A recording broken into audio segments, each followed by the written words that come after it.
All right, I'm going to go ahead and call us to order at 7:01 p.m. For our regular meeting, and I'll ask our city clerk to please conduct the roll call. Mayor Sorts. Present. Vice Mayor Braganzer. Present. Councilmembers Gordon. Present. Letter Jew. Present. Matthias. Present. Michulek. Present. And Paul Maris. Present. All right, thank you. That's going to bring us to our Pledge of Allegiance, and I'll ask everybody to please stand and join us for the pledge.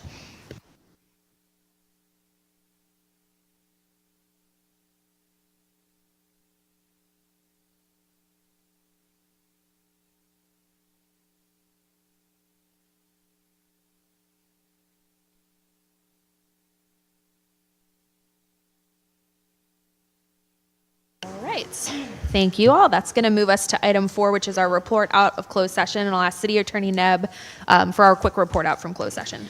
Thank you, Madam Mayor, members of the council. The City Council did meet in closed session this evening with regard to the following items. Item A, conference with legal counsel, existing litigation, pursuant to California Government Code Section 54956.9D1. The case is Gomez versus the City of Vallejo. Solano County Superior Court case as indicated on the agenda. There was no action to report with regard to that item. Item B, conference with legal counsel, anticipated litigation, initiation of litigation pursuant to Government Code Section 54956.9D4, 3 cases.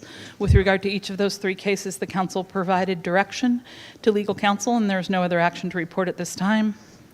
And item C, public employee performance evaluation pursuant to Government Code Section 54957B1, title City Manager, and there is no action to report at this time.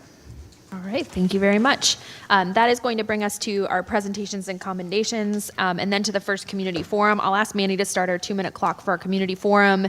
And as we prepare that, I have a question. If I would like to request to make a change to the agenda, do I do that at this time or before the consent calendar? I think I can do that at this time. Madam Mayor, I believe you can do it during approval of the agenda and the consent calendar. We would do it when we get to the consent calendar. Yeah, at the start of item number 8. Okay. And if I add an item to the agenda, we can go right into it? I'm sorry, if you add an item? If I'm making an amendment to the agenda to add an item, we can do it right then? You would have to be able to make the findings to add an item to the agenda. Okay, we'll do it when we get there. We'll go Thanks. ahead for the community forum. Do we have any speakers in person? Thank you, Madam Mayor. Yes, we do have speakers in person. We have currently 9 speakers in person. Okay, we're going to have to take the first 5, and we'll take as many as we can fit into 15 minutes, and then we'll defer the rest to the second community forum so we can get our business in. Let's go ahead and call our first speakers. Okay, our first speaker is Jeff Traeger.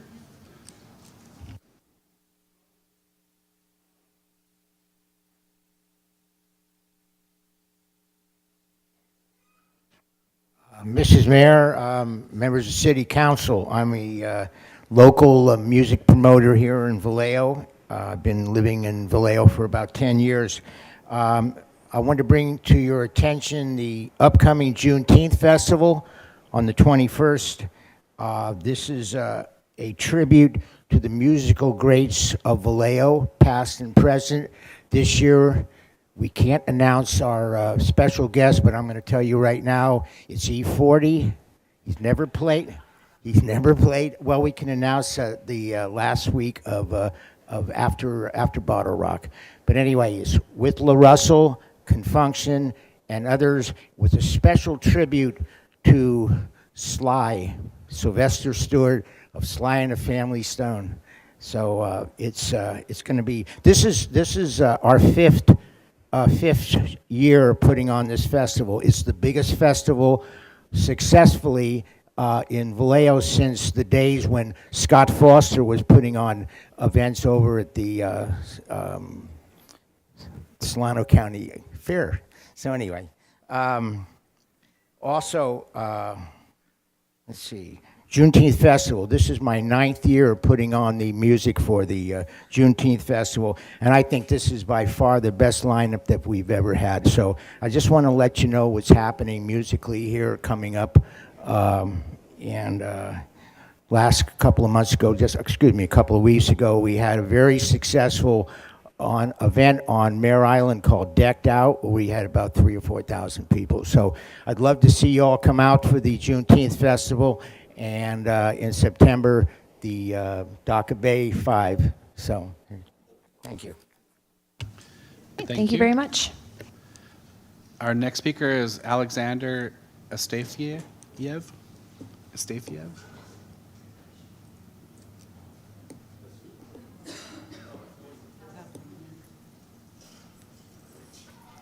Good evening. My name is Alexander Astafiev. I happen to be a landlord of 708 Louisiana Street, which is apartment building, beautiful building in the central Vallejo. I was forced to come down here because I don't know how to deal with this issue, but over the years it became just unlivable to live in this particular area because of the noise and all the disturbances which come from outside. It seems like over the years it's been neglected by law enforcement or authorities, I guess.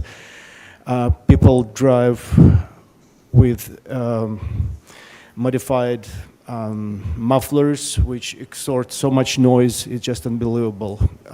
During the day, in the evening, at nights, they get in the pleasure of just riding back and forth, blasting music. There are some parties there. They know that they will not be, how to say it? They will not be attended. They will not be addressed by the authorities. So there are no consequences for them. I don't know how to deal with it, but there got to be some regulations. There got to be some law enforcement about some maybe officers who regulate how many decibels or even like there got to be some tickets issued. There got to be some means of just fighting with it. It's just unbelievably like it's hard for people to live in this area. I was suggested by one of the officers, police officers, like if you're not happy, you need to move out. But well, I have to sell the building and move out. Yeah, I guess. But what will happen with the rest of the people? Try to call 911 or dispatch. They always say that they don't have officers. They don't have enough officers on the duty, and they just don't respond to it. I was trying to respond myself. I was attacked. My phone was smashed. It's just like, it's a mess. I used to be a stronger man, but I'm not handling it. I'm not a law enforcement person. And another issue. It's been a long issue. What happens with those prostitutes? It's like you go Sonoma Boulevard. It's like Tennessee, Louisiana. They're just flooded, especially now when the season is getting warmer.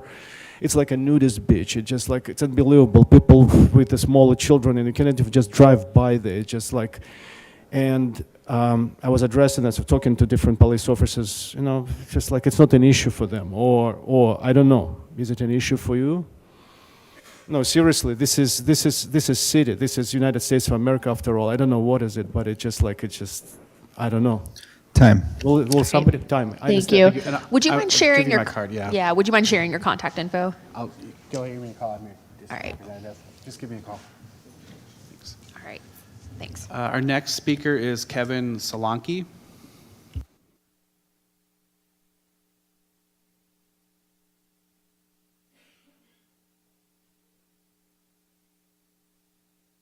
Hi, City Council. Sorry, a little nervous, first time here, but watch the meetings online and stay informed. But I'm here today as a resident since 1999 and a family business guy, and I believe the vice mayor is from my District 5. The issues I've been dealing with, I believe since mid-2023, is the encampments along the freeway overpass. We've had about 5 fires from winter of 23, February 5th, 2024, October 28th, 2024, December 9th, 2024, March 11th, 2025, and I believe on May 10th there was another fire on the other side of the overpass. My concern is that a lot of local resources are being wasted. I believe, based on the budget, that each fire truck costs $1,000 an hour when they go out. And if they have 2 trucks, that's $2,000 an hour. I believe a couple $100 in fencing and maybe some cleanup would be right.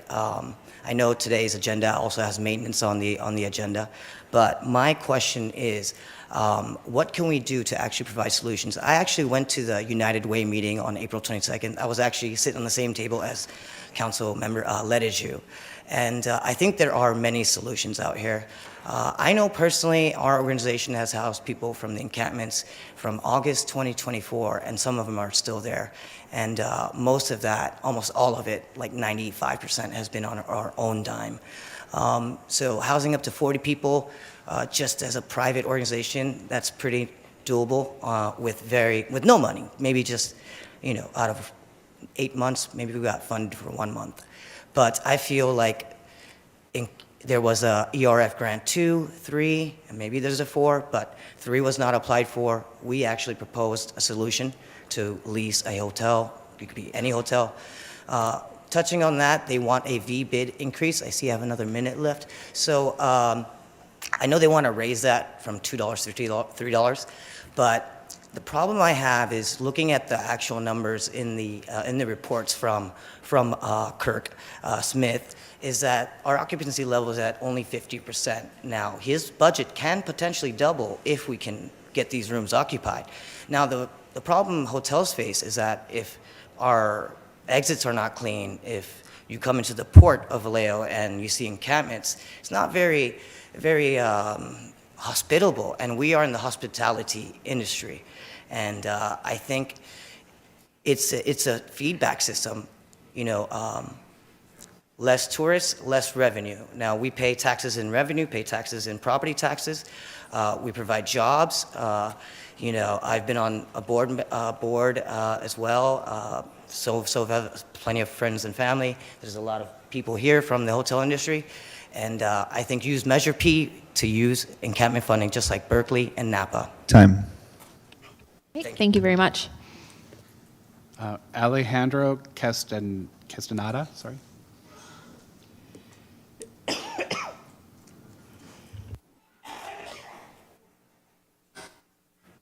Oh, well, thanks for your attention. It's my first time here, and I just have a complaint or maybe a concern. I have an event. I've been a resident of Vallejo for the last 23 years of my life, and Vallejo used to be a better city. Right now, it's like any place you go, there's a lot of homeless, and all of us here, we're paying taxes. Our money is distributed for different parks, and the city is really nice. I hear from residents from other cities, they say Vallejo is one of the best cities because we have the best weather in the Bay Area. And I'm gonna have an event, you guys know, for Hispanic culture, I'm gonna have an event, quinceañera, pretty soon, and the place actually with one of these guys here is renting me. It's gonna cost me a lot of money. And my main concern is all the family coming from out of state, even from Mexico and from other places, they won't feel comfortable with the place the way it is right now. I'm actually talking about Lincoln, is Lincoln Road. Well, he was mentioning the fire a couple days ago, and I'm just saying, if you guys can do something about it. The city is so nice, but with these people living on the streets, it makes us really, really bad city. Even, I know you guys have the problem out here. So I'm just concerning about my event. A lot of families coming, so thanks for your attention. Thank you. And our fifth speaker is Rosalind Cinnamon.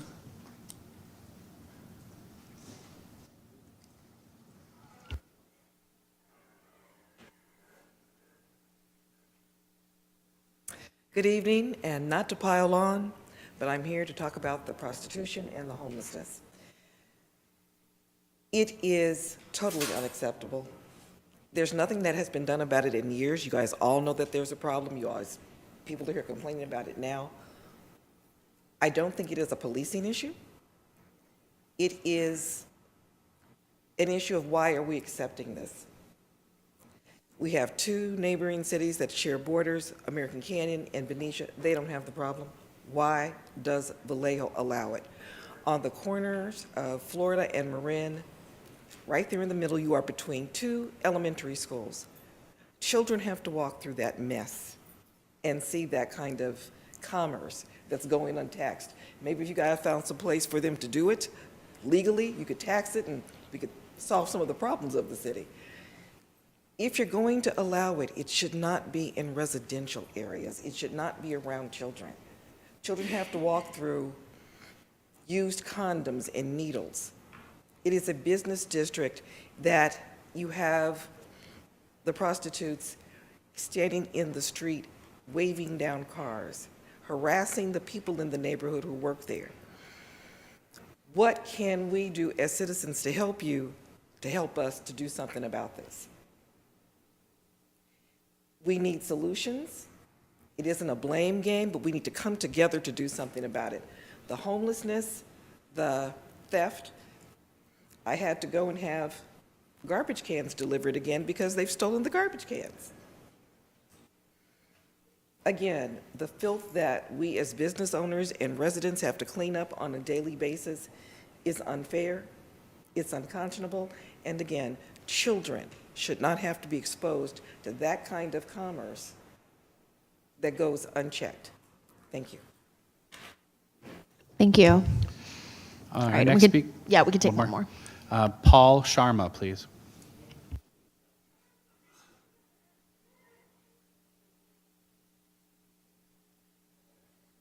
Hello, everyone. My name is Paul Sharma. I'm with the Flamingo Restaurant and Banquet located at 910 Lincoln Road East. The reason I'm here today, we have a lot of RV camps parked along our fence. We have a lot of problems. They are throwing human waste into our parking lot in the garbage bags. Dogs are, with a long leash, 20 feet probably long. You can't even walk on the sidewalk. And Mr. Alec Castanella is here right now. He wanted to cancel the special event which we host. I don't know how I'm going to run my business. You go along my fence, all these RVs are parked there. And I have 2 customers this week come in, they came in, he said, I'm not going to do events here anymore. You guys tell me how I'm going to pay my bills if this is going to continue. If a push comes to shove, I have no choice to sue the city of Vallejo because you guys don't take any action. I have videos if you want to see. I can meet you guys person to person, but it's a big problem. This issue needs to be taken care right away. I cannot believe this, this is going on where I hold special events. I mean, your sanitation department have held event there. City of Vallejo, Kaiser hold there. They come in, they don't want to do events there. You guys tell me how I'm going to pay my bills. If I go under, who's going to be responsible for that? So that's all I have to say. But again, these people broken into my place within last 4 months, probably 5-6 times. They cut all the locks. The city of Vallejo said, we'll pay you $2,000. What am I going to do with the $2,000 to replace locks? Why don't you, the police department, take action? And that's why you guys are here to this is the issue. You guys need to solve this problem. I mean, otherwise, I cannot run this banquet hall anymore if the way it's going to continue right now. I mean, one example is right here. Mr. Alex, he just told you he wanted to cancel his event. I don't want him to come along with me. His event is on June 28th. This is my bread and butter. And I don't know, I need your help. I want all those RVs removed from front of my parking lot. I don't want to see any homeless. They're stealing my water outside. I don't know what to say. If you guys can give me, I can meet you guys. Give me a time frame when this problem is going to be solved. If not, I'm going to be out of business. Because that's all I do, special events. Thank you so much. Thank you. All right. All right, so that's all the speakers were able to take in the first community forum. I know there were more people that wanted to speak, and I thank you for your patience and encourage you to hang around either here or on Zoom for the second community forum. We'll try to be efficient with our time.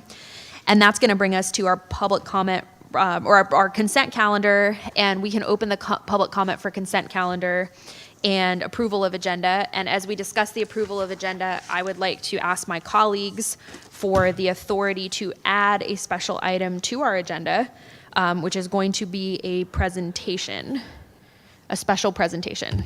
I support it. Okay. As do I. I need one more person to trust me. I will. Thank you. All right. It is very difficult to pull off a surprise for the person that sets the agendas. We have a city clerk in Vallejo, Ms. Dawn Abramson, who is going to be leaving us next week to accept the position as the president of the International Institute of Municipal Clerks.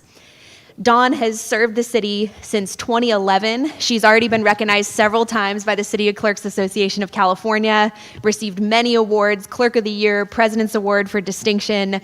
She's served as vice president of the International Institute of Municipal Clerks, and she will be swearing in next week as the president. So on behalf of this city council, the city of Vallejo, and the people of Vallejo, I want to thank you, Dawn, for your service to us and express how deeply grateful we are to have our very own Vallejo City Clerk serving as the president of this institution. We have this certificate of special recognition for you on behalf of the City Council.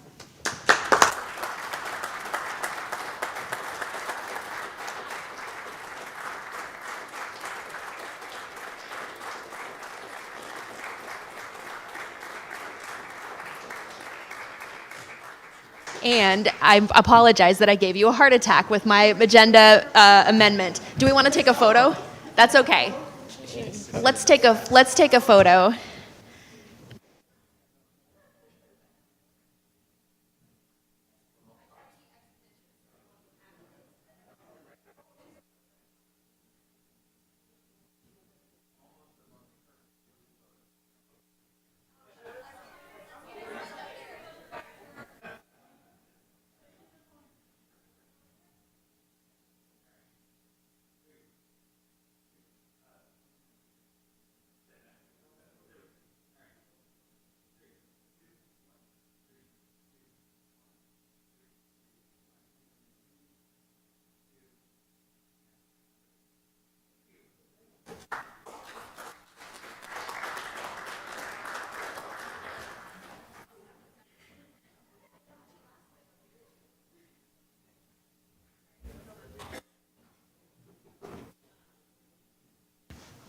All right, and I want to give a special thanks to Eric Zomp for helping us pull that off, because when they tried to surprise Dawn last time, she's so good at her job that she asked too many questions about the vague item on the agenda to the point where we had to decide to torpedo the agenda and just add it haphazardly. So thank you very much again. We expect pictures, and we will be cheering for you from afar next week. That is going to bring us to our consent calendar and approval of agenda with my small amendment. And I want to see if we have any public comments on the consent calendar first. And then I'll ask my colleagues if we have anything to pull from the consent calendar. No public comment online. Okay. Does anyone have anything they'd like to pull from the consent calendar? Go ahead, Councilmember Matias. I think I have to recuse myself for E. Oh, yes. And would you And, state for the record why? Because I'm a homeowner in the subdivision.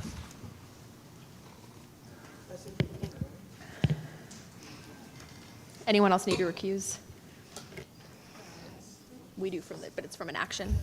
Just that? Through the mayor, we do have one speaker online. Okay. All right, so Councilmember, you're all right because it's consent. I think Councilmember Matias is okay staying here because it's on consent, right? And then I would like to pull item M and make it 8.1. And let's go ahead and take the commenter. If that's, do you want to do anything else, Councilmember Ledesju? Policy, go ahead. Oh, let's let her go then. Paula, please unmute yourself. Go ahead.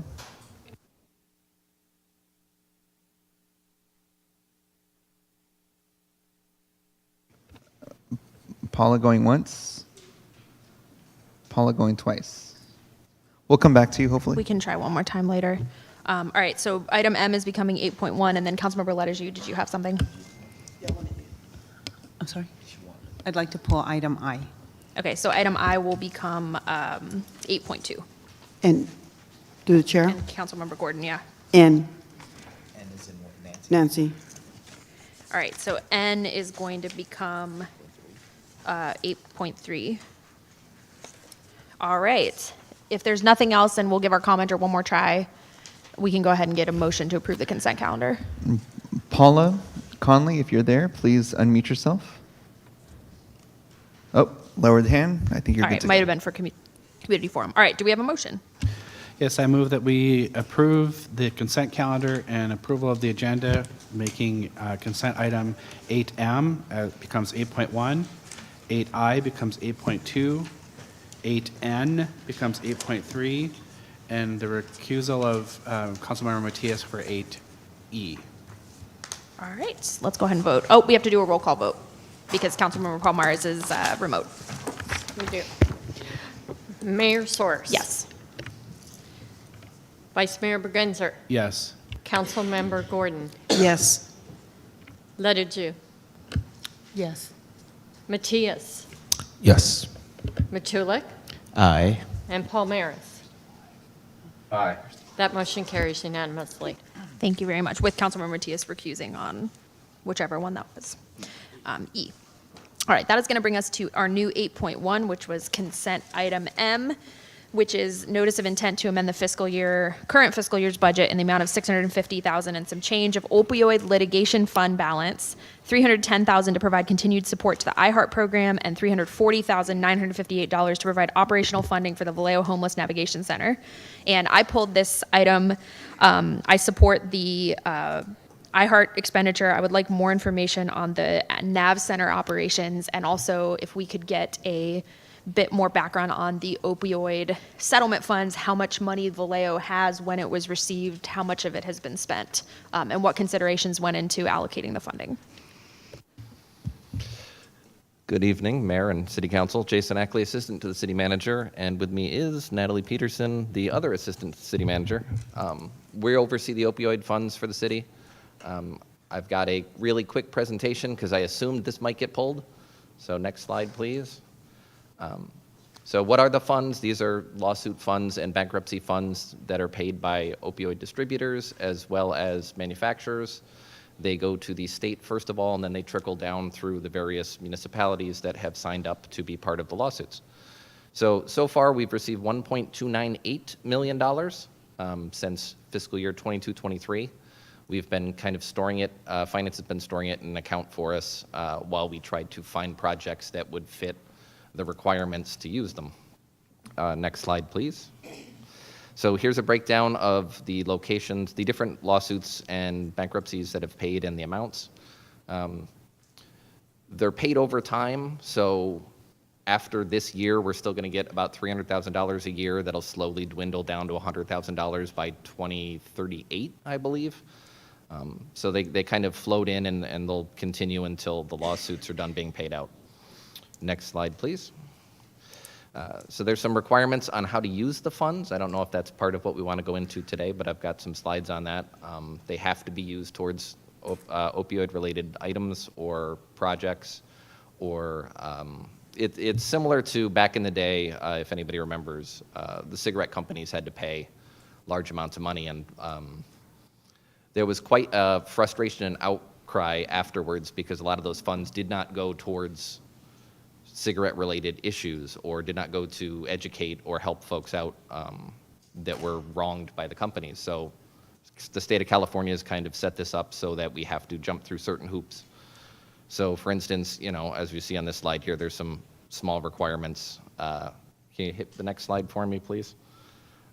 And for instance, here's the support for treatment and recovery. This is the stipulation that we're using to point out how the NAB Center, for instance, fits the requirement. So providing housing to vulnerable populations, including those experiencing homelessness, and an access to wraparound services is a valid use of the funds. If you can hit me the next slide, please. Similarly, here's iHeart. So if you look at number 11 there at the bottom, it's supporting mobile units that offer and provide referrals and harm reduction services is exactly what iHeart does. So it fits the model here as well. Next slide, please. And then State of California says that 50% of the funds have to be expended each calendar year towards quote unquote high impact abatement activities. It's another stipulation that the state's kind of added on. And if you give me the next slide, here are the 6 activities. We're looking at satisfying number 3 and number 4, which is needs of communities of color and vulnerable populations, which includes unsheltered and houseless populations, and also diverting people from the justice system, because iHeart actually goes out when you call 911 instead of the police officers. This actually fits really well in line with what California considers a high impact abatement activity. Next slide, please. And then here's the breakdown of kind of what we're looking at using this first tranche of funding for. Thank you. That's helpful context. So basically, we have 1.3 roughly $1 million, and we have to spend half of that by the end of this fiscal year, or we at least have to encumber it by the end of this fiscal year? That's something that I should have put in my slides. We've got until 5 years after you receive the funds to expend it, or at least lock it down. So we've received the first amount in 2022-23, so we've got until about this time next year. And as the funds come in each year, you have 5 years from when you receive them to use them. To use them. And the part about where you have to spend 50 of it on high impact that's per just year. Of what we spend, 50% has to be towards. Okay, so we those don't have to spend 50% of No. it this year. Correct. Understood. That takes away some of the urgency. So my instinct and my reason in pulling this item was that I support the iHeart. I'm not quite yet comfortable with the NAV Center without knowing the broader picture of where the operation funding from the NAV Center is going to be. We just haven't, with this new council at least, has not yet discussed the NAV Center in any way. So my personal preference, and I would look to my colleagues, I don't want to spend too much time, but my personal preference would be to go ahead and approve the iHeart funding, and then if needed, just split it into 2 motions. Councilmember Gordon, I see your light. I'd like to know if we can please, I understand your concern, Mayor, but I would like to know if we can just go ahead and approve both with a follow-up report, so when there's no delay, because we're being tasked to open that right away. And so if we can consider that, if you don't mind me making that recommendation. Through the mayor, if I can provide some additional context, the Navigation Center, we currently have about $6.3 million in funding from our healthcare partners towards operations for the Navigation Center that is sitting in an account dedicated solely to that and ready to be put into use once we open. Through the process, as it has taken several years from original concept to opening, prices have increased for operations. They've come in slightly higher than anticipated, at about $7.2 million for a 2-year contract. That contract will be coming before council at your next meeting for review and potential adoption. What we were hoping to do tonight is, because this is notice of intent to amend, was bring it to you guys to review, potentially move forward with providing that notice, and then at your next meeting, since you'll have more additional information on the operations and what that contract looks like, you could potentially adopt step 2, which is allocating the funds towards the project at that point in time. That will close a portion of the gap. We also have about a little over $1 million in home ARP funding that we also plan to bring forward to council to help close the gap, so we can have a secure $2 million in funding. That needs to go through the Housing Commission before that comes before council, so that's got a little bit of a delay. So just trying to bring all of the potential funding sources, knowing that you'll be looking at a contract that is higher than the 6.3 securely allocated towards the project to date. Thanks. Councilmember Letters. Sure. So this question is to our city manager. As it relates to these particular funds, where do they actually sit on our in our financials, and how are they? I think they're in a separate settlement fund so they're not, and they can only be used and appropriated for these limited purposes. The cities have the option of not accepting the funds and having them roll back to counties. Counties, because they normally provide public health services, have more services that are natural fits for these expenditures. So cities, not just the city of Vallejo, but lots of cities are trying to identify where to invest these funds.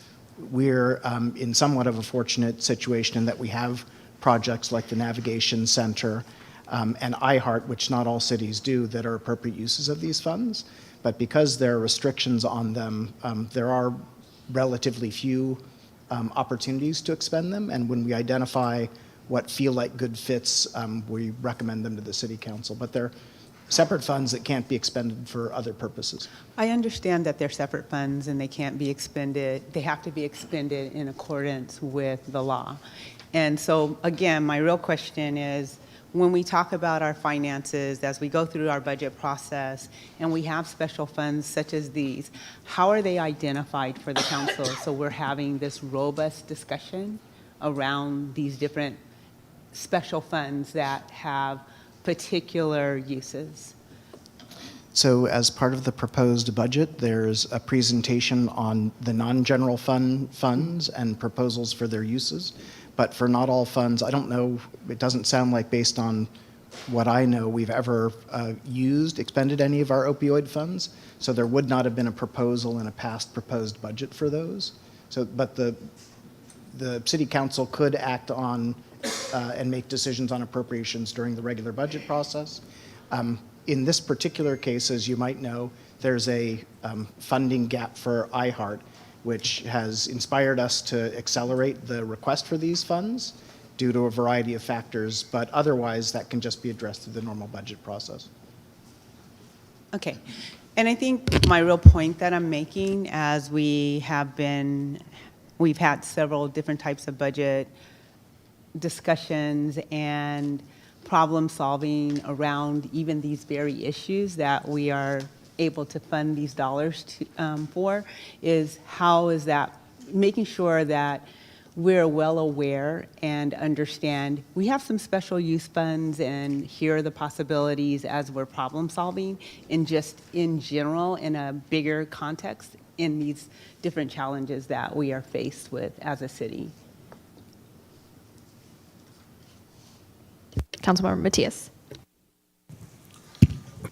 Just to put a finer point to what my colleague shared, maybe a little over a month ago, we were approving the Causeway Bridge project, City Manager Murray, and we found we had money from a 1978 tax, right? Now we're finding out we also have this money coming in from a settlement fund, and so it would just be incredibly helpful to this body so that we're making informed decisions, that we know all the money we have everywhere under the sun, because I think that paints a more robust picture of how we can go about really addressing our deficit and also creatively funding some of the programs that we need to fund. So if that's some information you can relate to the finance team, it would be helpful for our budget discussion on the 27th. Thank you. Understood. Thank you. All right, Councilmember Letters, did you have something else? Yes. And so I just want to make a point about iHeart. We received, as a council, I want to say this publicly, we received many emails around supporting iHeart, and I'd like to say to our community, myself in particular, as well as several other members of this body, were quite well aware that we were having some difficulties around iHeart. We had a discussion with our city manager. There were discussions with the police department, with iHeart, and with, what's the name of our? And with Felton Institute. And so it was my understanding that we had resolved that issue and had determined that we were going to fully fund this program. So I do want you all to know that we were well aware of the alignment in terms of getting bills paid on time. I just want to be really transparent about this. Getting bills paid on time, and our city manager did have the appropriate meetings to ensure that iHeart was funded. So I thank you for all of your attention and concern around iHeart, and I do want the community to know that I believe that all of my colleagues value iHeart and had no intentions of it never being funded. So thank you again for all of the emails that came in on behalf of iHeart. Thank you for clarifying that. Councilmember Gordon. To re-echo with my colleagues state, yes, I am so happy to receive those emails, and I responded to every last one of you because that tell me the community knows when something is working. The community knows what it wants and what it needs. And I was so happy that to receive so many emails from the community. Also to conversations that I've had offline with people who actually experienced the benefits personally, telling their truth of what iHeart has done for them. And also to other organizations that iHeart partner with, such as Levin, such as the community center, like North and I believe, but for sure, Norman King Center. The partnership is so crucial when we have an organization that says we're here to help those who just may have a bad day. And I appreciate it. And I also appreciate the officers that Vallejo has also took advantage and spoke highly of iHeart. I want to celebrate that with Chief Tao and Sergeant Hollis and other officers who have also spoke highly of having iHeart as their partner. A great decision to pilot this program and where we get to see the benefits of it in our community. Thank you so much. All right, thank you. Councilmember Matias. This will be quick. I know we have a presentation under the action calendar. Can you go back to the slide that sort of outlines what each pool of funding is going towards?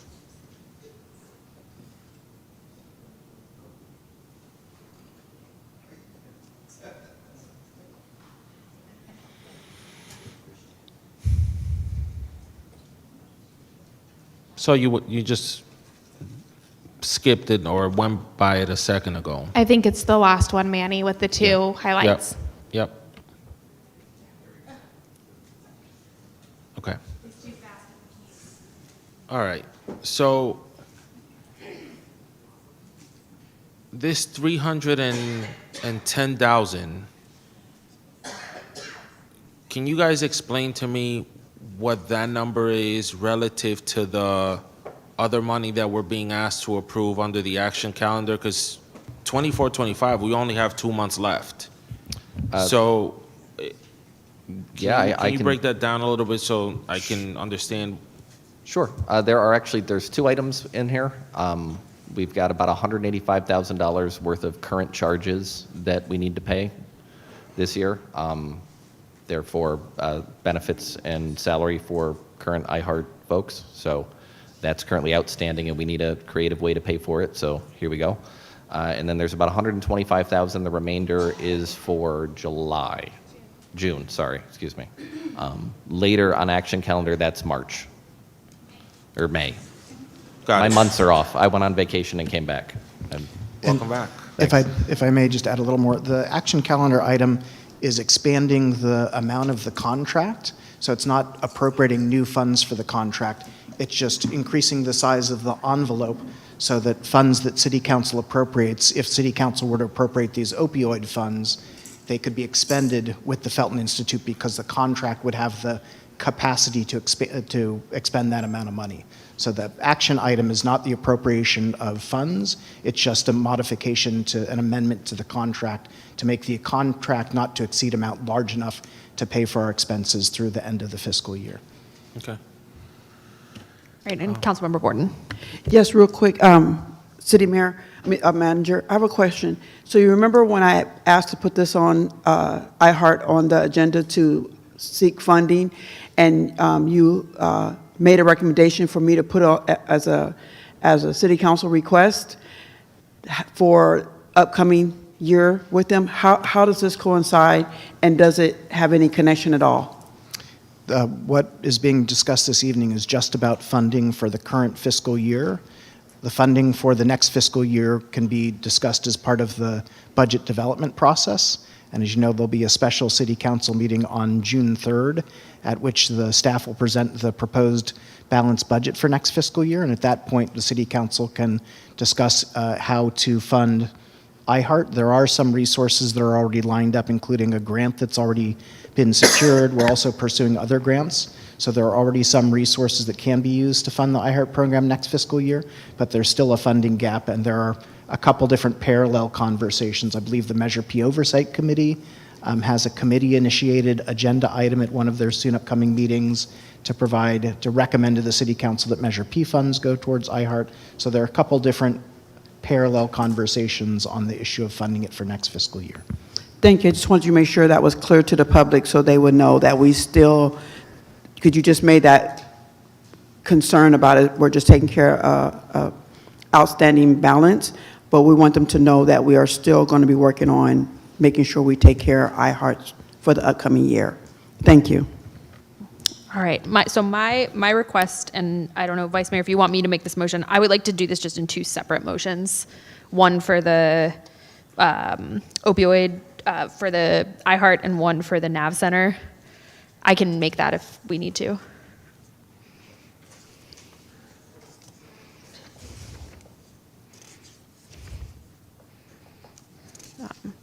Because I want it to be clear that I fully support the funding for iHeart, and I'm not opposed to funding operations for the NAV Center. I just want more information before I vote to allocate those funds. So you could, because it is just the notice of intent, you can do it in two parts if you'd like to. It's not a formal resolution like it would be for actual appropriation at step 2. All right, so I'll move that we amend the fiscal year, or provide notice of intent to amend the fiscal year 24-25 budget in the amount of $310,000 to provide continued support of the iHeart program. And then we'll do the other one separately, and we can go ahead and vote on that. Vice Mayor Bergenzer. Yes. Councilmember Gordon. Yes. Ledeju. Yes. Matias. Yes. Matulik. Aye. Palmares. Aye. And Mayor Source. Yes. That motion carries unanimously. Thanks. And then I can also do the other motion, which is that we provide notice of intent to amend the fiscal year 24-25 budget in the amount of $340,958 to provide operational funding for the Vallejo Homeless Navigation Center. We can vote on that. Councilmember Gordon. Yes. Ledeju. No. Was that yes? No? Okay. Wait a minute, can you repeat that again? I'm confused. Sorry. This is the operational $340,958 to provide operational funding for the Navigation Center. Okay, I said yes. Yeah, the second part of it. Yeah. Okay. So Gordon was yes, Ledeju was no. Matias? No. Yes? No? Okay. Matulik? Aye. Yes, okay. Palmares? Aye. That was a yes. Mayor Source? No. No. And Vice Mayor Bergenzer? Yes. Bergenzer. All right, thank you very much. Can we record, was it passed? Yes. 4-3. So that'll come back, I'm assuming, at the next meeting for the second round. So that'll bring us to item 8.2, which was previously consent item 9. I've caught the bug and I've lost my mind.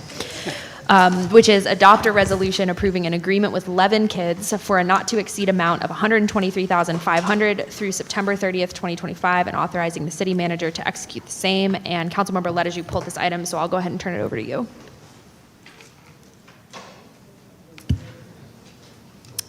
Good evening, Chief Ta. Thank you. Good evening. I just would like to have additional information and how we actually end up in contract with this particular provider and how the RFP, if we had an RFP, so forth and on. Appreciate the question. I did some research, and I don't believe we had an RFP for this particular vendor, the 11 Kids. At the time that we entered in on this contract, it was learned that they had 3 learning centers, one on Main Street, one on Sereno Drive, and one on Magazine Street. They were servicing about 75 children each year and 225 children throughout the course of a 3-year cycle. Excuse me. And their programming was really centered around after-school activities and year-round opportunities that created positive interactions as role models, tutoring, homework assistance, other enrichment activities, and referrals by other community members. So I don't believe there was an RFP, but that was the reason why they were selected. So to the city manager, just again, a structural question, and that is, when we're making these choices, how do we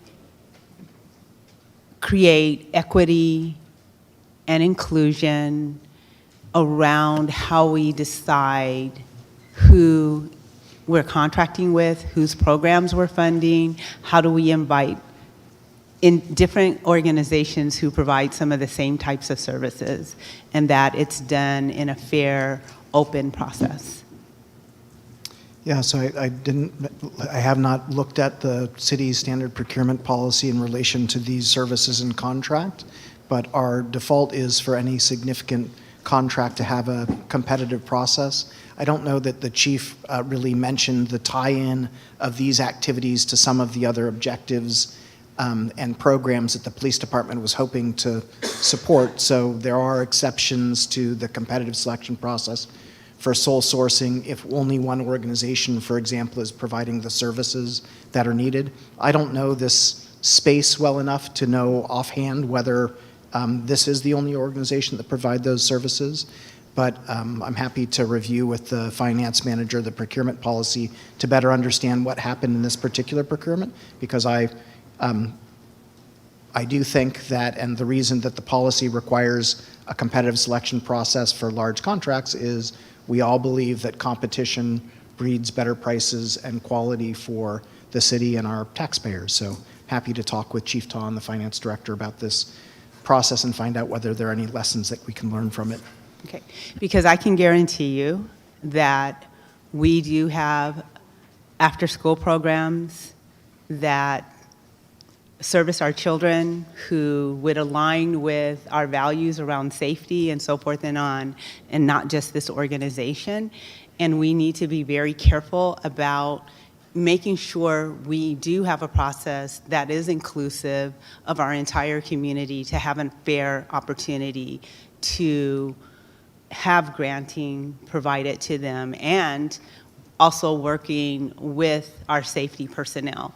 We have Boys and Girls Empowerment sitting in North Vallejo and other programs. So it's really important from my perspective when we talk about how we're granting that it's an open and fair process and that everyone is welcome and is noticed in a proper manner. Thank you. All right, Councilmember Gordon. Thank you so much. So let me just let you know a little bit about what Levin is about. So what Levin is about, they provide free after-school care to the parents. It's really a program that came out of the Lecce situations where children would go home, there would be no one there to provide meals to them because parents are working, whatever the case may be. I've been knowing about Levin program for over 25 years in Sacramento. They basically go to apartment complex, majority in that area, that normally are neglected. So parents don't have to go to some place to pick up their children. The only reason why this is an exception here for Norman King, for example, because we are surrounded by multiple apartment complex, and the school literally is right next door, which is Grace Patterson. So the kids literally just go right there. The parents pick up their children. They provide free childcare during summer, not really childcare, but because it's academic based. And they provide meals, and actually a lot of other police departments and sheriffs fund this program. What here, this is nothing when I saw the budget of where other cities, even though Leaven is not particularly in their community, they still fund this organization. And they just recently just had an event in Norman Keene Center that a lot of resources came out and parents alike came to it. It was amazing to see who showed up. Parents were excited to see what Leaven offers. And so again, this is no charge to the families at all. And the time is to 6 o'clock they pick up. And then like on Wednesday, for example, children get out of school early, right? Nobody has to worry about vans picking up their children, dropping here and there. They go straight over there. And the parents get to pick their kids up at 6 o'clock because, you know, Wednesday is a half day for most schools. So for me, this is one of the benefits. And I will tell you, I was happy that they introduced the summer program because that was new. Being someone who's surrounded by 3 or 4 now, multi-living, it is a challenge for our children. And so I wish we had something like this for our older children, but right now it is a benefit. So I can, trust me, I will tell you this would be a great use of funds. And that right now, everyone else that do offer it, it's wonderful, but like I said, it's mostly an apartment complex where the children mostly live, if that makes sense. Thank you. Thanks. Councilmember Matias.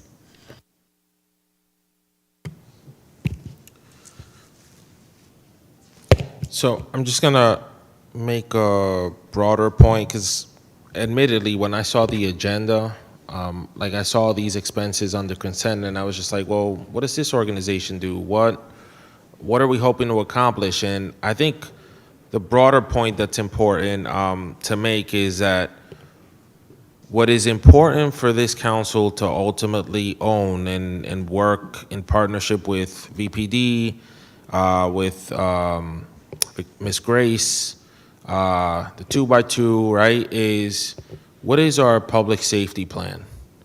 What are we working towards? What are the organizations involved that are going to support that work? And then what does success look like? And I think right now we're not really doing that. And so I think we need to just, through the Public Safety Committee, engage in that collaborative process to get us to a place where we're really putting a document, putting some metrics, some goals and some metrics on paper. And then part of that is also putting the process in place to Councilmember Lediju's point, where we are being transparent with the public around, you know, the proposal process, what organizations are getting involved in, how do those organizations are helping, how are those organizations best supporting what we're seeking to accomplish as a body. And so I look forward to moving that work forward through that committee, and I think that will help answer many of the questions that I know we all probably had through this process. Thank you, Mayor. Thanks. Sorry, Councilmember Matulik and then Paul Morris. Thank you, Mayor. And I'd like to qualify this by saying I've heard nothing but good about Leaven. And my experience of speaking with people that have been involved with the Leaven project have always been good. But to Council Member Lediju's point, I think what we need to do is ask ourselves: do we want to get a more robust conversation with our own partnerships here in the city, with our own nonprofits, to see if, to the point of, as City Manager Murray pointed out, of an open bid, an RFP process, gets the best for what the city can potentially get in a situation. And so this is where I think, and Councilmember Palmeris and Councilmember Brugenzer and I, we've been talking about this for the past couple of years of getting more community engagement of our nonprofits to where this might be the opportunity for them to team up for a specific type of project that this is kind of aligned for other similar type of projects out there that where other nonprofits can team together. I know Councilmember Councilmember Letters talked about Empowerment Boys and Girls Club, but we also have, for example, Courtney Davis with the Tabby's Mom, which deals with mental health. So it's people having the ability to team together, to work together as nonprofits to potentially help in a larger way throughout the whole city of Vallejo. So I'm not saying this is a wrong place to spend the money. I'm just would like to highlight what Councilmember Letters mentioned about giving it an equitable playing field for all the organizations and community partnerships that feel like they're getting slighted in a lot of cases of having relationships with the city and doing these types of opportunities. So, Thanks. Councilmember Palmares. Thank you, Mayor, and thank you, Chief Todd, for the presentation. Does 11 Kids have a list of stated expected outcomes that are measurable, and who from the city of Vallejo is monitoring and evaluating the accomplishment of those outcomes? Thank you for the question. We track the number of children that participate in the program. I don't have those numbers in front of me today. Today, just so the council is aware, because the program got started a little bit late, they were not able to fully expend the entire amount of the monies that is available for this programming. So we are here today just to extend the deadline for us to access that money. So I did not have the statistics in front of me, but I can get that to you. I appreciate that, Chief, and and the broader conversation, since we're talking about it, and this is a little bit past what we're supposed to be talking about, but to riff off of Councilmember Matias, is that we should take another look at how we are monitoring and evaluating those sub-grant recipients. Even if it's not our money, we have intentions with that money to improve the city. And if there isn't a real measurable way to look at those outcomes, what are we doing this for? So not a conversation for now, but that's just the point I want to leave this off with. Thank you. Great. Thanks. Councilmember Letters. Thank you very much. So I do want to say that I recognize what Councilmember Gordon is saying, the importance of being lodged into the different apartment complexes. Those are really important services where you're walking to, so forth and on. And I'm not saying that 11 Kids is not a good program.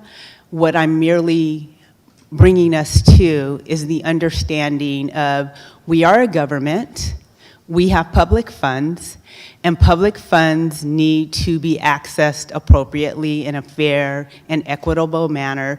And how that happens is through an RFP process.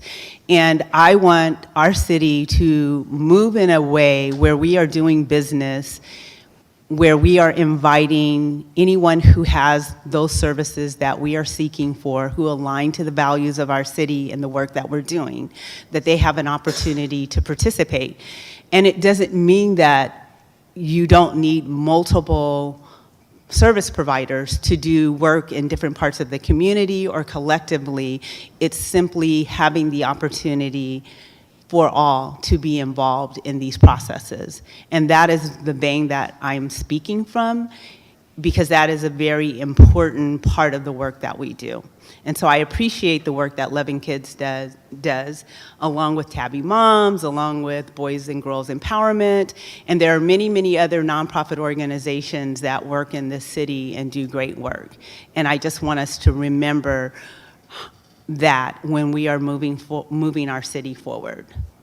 Thank you. Yeah, thank you. So I'll just quickly add, I agree completely. It's not to say that it's not a valuable program and a partnership that we might continue for many years, but I agree with my colleagues that I'd like to see an RFP so that we're operating transparently and that we are making sure that everybody has access, and that also we have, to Councilmember Palmares' point, some clear outcomes, metrics, things we want to achieve.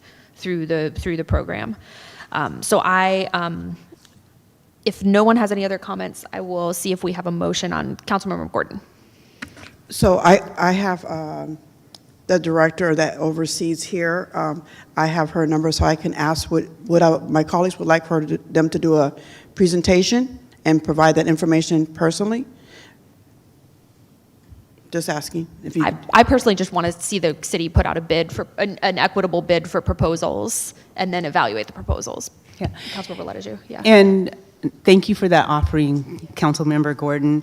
And if I may, we've already, from my understanding, the request really is to extend the contract because it's already out there and there's already engagement and they're trying to make sure that they utilize the dollars. So I'm merely not here to stop the process. I'm here to daylight how I would like us to go forward. All right, are we ready for a motion? Okay, I move that we adopt a resolution approving an agreement with 11 Kids for a not-to-exceed amount of $123,500 through September 30th, 2025, and authorizing the city manager to execute the same. Councilmember Ledeju. Aye. Matias. Yes. Matulek. Aye. Palmeris. Aye. Mayor Soers. No. Vice Mayor Bergenzer. Yes. And Councilmember Gordon. Yes. Motion carried with Mayor Soers opposed. All right, that is going to bring us to item, let me go back, 8.3, which, nope, the other way. 8.3, which was 8N, which is consider and adopt a resolution authorizing the display of 2 city commemorative flags, Juneteenth and Pride flags. And Councilmember Gordon pulled this item, so I'll turn it over to you. I just want to highlight that I definitely support this, and I'm excited about it, especially hearing those who are involved in this opportunity, what it means and the importance of it, of the pride. And so I just want to just put some highlight on it. That's all. Thank you. All right. Are we ready for a motion? I move that we adopt a resolution authorizing the display of 2 city commemorative flags, Juneteenth and Pride flags. All right, let's do a roll call vote. Councilmember Matias. Yes. Matulek. Aye. Palmeris. Aye. Mayor Soers. Yes. Vice Mayor Bergenzer. Yes. Councilmember Gordon. Yes. And Councilmember Ledeju. Yes. Motion carries unanimously. All right, thank you very much. That's going to move us to our action calendar. And I have a quick question for the city manager, I guess, which is, do we have presentations on the LMD contracts? Or is there going to be any presentation on those items, or do we think those are going to be quick? No, we don't have presentations on those. Okay, I'm going to go ahead and proceed us. I may ask that we move around some action items to get some higher priority stuff done first, as we have some folks with some time constraints. But let's go ahead and go through the LMDs quickly, and that is going to bring us to item 9A. City Clerk Abramson, if you could please announce the item for us. Adopt a resolution awarding a landscape maintenance services contract for Region 1 North Vallejo near Six Flags to New Landscape Company of Fremont, California for a maximum not to exceed amount of $1,217,801 and rejecting all other bids. All right. Seeing no presentation from staff, and if there aren't any comments or recusals from council, go ahead, Councilmember Matulik. I believe I need to recuse myself for this since I live in this area.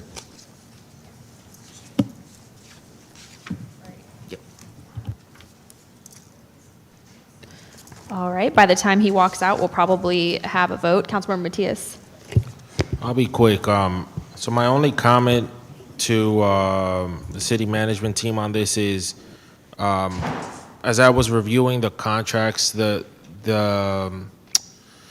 language around reporting was fairly vague, and I think it would be helpful for this body to, at an aggregate level, get some sense of how we're measuring success for all of the verbiage, all of the sort of things that you're seeing that we're looking for. You know, are trees getting pruned? Is this median receiving the level, this landscaping, and how often is it receiving it? Like, I would like to see this body receive some report that really highlights the efficiencies of these vendors, as opposed to having it written into a contract and then we never get a report out on it. So I'll leave it up to you to work with department heads to figure that out. But as we go through the next renewal cycle, I would like that to be a part of the packet. Thank you. Thanks for raising that. Vice Mayor Bergenser. Yes, 2 points. One is, in addition to what Councilmember Matias said, I think it was, I don't think it was last year, but maybe the year before. I don't know if the Public Works Director is here, but we had, I think it was the Glen Cove LMD. The residents came forward and talked about how they didn't receive any of the services that we had paid for. So I just want to make sure that that's part of that discussion and that we don't have that happen again. And then my second point is, we're over the scope of the next couple agenda items for the LMDs. It's over a little over $5 million, and we approved some of them through the consent calendar. And I'm just wondering when, or if we've looked at a study to bring on city staff to carry out the landscaping for these LMDs versus all of these really expensive contracts, because I can't imagine that the staff would be as expensive as all of these contracts.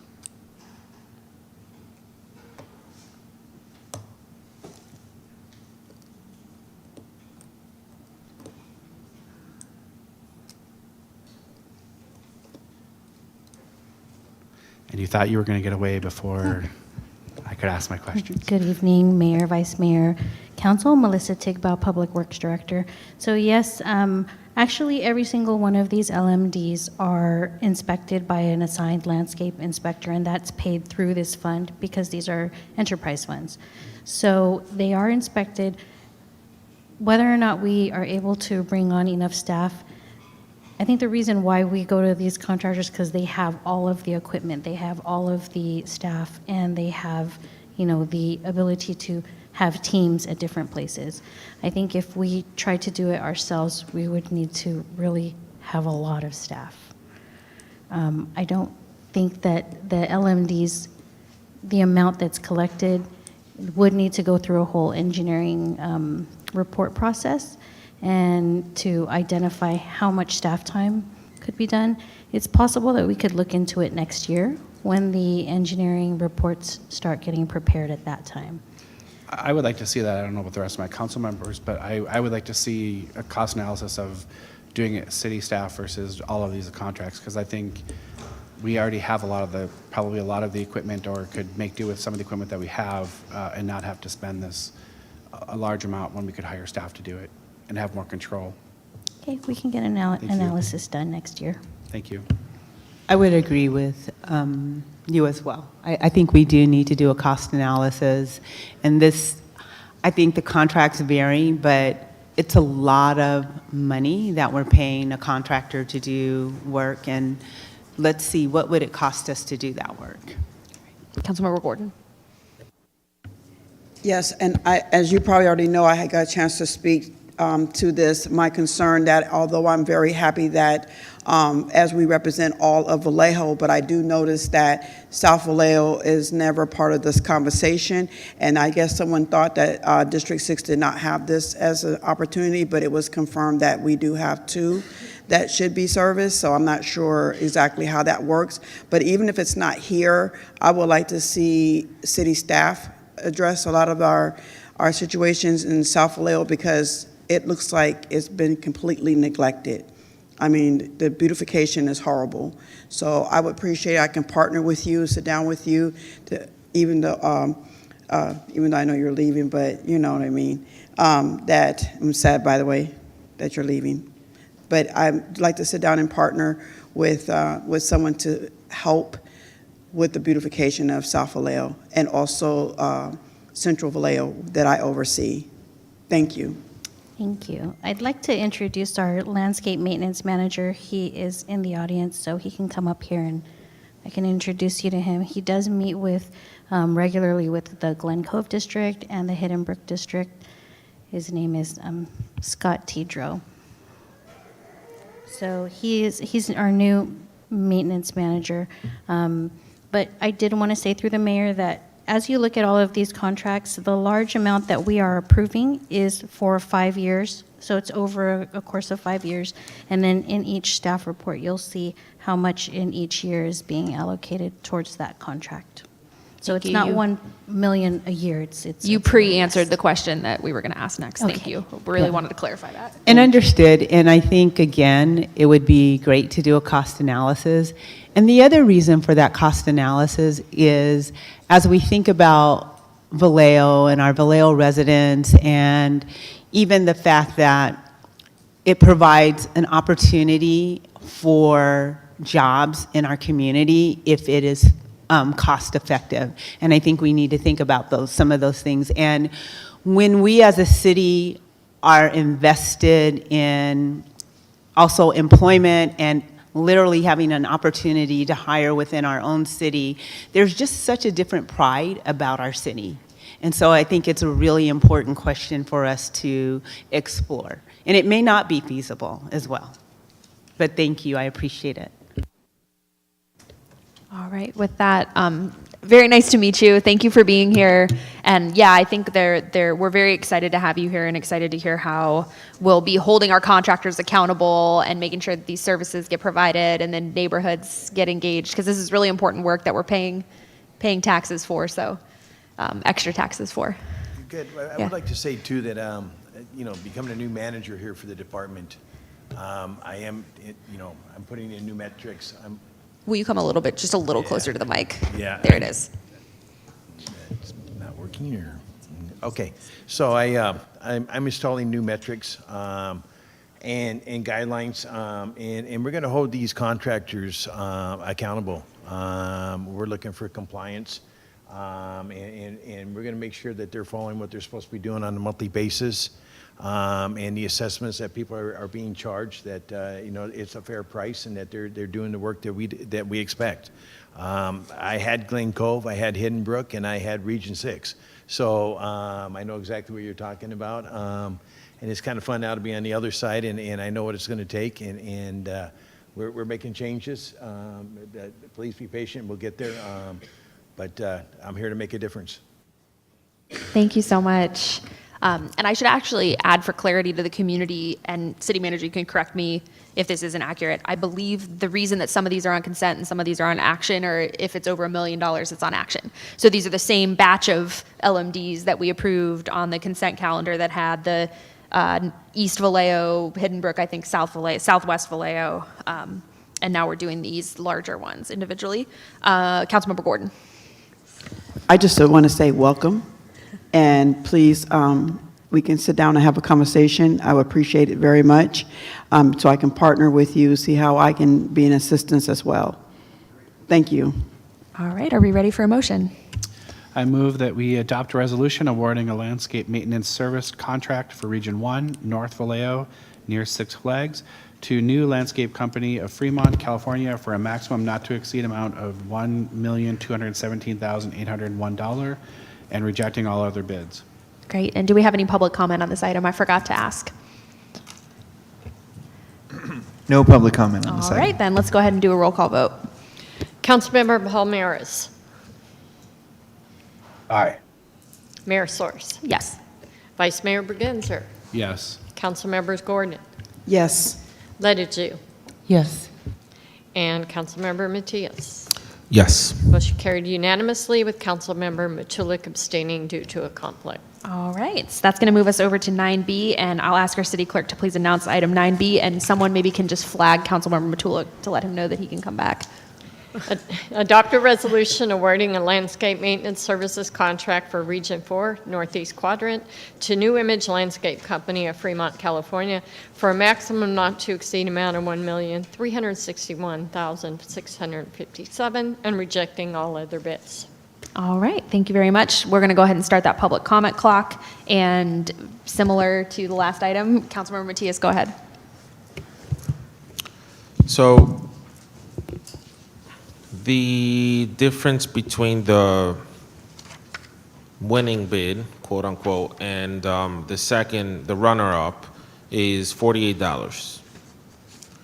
So my question is, if we've been working with North Bay before, is part of your recommendation, in addition to the $48 differential, that perhaps we're going to get better service from this new Fremont company? Because I think there is some argument to maintaining continuity, especially with with a company that knows our roads and knows, where the tree shrubs are going to come out longer in one area than the other, and that it needs attention a certain time of the year. And so I really want to understand, why we're making that shift. Anytime you save money, it's a great thing, but this was a question mark for me. Okay, thanks. Great question.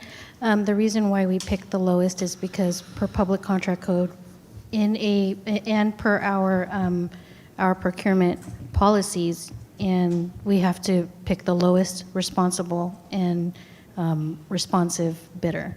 And that was it. Even if it's $48 difference, we still have to do that. If we didn't, then we're looking at potential bid protests, and then that would have taken this a little bit farther along. And it's possible that the second bidder would have won, but it's also possible that they wouldn't have won.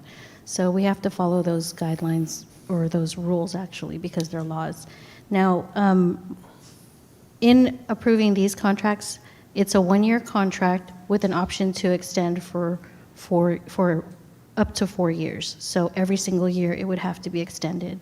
I spoke a lot with Scott about this because I had the same, we both had the same concern.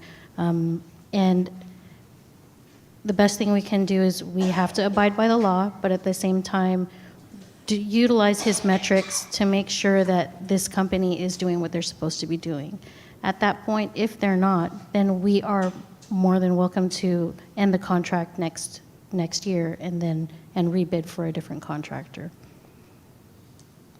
Does that answer your question? But to your point, I agree with you.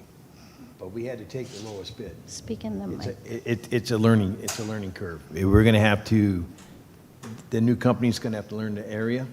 It's going to take time. There's going to be a transitional phase. In the end, will that cost us more than $48? Yes. So I know exactly what you're saying. Okay, so I guess let me ask the city attorney a question. I know that they have to follow those guidelines going with the lowest bid, but that doesn't mean that we as a body we're like hard-coded into approving that if there are some other reasons why we want to go with another contractor, correct? Well, your procurement process does involve going with the lowest responsible and responsive bidder. So the council can, because you are a charter city, find in the best interest of the city you're choosing not to follow that particular process or not to go out to bid. We don't generally recommend it. There can be a protest. We can have issues associated with that issue. Having said that, however, as a charter city, you do have more leeway than a general law city does. No, I'm not suggesting that. I just want to be clear. Understood. Yeah. We go through the process, everyone submits their bid, staff recommends the lowest bidder, right? What I'm saying is they made their recommendation, and if I want a motion that we keep North Bay for an extra $48 because they know that part of the district, can we do that, or can we not do that? Because that's kind of hard-coded into the process, just for my own edification. It's a little bit hard-coded into your procurement ordinance. Okay. However, you do have exceptions in your ordinance. One of them is that you don't go out to bid at all, and you go with the best interest of the city in mind. So you can reject all bids and then resubmit it as best interest of the city for whatever reasoning you have that would make you want to award it to a different contractor. Yeah. Thank you. Mm-hmm. All right. Do we have any public commenters? No speakers at this time. All right. Are we ready for a motion? I move that we adopt a resolution awarding a landscape maintenance services contract for Region 4, Northeast Quadrant, to New Image Landscape Company of Fremont, California, for a maximum not to exceed amount of $1,361,657, and rejecting all other bids. Great. Thank you. And let's do a roll call vote. Mayor Source. Yes. Vice Mayor Bergenzer. Yes. Councilmember Gordon, Yes. Ledeju, Yes. Matias, Reluctantly, yes. Matulik, Aye. and Palmeris. Aye. That motion carried unanimously. All right, thank you.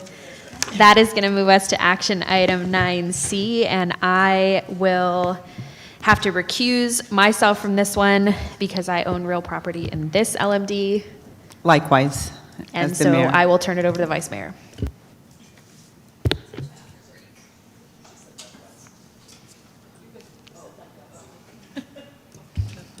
So Madam Clerk, can you please read the item? Adopt a resolution awarding a landscape maintenance services contract for Region 8 Glen Cove to New Image Landscape Company of Fremont, California, for a maximum not to exceed $2,158,155, and rejecting all other bids. And there's no presentation for this one, correct? Okay. Any questions or comments from council? Any public comments? No public comment at this time, Vice Mayor. Okay, well then I move that we adopt a resolution awarding a landscape maintenance services contract for Region 8 Glen Cove to New Image Landscape Company of Fremont, California, for a maximum not to exceed $2,158,155, and rejecting all other bids. Vice Mayor Bergenzer, Yes. Councilmember Gordon, Yes. Matias, Yes. Matulik, Aye. Palmeris. Aye. That motion carries unanimously with the mayor and Councilmember Ledeju abstaining due to conflicts of interest. Until the mayor gets here, we'll move on to item D. Madam Clerk, could you call the item D, please? Adopt a resolution awarding and approving a landscape maintenance services contract for Region 7 East Vallejo to North Bay Landscape Management, Inc. for a maximum not to exceed $1,352,802, and rejecting all other bids. And again, no presentation for this one. Any questions or comments from council members? I just, Ron D. sorry, no, I just wanted to make sure on this one I don't have to recuse myself. Don't think so, but, No. no, okay, yeah. Yeah, no, I'm fine. Thank you. All right, are we ready for a motion then? Or do we have any public comment? I guess we need to ask that first. I All thought right, there then. was someone that raised their hand. Hold on a minute. Okay. Or there was someone in audience. Yes. Matulik, Aye. Palmeris, Aye. Mayor Source, Yes. and Vice Mayor Bergenzer. Yes. Motion carries unanimously. All right, thank you. That's going to move us to item E. And I will actually look to my colleagues to see if we feel like we're ready. We're going to be making a lot of appointments to boards and commissions. If anybody wants a quick recess to regroup prior to this item, why don't we just take a few minutes, maybe 5, and then we'll come back and do item 9E.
All right, I'm going to encourage us all to come back so that we can zip through some items.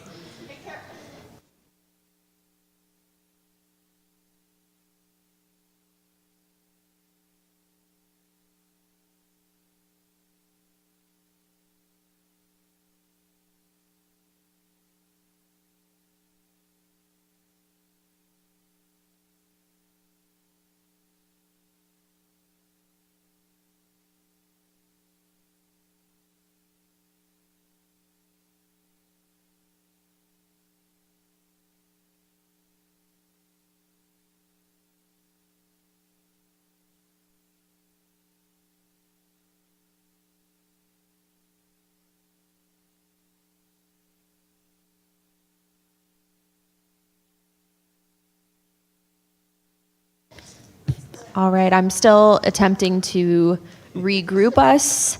We are investigating who controls the air conditioning and temperature. We're cold up here too, but I don't know, I cannot promise you that we will have a resolution for you. We are trying to figure that out.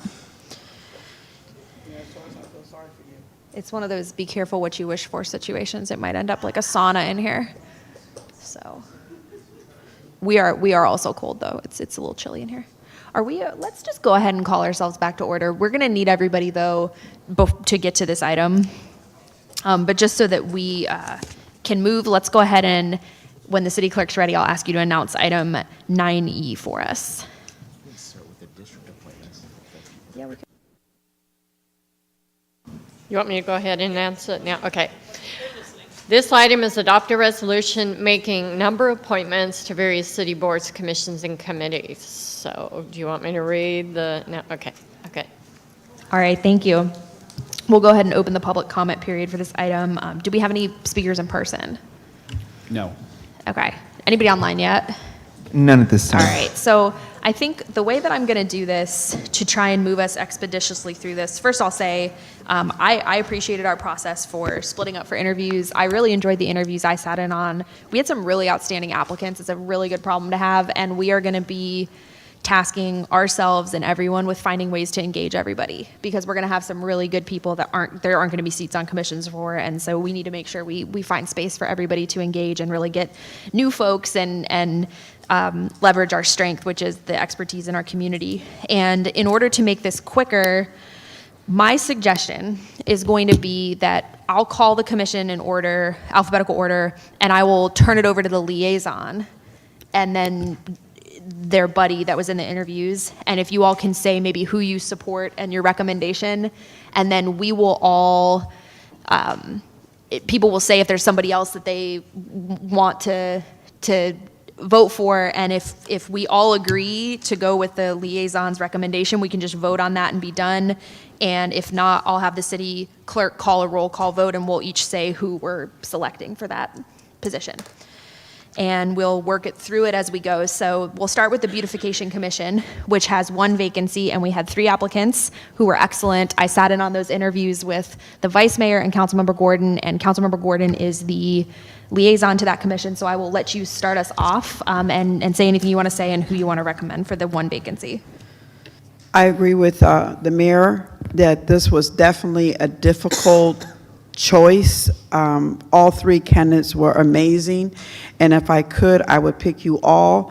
But even if you're not being picked, please stay involved. I would like to start mine off with Sarah. Livy? So the nomination is for Sarah Leahy. Do we want to call a roll call? I guess we should just call the roll call. Or Vice Mayor, do you want to go? What's the easiest way to do this? We did roll call. Let's just do the roll call. You do. Yeah. Do you want me to start with the people that interviewed? Yeah, please. Okay, so Councilmember Gordon, it was Sarah, correct? Okay, and then I do know the Vice Mayor and the Mayor also were on those interviews. I also select Sarah. And I'll do the same. Okay, Councilmember Ledeju. I agree with the group. Councilmember Matias? Also for Sarah. Agree? Yes, for Sarah. Okay, Yes. and Councilmember Tulip? And I would like to qualify this is that just because the the liaison is the one that was kind of touted as leading this conversation. We all had the opportunity to watch all the interviews, so I don't want people to think that just because one person is taking the lead and saying a name, that we're all picking that name. And I agree, all three of these were great candidates after watching the interviews, and but I am going with the consensus of what everybody else is agreeing with and going with Sarah. Okay. Councilmember Palmares. Ms. Leahy. Okay, so that is a unanimous agreement. So she's appointed for a term to expire June 30th of 2028. All right, congratulations, Ms. Leahy, and thank you to our other applicants. Plan on hearing from us because we want you to be involved. We were really impressed and glad for your willingness to serve. That's going to bring us to Code Enforcement Appeals Board. We have 2 vacancies and 1 applicant, so this should be a quick one. Councilmember Matias, do you want to kick us off? I will be nominating Mr. Ureta. All right. Vice Mayor, Councilmember Matulik, you were on the interviews as well. Yes, Mr. Ureta also. And Councilmember Gordon, you also participated. I agree. Okay, Vice Mayor Bergenzer, I agree. Councilmember Ledeju. And Councilmember Palmares Mr. Ureta. and Mayor Source. All right, I'll go for Mr. Ureta as well. Okay, that's another unanimous. Thank you. And anyone interested in serving on the Code Enforcement Appeals Board, we still have 1 vacancy. And That's we gonna- still do have the application open. Yes, for that. wonderful. So that'll move us to Commission on Culture and the Arts. We have 4 applicants for 2 vacancies, and I cannot remember, is this Councilmember Matias again? Matias, Machulik, and Gordon participated in those interviews. Heavy month of interviews. Heavy month. Just want to echo what the mayor has shared. Just an outstanding class of residents / candidates for each of these commissions. I really want folks who don't end up getting appointed through this process to remain engaged and to look for other leadership opportunities to serve your community. You guys are all outstanding. And with that, I will be nominating Ms. Dalia Vidor and Ms. Chris Thorson. Okay. Councilmember Machulik. Thank you for that, and just as a friendly reminder, we still have an opening for code enforcement for those that may not be selected through tonight's process. But I am going with Dalia Vidor and Monique Schaefer. Okay. Councilmember Gordon. I'm going with Dahlia and also Monique.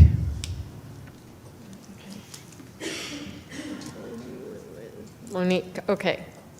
Mayor Source. I'll go with Vidor and Thorson. Okay. Palmares. Ms. Vidor, Ms. Thorson. Ledeju. Thorson and Vidora. And Bergenzer. Vidor and Thorson. Okay, it looks like the appointments are Dahlia Vidor and Chris Thorson. Thank you. Congratulations to you both, and thank you to the other applicants. That was another tough one. That was another really tough one, yeah. All right, that is going to bring us to one that is equally tough, which is the Economic Development Commission. Hey, Councilmember Matias, have fun with this one as well. We've got some more people to get engaged here because this was a really great Yeah, pool. and I just want to thank my colleagues, council members Matulak and Gordon, for participating in this process with me. We just had, again, really outstanding conversations with all of these candidates. My nominations for the 3 vacancies are going to be for the following folks. Number 1, Miss Jessica Gonzalez. Number 2, Miss Tay Lynn Mitchell. And number 3, Miss Kira Williams. Okay. And Councilmember Machulik. I choose Jessica Gonzalez, Taylin Mitchell, and Kira Williams. Same 3. Okay. Councilmember Gordon. I would like to select Ms. Gonzalez, Mitchell, and Williams. Again, this was difficult. You know how you want to go back and forth, but this was difficult after watching the video again. Vice Mayor Bergenser. Gonzalez, Mitchell, and Williams. Led it you. Same as everyone else. Okay. Councilmember Palmares. Before I vote, I believe Councilmember Matulak's votes were inputted incorrectly. I think he voted for Miss Woods. Is that correct? No, I said Williams, not Woods. Oh, I'm sorry. That's okay. Misheard. Thank you. So I'm going with Miss Mitchell, Miss Williams, and Miss Woods. Okay. And Mayor Source. All right, and I'll go with Gonzalez, Mitchell, and Williams. Okay, it looks like the appointments are Gonzalez, Mitchell, and Williams. I do need the council to clarify which two terms receive the terms expiring June 30th of 2026, and which one term gets the term to expire 6/30 of 27. My recommendation would probably be to go by the votes. Since Mitchell and Williams both have 7, maybe we give them the longer term, and then Ms. Gonzalez can do the 26. Well, the longer term is only once. The longer term is for Oh. June 30th of 2027. Never mind, I misread it. In which case, I'm gonna ask the liaison. Do you have a preference? Do you want to flip a coin? Yeah, might be no, easier. we can go with Mitchell for 27, and then the other two for 26. Okay. And I'm just gonna add, that commission has an unbelievable amount of experience. So I really hope that there is just a fruitful partnership with our staff and really driving our strategic plan forward, because that commission is stacked, folks. Just a range of experience across the board. So looking forward to partnering with them. Thank you. That's going to bring us to Housing and Community Development, and I'm going to turn it over to Councilmember Letajou. We have 3 vacancies and 4 applicants for this one, with another staggered term that we'll have to deal with. Sure. So it will be Cassidy, Studland, and Vance. Okay, and that brings us to Councilmember Palmares. Miss Vance, Miss Ojo, and Miss Stuland. Okay. And Councilmember Gordon, you did also participate. Again, I know this sounds repetitive, but it's important to state that every last one of the candidates that applied, I just want to say thank you to you. My hat's off to you. Not only were you passionate, but you have brought so much resources of ideas. So this is definitely another difficult one. I'm going to go with Vance, Ms. Doolin, and Cassidy.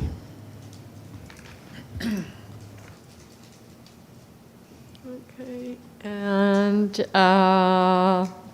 Vice Mayor Bergenser. Cassidy, Stuland, and Vance. Matthias.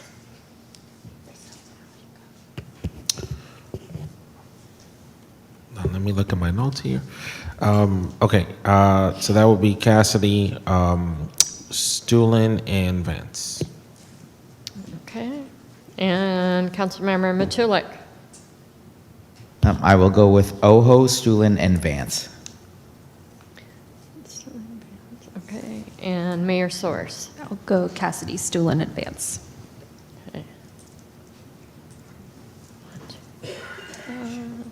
2. So it looks like the appointments were Cassidy, Stuland, and Vance.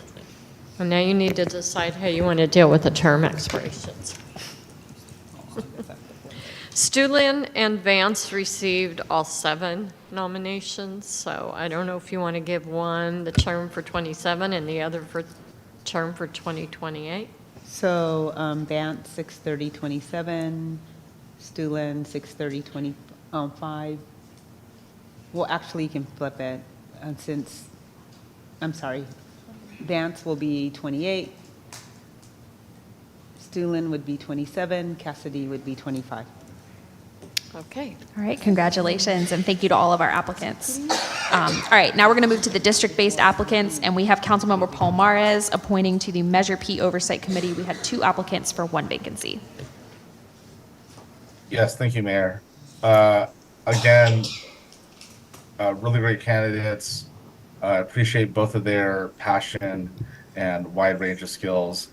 However, I have to go with one. I will appoint Ms. Santos. Okay. And then we have a District 6 vacancy also for the Measure P Oversight Committee. We had 5 candidates for 1 slot. Councilmember Gordon. Thank you so much again for everyone who applied. It was overwhelmingly wonderful to see such great participants who truly want to be part of the solution. And I am going to go with Ajawa McDonald. All right. That is going to bring us to the Participatory Budgeting Steering Committee. I was in these interviews with Councilmember Gordon and Vice Mayor Bergenzer, who are the 2 liaisons to this commission. We only had 1 applicant, and there is 1 vacancy and 3 alternate vacancies. And do we want to go ahead and select that person? Yes. Mr. Perry? So many people to pick from. Yeah, all right. We'll go with Perry. Oh, yeah. Do you want me to go through each council member to get I think a yes we're or no? okay. Is that You're our, can we okay? do kind of a nod vote on that Okay. one? And then we still do have 3 alternate vacancies, so PB is a good one for folks that are interested, especially some of the Measure P applicants and, yeah, even like beautification and culture of arts, you know, PB can fund stuff like that. So that's a good one to get folks on. That's going to bring us to the POAC, the Police Oversight and Accountability Commission. We've got 2 vacancies. The first is in District 1. We had 2 applicants. Didn't we have 3 applicants? Anyway, we had 2 applicants listed here for 1 vacancy. Councilmember Matias. We had 3, right? No, I think it was 2. Okay. Yeah, I only have 2. Oh, never mind. Oh, okay, never mind. We have 2. What? Oh, okay. Never mind. All right, so also this one was a toughie. Just incredible amount of experience of both candidates and residents from my district. My nomination for POAC is going to be for Miss Romy Qualls. And then our other vacancy would be the reappointment. We have 1 applicant who is an incumbent in District 6, Councilmember Gordon. Yes, I'm going to select John Lewis. I want to thank him again for applying. I appreciate his commitment and been patient with us while we were waiting to get training, so definitely want to select Mr. Lewis again. All right, yes, thank you. And thank you to all the POAC members who have been so patient. That is going to bring us to the Surveillance Advisory Board, and we have, we actually have 4 vacancies, but we did not have any applicants from District 6, so we'll go ahead to District 1, Councilmember Matias. Mr. Owen. Great choice, for real though. Great applicant. We had really good applicants for this. All right, and Councilmember Letiger, you've got a vacancy in D3. So, Ms. Cohen Thompson. And then I had 6 at-large applicants. Mayor, I'm going to ask to be recused from this portion, Sure, if you would like. since my spouse is a Okay. candidate. You can, that's fine. If you want to step out, I'm fine with you staying here, but whatever you want to do. Do you want to step back? I don't think I think it's completely fine.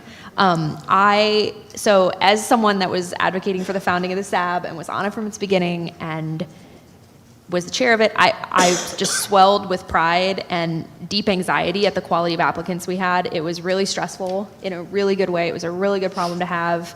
As the vice mayor mentioned, his husband, Adam Bergenzer, who I served with on the SAB, is just outstanding, an absolutely outstanding applicant, so qualified, and so were all of the other 5 applicants. I wish you all could just be the board. And I angsted over this. I'm gonna nominate Alejandro Bras, and I am going to make a recommendation, particularly since District 6 is vacant, I'm going to task myself with trying to figure out how to make sure we keep everybody engaged in this. And I am also going to suggest that we change this ordinance. We still have a monthly meeting request for the SAB pending from like 2.5 years ago. I think we should amend this ordinance to allow council members to make appointments out of district. Since we've got this vacancy in D6 and we don't have any applicants for D6 and we only had one from the couple other districts, but we had all these great people. There's value in having geographic representation from all the different districts, but I think when you have the caliber of folks that we saw apply for this commission, it would be great for the council members, particularly if they don't have applicants from their district. And we sat on a couple of these vacancies for a while. It would be good for us to have some more flexibility. So that would be my recommendation for this, especially since Councilmember Gordon still has an appointment to make, and I would deeply encourage her to select from this pool because you were in the interviews. I mean, it was strong. Go ahead if you want to say something. Yes, I was going to make recommendation from my previous board and pick Vanessa Oden to ask would she be willing to sit on the SAB? And I believe she would have to apply. So we could encourage the applicants from D6 that apply for other boards to apply for the SAB. They would have to re-interview for the SAB. Yes. But we can encourage them to apply as well. But through the mayor's recommendation, since these individuals already did apply for this first time, if we're willing to reconsider, if it's not violating anything, I would recommend to select, oh, not yet? Oh, okay. Yeah, we're not allowed, I don't believe we're allowed. We'd have to adjust the ordinance. Yeah. Yeah. I know that we have this in the ordinance because we sat on some vacancies very frustratingly for a while because we didn't have applicants from certain districts. So that would be my request is, yeah. Just to answer the question that wasn't actually asked, but was a statement. Yes, it is correct that the membership requirements are by district. However, the POAC ordinance, as you know, has a little like caveat in it that says if there isn't an applicant for that district, you can pick from another district. And I think that's what the mayor's suggesting we do an amendment here to allow that to occur. I'd like to add that same provision over to the SAB ordinance, especially because we're already going to be amending it to change the meeting frequency. Councilmember Letters, did you have something to add? Oh, no. Okay, we've got one more, which are our appointments to the Soul Trans Public Advisory Committee. We had 3 vacancies, we had 3 applicants. Did we point to someone? I would like to, we cannot Okay. at this time. So I would like to just go ahead and move that we appoint these 3. These were luckily really excellent applicants. We were in, the vice mayor and Councilmember Gordon were in those interviews as well. These were great applicants. So I'd like to just go ahead and move that we appoint all 3 to fill those 3 vacancies. Absolutely. Yeah. Absolutely. I don't know that do we need a roll call vote? All No. right. No, but you do need to take action to adopt the resolution making all these appointments. All right. Do we want to go ahead and make that motion? And can I do the or the motion to include all of the appointments? I don't have to list each one and name them. I have them all. Okay. I have them all. Okay. As already noted. Okay, I move that we adopt a resolution making appointments to various city boards, commissions, and committees as noted by the city clerk. And I will conduct the roll call vote, starting with Councilmember Letters. Yes. Matias, Yes. Matulik, Aye.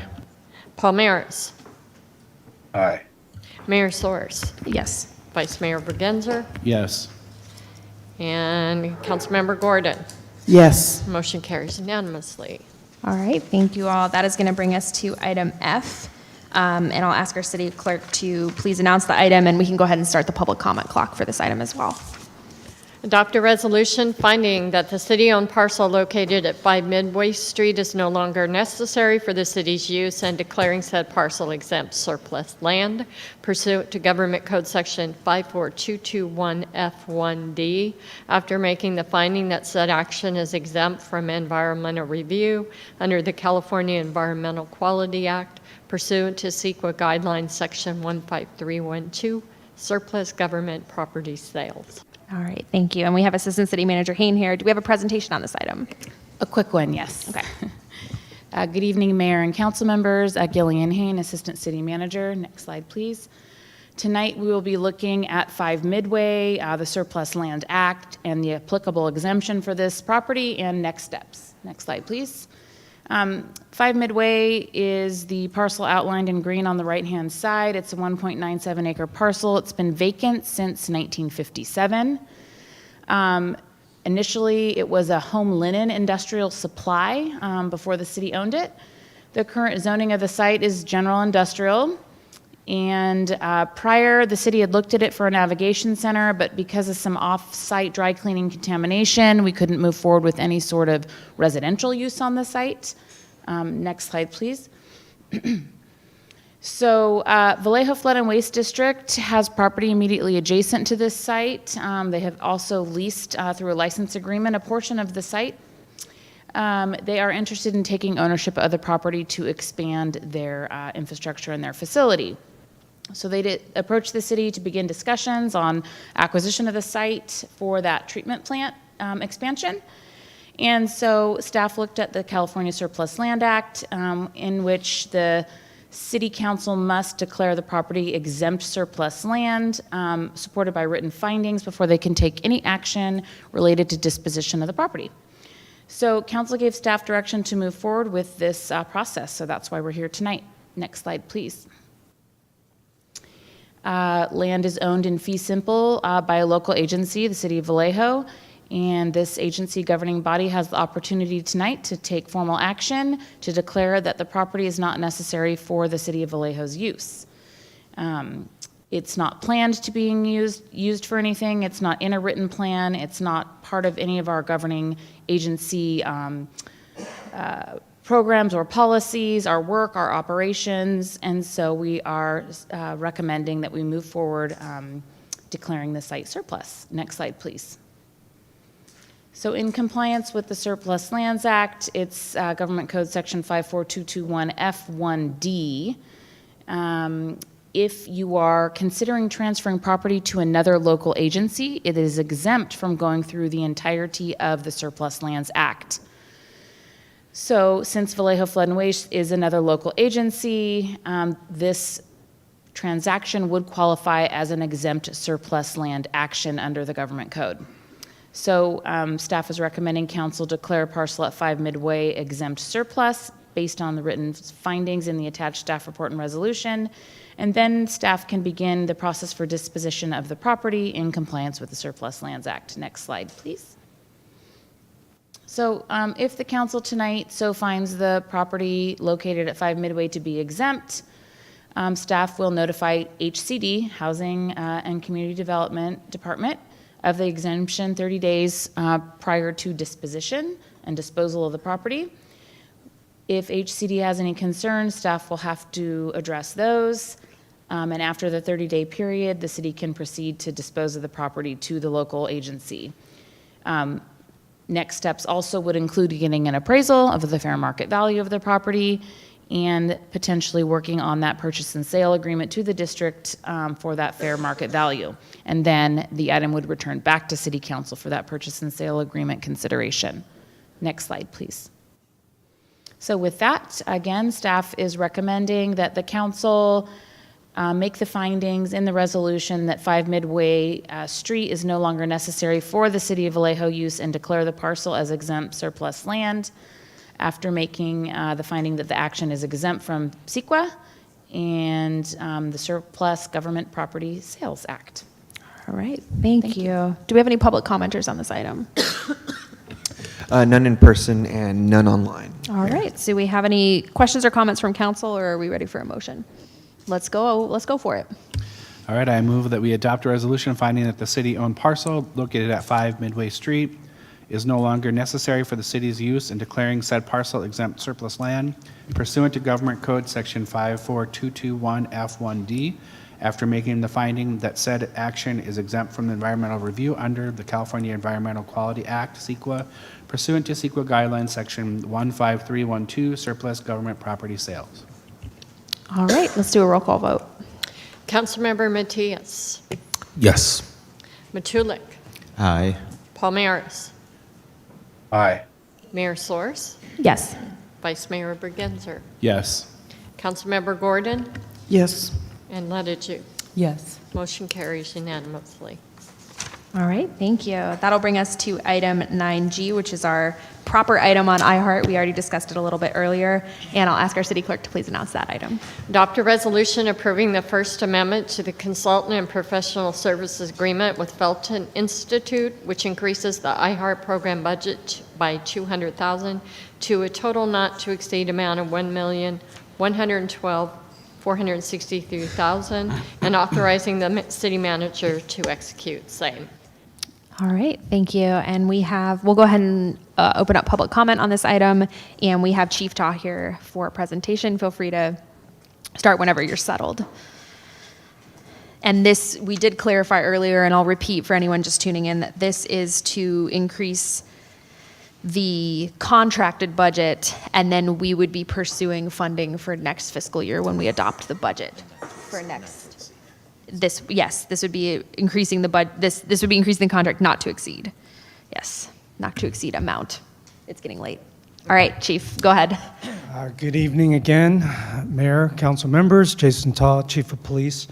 I just have a quick slide deck, but just to kind of summarize, as you just did, this is really to kind of shore up the gap in between May and June. So we had a limit of 912 that really was to take us to the end of April. And so we need to just ask for an increase tonight so that way we can cover May and June.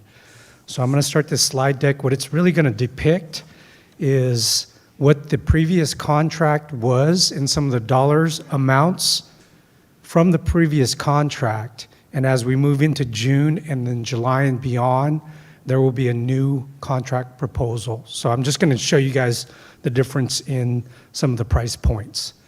So this first slide is personnel costs. So you can see the various positions and the associated dollar amounts for each position. So the total is $844,000 for the year. Next slide. These are the original contract non-personnel costs, so it just breaks down all the non-personnel cost items, which totals $68,000. And this is a summary of the original contract to total about 912, as I had mentioned, 463. And this is just rough math, on average about $76,000 per month. So these are the new terms of the contract that will be entering into July and beyond, but this is also going to cover June expenses. So you can see the breakdown for all the personnel costs. This, different than the previous contract, adds in the fringe benefits.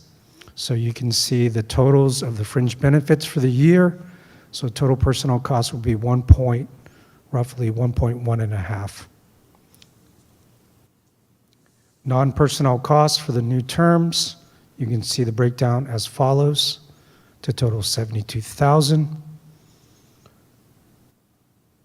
And then just a summary. So different than the previous contract, there are indirect costs that are also factored into this new contract to bring the total cost to be 1.5. Average monthly cost would be $125,000. So with that, I can answer any questions you all may have. All right, thank you very much. Do we have public commenters on this item? Yes, we have one in-person commenter. Why don't we go ahead and call them up? Liat Meisenheimer.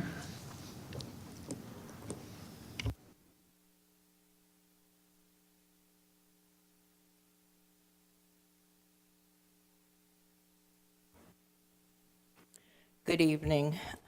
Leah Meitzenheimer. I'm here on behalf of our president, Pat Hunter, for the NAACP branch 1081, and she requested that we read the letter that was sent to council into the record.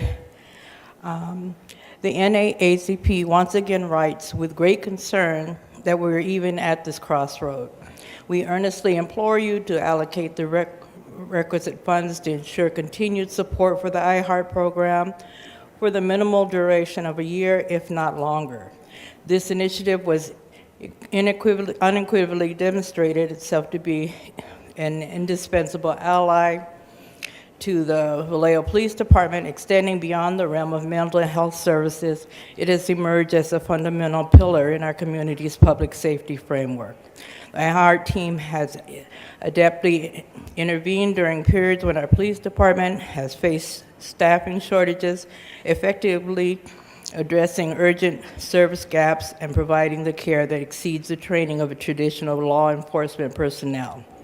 Instead of deploying untrained officers into precarious situations involving individuals grappling with the mental health crisis, the iHeart program facilitates with compassion and efficiency, additionally connecting residents in crisis within the rehabilitation and treatment. Necessary wraparound services critical to rehabilitation and treatment. This program has not only preserved lives, but it also fosters trust among families and residents who might otherwise feel marginalized.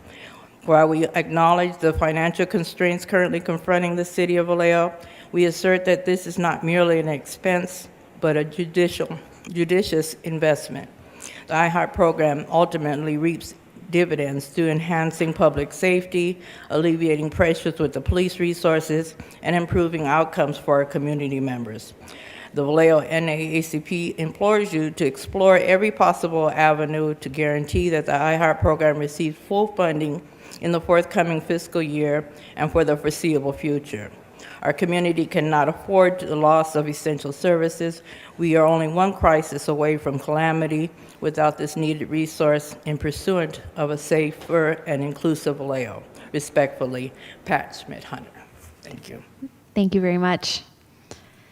Do we have any online speakers? None at this time, Madam Mayor. All right. Questions, comments from council? I see Councilmember Gordon. Yes, I'd like to say once again that we definitely need this service. Just hearing from staff themselves how they are qualified to go other places, but just the desire to want to not only work and continue to do the work that they do, but do it at home where they live. It's just amazing to me, as I said, seeing it firsthand, sitting with Chief Tao and the staff, Tao, sorry, please forgive me, and the staff wanting to find solutions to keep this organization, as I said before. I am, sometimes you get yourself in something that may not work, but one of my biggest concerns, as you know, is mental health, and having the right persons to be there, trained, prepared, wanting the best outcome. This program is definitely that. It is definitely a heart work effort, and I hope that my colleagues will support me in wanting to continue this opportunity and to approve this as is. Thank you. Councilmember Matias. Thank you, Mayor. Definitely echo my colleagues' thoughts as it relates to the support of this very vital program in our community. The only sort of piece of feedback I want to share with the chief and with the staff from iHeart here is in relation to just a broader conversation that we're having in the city right now around how are we supporting our unhoused neighbors and residents, right? And so to the extent that you guys can sort of speak to both through the commission and to this body in subsequent meetings into what sorts of services are currently being provided, what case management services are possible in the year ahead, because there's a real need there, and what the associated cost is going to be. I think that would be helpful for this body, given the very real needs that we have in the community right now. And so That's just a data point I'm looking to explore and engage both of you in conversation in the coming months. So thank you. Thanks. Councilmember Matulik. Thank you, Mayor. And I, too, am a huge supporter of the iHeart program, and especially with Rayvon here, and thank you for all the great work you've been doing with the iHeart program. But there was a slide that kind of stuck out to me where when you broke it down, if I read that right, there was 9.8 FTE, and then for that 9.8, we've got over $1 million.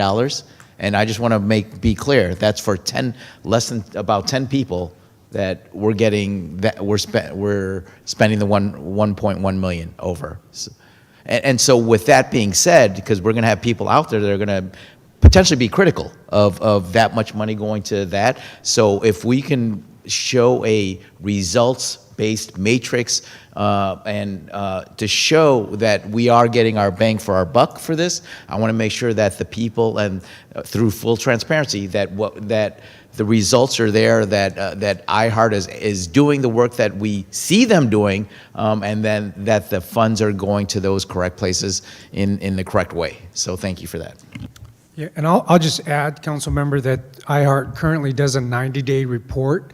I don't think we have a component in there yet for the unsheltered, but we can add that and definitely report out every 90 days. All right, other comments from council? If not, are we ready for a motion? I move that we adopt a resolution approving the First Amendment to the Consultant and Professional Services Agreement with Felton Institute, which increases the iHeart program budget by $200,000 to a total not to exceed amount of $1,112,463, and authorizing the city manager to execute the same. All right, let's go ahead and vote. Councilmember Matulik. Yes. Palmaris. Aye. Mayor Soers. Yes. Vice Mayor Begenzer. Yes. Councilmember Gordon. Yes. Ledeju. Yes. And Matias. Yes. Motion carries unanimously. All right, thank you all very much. That will bring us to item 9H, and I will ask our city clerk to please announce that item.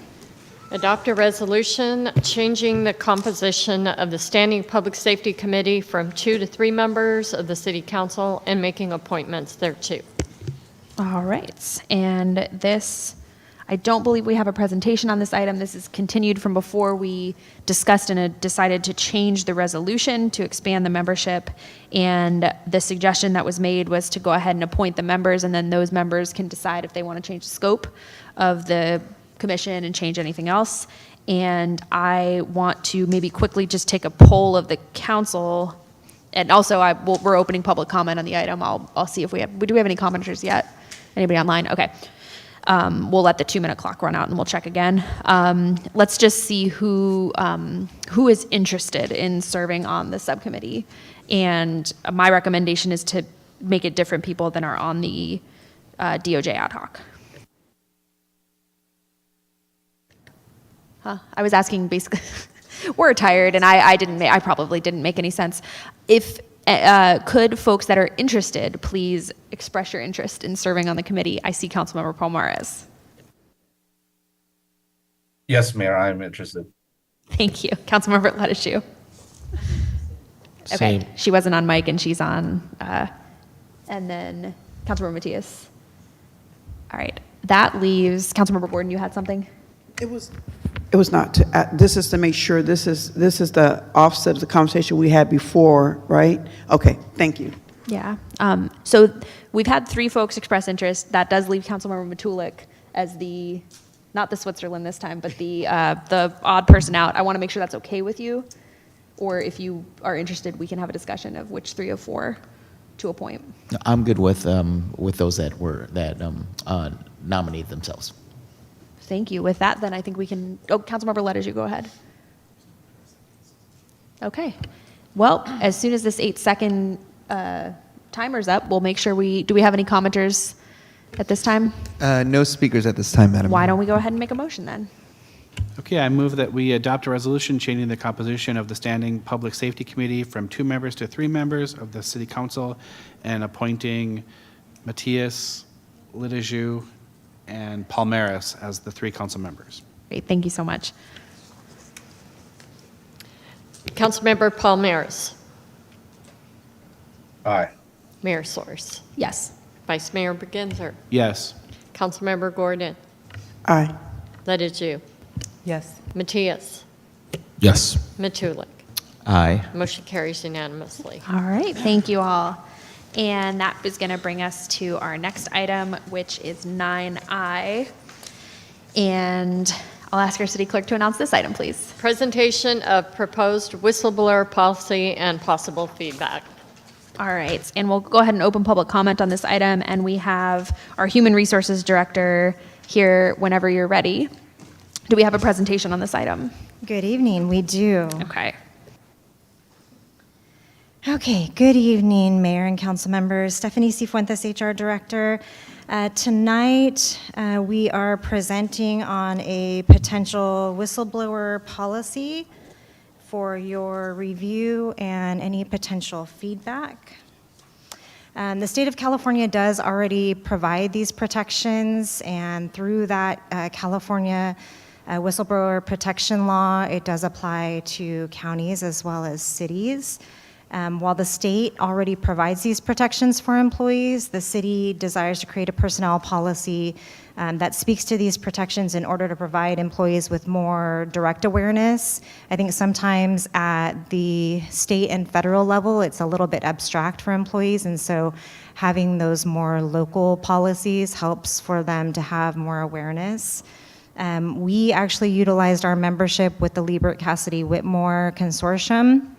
They have a template personnel policy manual that we have been trying to work on to implement some updated and modernized personnel policies for our use here with the city, and this just happens to be one of them. Typically, just through the Muni Code, the city manager has the authority to create, implement, and revise any personnel policies or administrative rules, as we call them here. But we brought this one to you tonight just to let you take a look at what it has in it and to provide any feedback. Next slide, Manny. Okay, so what's in the policy? The policy has the prohibitions. It prohibits preventing an employee from reporting what they reasonably believe to be activity that violates or is in non-compliance with any laws, rules, or regulations. It prohibits retaliation against an employee for making such a report. It also prohibits retaliating against an employee for refusing to participate in an activity that violates or is in non-compliance with any laws, rules, or regulations. And it prohibits retaliating against an employee because the employee's family member has or is perceived to have engaged in the first 3 bullets. Next slide. So who is covered by this policy? This policy applies to and protects city officials, officers, employees, temporary, seasonal, and extra help employees, and applicants. What is the reporting procedure? So when someone covered under this policy has reasonable cause to believe that they have witnessed the violation or noncompliance of a law, rule, or regulation that applies to our jurisdiction, they can notify the city in a few different ways. One, we have an app called Stop It, and it's an anonymous reporting tool that can be utilized. There's also, they can report the incident to their supervisor or manager or department head. And they can always come to the Human Resources Department directly and report it to myself or one of our managers. Either way, it's eventually going to make its way to my department to review. What is the procedure for reporting retaliation? So separate and aside from reporting any actual violation or noncompliance, there's a reporting procedure for filing a complaint for retaliation. So if an employee were to report against perceived violation or noncompliance and they feel like they were subsequently retaliated against, they can file a complaint of retaliation utilizing the same process that they would for harassment or discrimination. And the supervisors and managers would also have the same responsibilities as defined in the policy for discrimination, harassment, or retaliation, reporting that. And that's it. All right, thank you. Do we have any public commenters on this item? None at All this right. time. Questions, comments from City Council? And I believe this item is for us to give direction, right? All right, Councilmember Matias. I'm sorry, y'all. So thank you, Director Cifuentes, for your presentation. I just have a couple of quick points and some feedback to share. I think what would be helpful, to the extent that that information can be shared out, City Manager Murray, is just to get a better sense from our risk manager of like kind of where this fits alongside our agency's risk management program. I think it would just be really helpful to understand, how are employees being made aware of these policies? How often do they receive training? As a body overseeing this agency, I think what I would like to see is, again, at a very aggregate level, what are the sorts of cases that are being reported? How many? How often? How long does it take to resolve them? I think that information will be very helpful and valuable to this body, so that we can be in a position to think about, in partnership with our city attorney and our city manager, like what are some systemic fixes we can, implement to see that go down over time. So I would personally love to see that level of reporting on a go-forward basis. And then as it relates to the actual policy and the program itself, the only thing that I was curious about in reviewing this policy, Director Cifuentes, was the Stop It tool was referenced a few times. So I went in, looked up some information on it, and that tool, from what I was able to research, is not really designed for city agencies. What I saw was ethics point be used more for city agencies, and one of the highlights of that tool in particular was its reporting capability and how it seamlessly integrated with all of the HR platforms that you have. And so just in terms of making sure that we've got the right software and tools in place, that would just be something that I would want you guys to explore, again, so that we're at a place to get report outs on what is actually happening at across the agency. So the particulars of it, I'll hear what my colleagues have to say, but at a very surface level, I appreciate the work, and those are the suggestions I have at this time. Thank you. All right, thank you. I'm not seeing anyone else at this time, so I'll go. This is really important. It is frankly pretty scary and unacceptable that the city hasn't had a policy in place, and I think this policy needs to be much more detailed, and it needs to speak to specific procedures, processes, and how we're going to evaluate ourselves to make sure that we follow those processes. I personally, coming in, it is incredibly important to me that our organization operate with integrity and do right by our people. And we need to rebuild trust, and we need to rebuild trust not just with our community, but with our staff as well. I will say right now, as a new mayor with my new council members, we are receiving whistleblower complaints. And we need to know that there's a process that's going to be followed and that those staff are going to be protected, because there is a history here. And we can say that there's California law that protects whistleblowers, and we can say that there's federal law that protects whistleblowers, but what are we going to do if a city staff member doesn't follow the law and retaliates against a whistleblower? What's our specific procedure, and how are we making sure that we're creating a safe environment where people can work, where people can report wrongdoing, and fundamentally where our taxpayers can be protected from that wrongdoing? So I have a list of things here that I would like to see enumerated in the policy. And I will turn it over then to my colleague, Councilmember Ledaju, who has deep expertise in this. I am concerned with who has access to the back end of the Stop It tool. I think it should be a third-party intermediary, and I'm not sure if it is, if it's somebody from that company, because, for example, if you have a department with one black employee and you get a whistleblower complaint about racial discrimination in a certain department, boom, everybody knows who that employee is, so that's not anonymous anymore. What if somebody wants to report a complaint against HR or against the city manager or against the city attorney who have access, if they have access to that? There needs to be some type of intermediary. There needs to be a very specific enumeration of the policy for how investigations are conducted and how we ensure that no one that is conflicted out or named in an investigation is involved in the investigation, and that there's not a subordinate of someone that's named in an investigation that's involved in the investigation, and periodically evaluate that. So actually go back and do an audit of that to make sure that we're following that policy.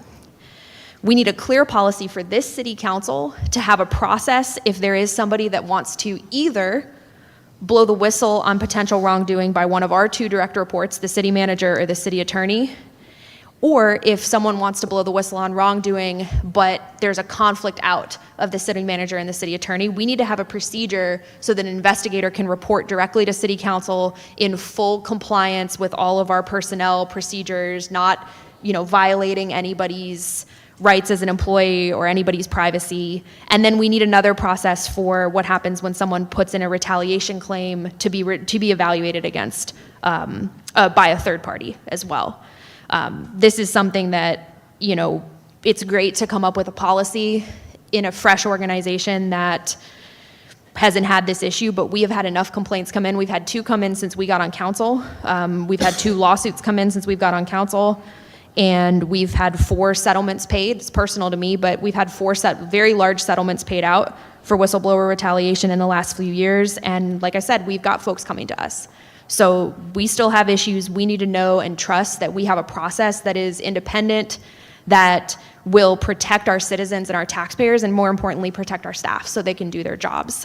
Because we've got good people, I think, that are afraid to speak out if they see something wrong. So this is a really important policy, and I'll turn it over to Councilmember Ledeju for, I'm sure, some more details on what we want to see in the policy.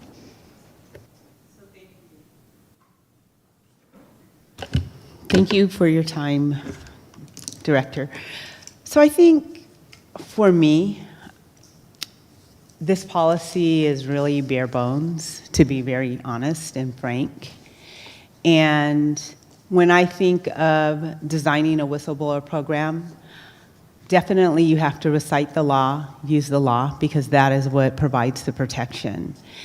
And it needs to be much more robust, and it needs to truly define why we have a whistleblower program, have a FAQ around that, what are some examples of fraud, waste, and abuse that we're talking about as it relates to the different policies. I think it's very important when we talk about educating anyone who would like to make a report. Additionally, and I would like to say this to our city manager, I would like to see where we have segregation of duties, not into human resource. I don't believe that's appropriate. So how are we going to segregate the duties around a whistleblower program? Because if there is a complaint that comes in and it is about the HR director just making a statement because it's coming into HR, how is that being filtered? And I think we need to really get to not just writing a policy, but I'd like to see an in-depth policy that really looks at and examines how we are reporting and the independence of that reporting and the protection of that reporter, along with the responsibilities of, from a training perspective, who are mandated reporters when a staff comes and says something to a supervisor, and on and on and on. How are we outlining all of that? Because that is really important, and particularly when it might happen within our organization. And so I think we need to go back to the drawing board, to be very frank, and I do appreciate the time that you've taken, but I want to see a policy that really has breadth and depth to it, and that really speaks to not just the law, but how is that applied, how do you use it, is really important for end users, and where is the protection in terms of the segregation of duties and where it's reporting in and how it's logged in and how I get I'm not a fan of this tool that you're using. Stop it. There are much more robust tools that really do the work in terms of here's your receipt, in terms of I did this, I sent something, here's my number, and a way to follow up with whomever's doing the work. While it is true, you're not going to give a report back to whoever the whistleblower is. This is confidential information. Once it gets into our system, it is protected confidential information. But I want to see all of that built around this process. When you talk to me about a policy, what is from the beginning to the end, this is not enough. This is very, it's not robust enough when we talk about having a whistleblower policy. And also when I think about having a policy is also designing on the website and in your process, what are the FAQs around this policy? And what is the city's whistleblower program, and defining it in very simple terms. And the reality is this tool is not just for staff, but this tool should be for our citizens as well. In addition to that is being able to outline when you provide a whistleblower complaint, what happens.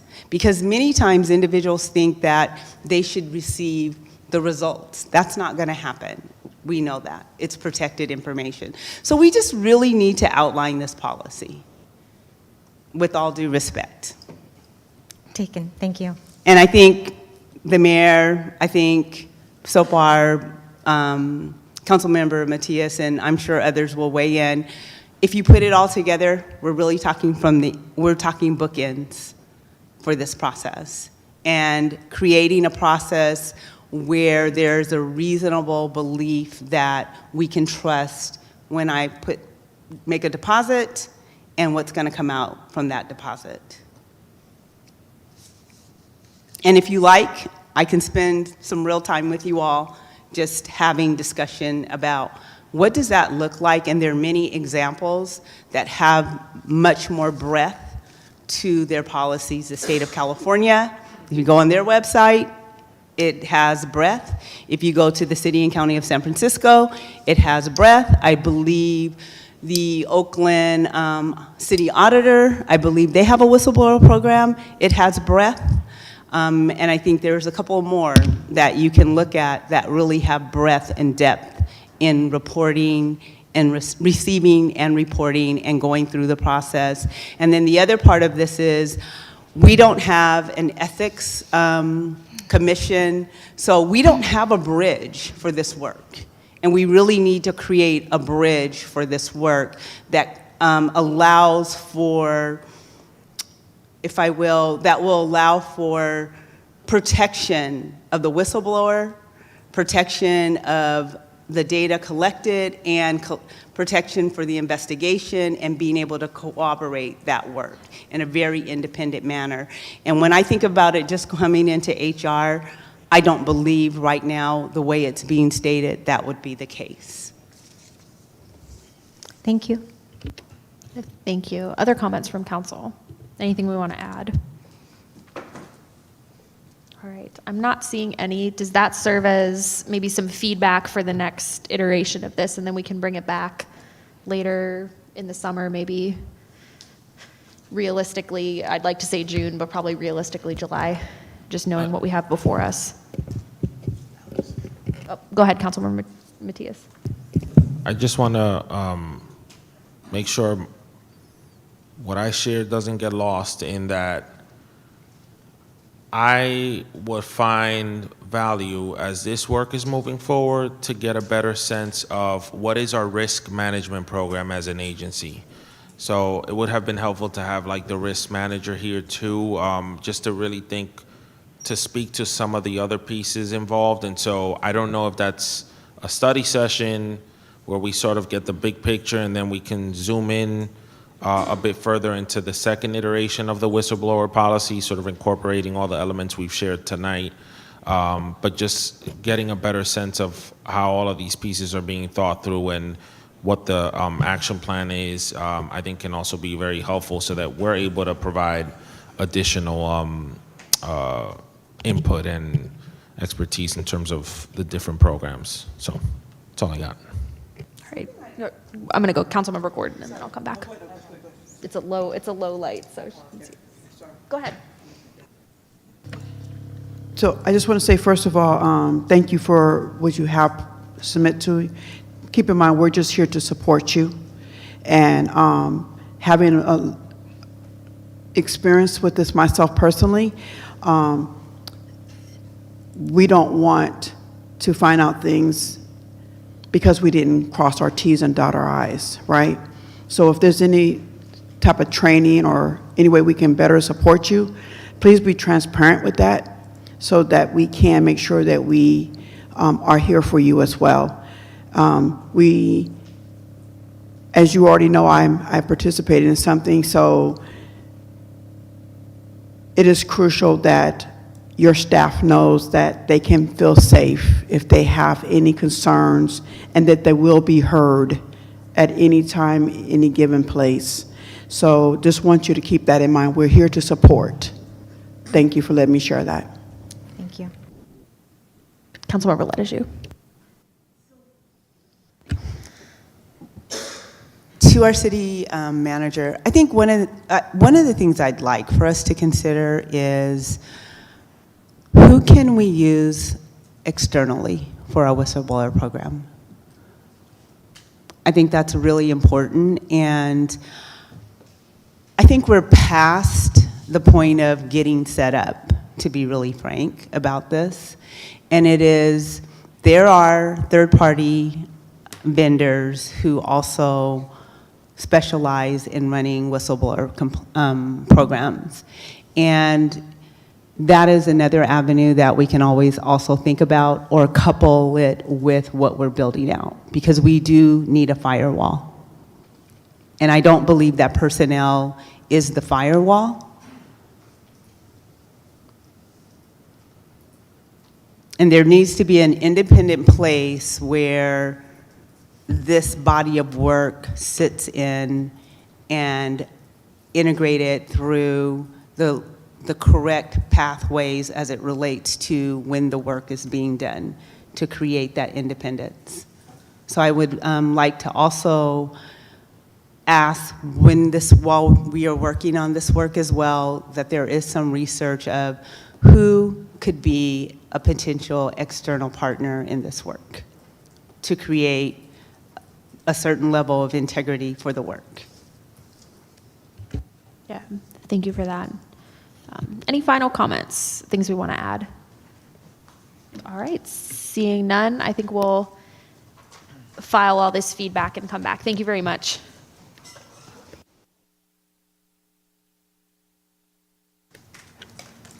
That is going to bring us to what I believe is our last action item, which is item J, and I'll ask our city clerk to announce this item, please. Notice of intent to amend the budget, accepting the last mile federal funding account grant awarded to the city of Vallejo in the amount of $3,806,104 to install the last mile broadband connectivity for the Mare Island Build North Sonoma Boulevard, Porter Street to Seaport, and Trailer City Park. This is step 1 of 2.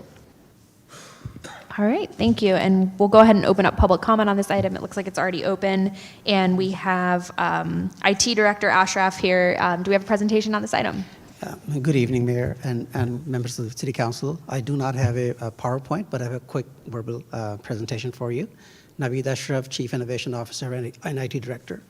So on July 2021, Governor Newsom signed into law SB 156, allocating $6 billion to accelerate broadband infrastructure development in California. $2 billion out of that $6 billion was specifically allocated to building the last mile infrastructure. In the broadband internet terms, last mile equates to the physical connection to each home or multi-dwelling unit. The FFA last mile account is administered by CPUC, California Public Utility Commission, under its CASIF, California Advanced Service Fund program.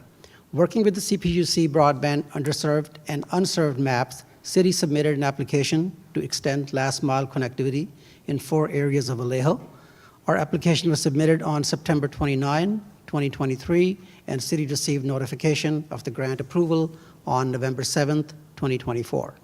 The application was a collaborative effort among our grant writer, Sidney Wilson, who was the quarterback in this process, California Consulting Group, our consultant, and our P3 partner, Smart Fiber Networks. The city was awarded $3,806,104 for 4 major projects in the city. The projects are as follows.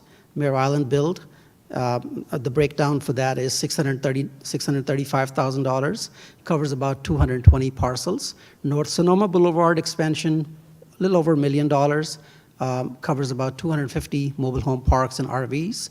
Porter Street to Seaport, $1.6 million, 350 parcels and multi-dwelling units are covered under this grant.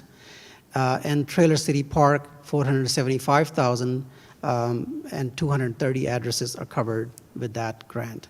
The above projects represents 4 pockets of the Vallejo where broadband is not available currently or available with severe limitations. The project hopes to elevate these 4 areas and extend city's existing underground municipal fiber network. The goal is to provide minimum speed of 100 megabits download and 20 megabits upload. The 4 proposed projects will cover little less than 1,000 parcels and potentially serve 4,000 community members, closing the digital gap and digital divide that exist in our community.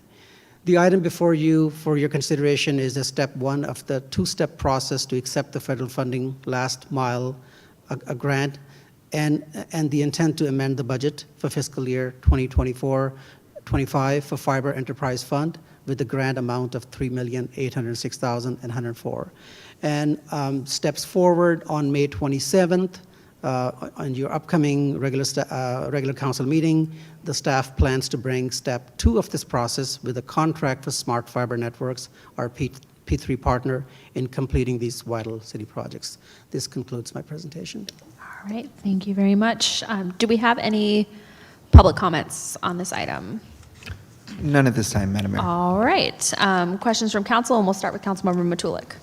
Thank you, Mayor, and thank you, Naveed, for the presentation. And you and I have had these conversations in the past where I'm hoping that we're able to identify the economically disadvantaged areas to be able to make sure we get those into those areas, and specifically prioritizing the ability for schools to get access to this. So, and I know we've talked about this in the past, and I'm hoping that we're still on that same path to keep that as part of the top priorities for this broadband.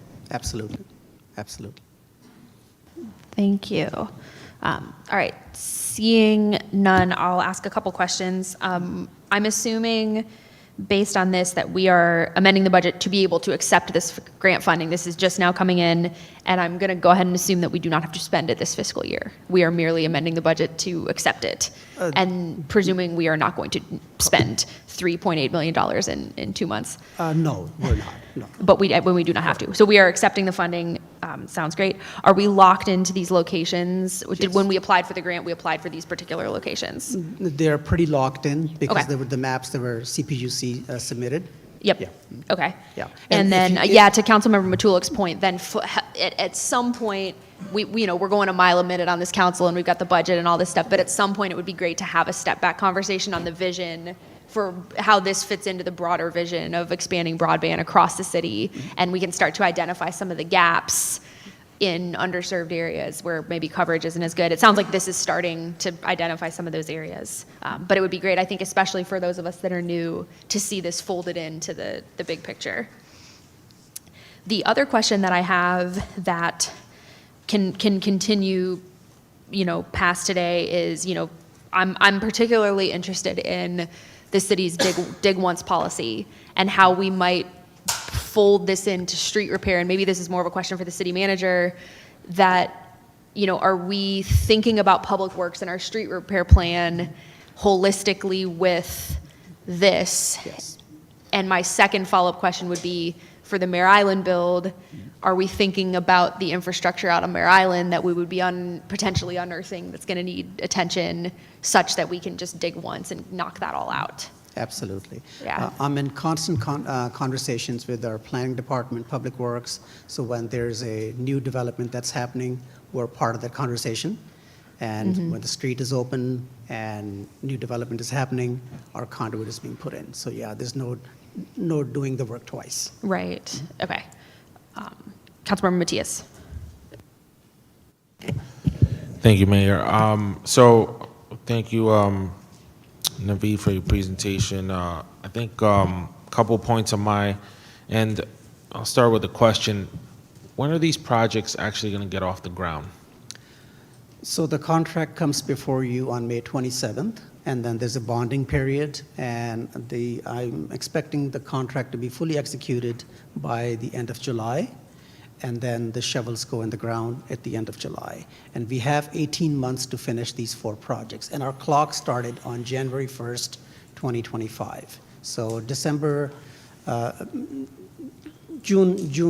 2026 needs to be finished. June 2026. Okay.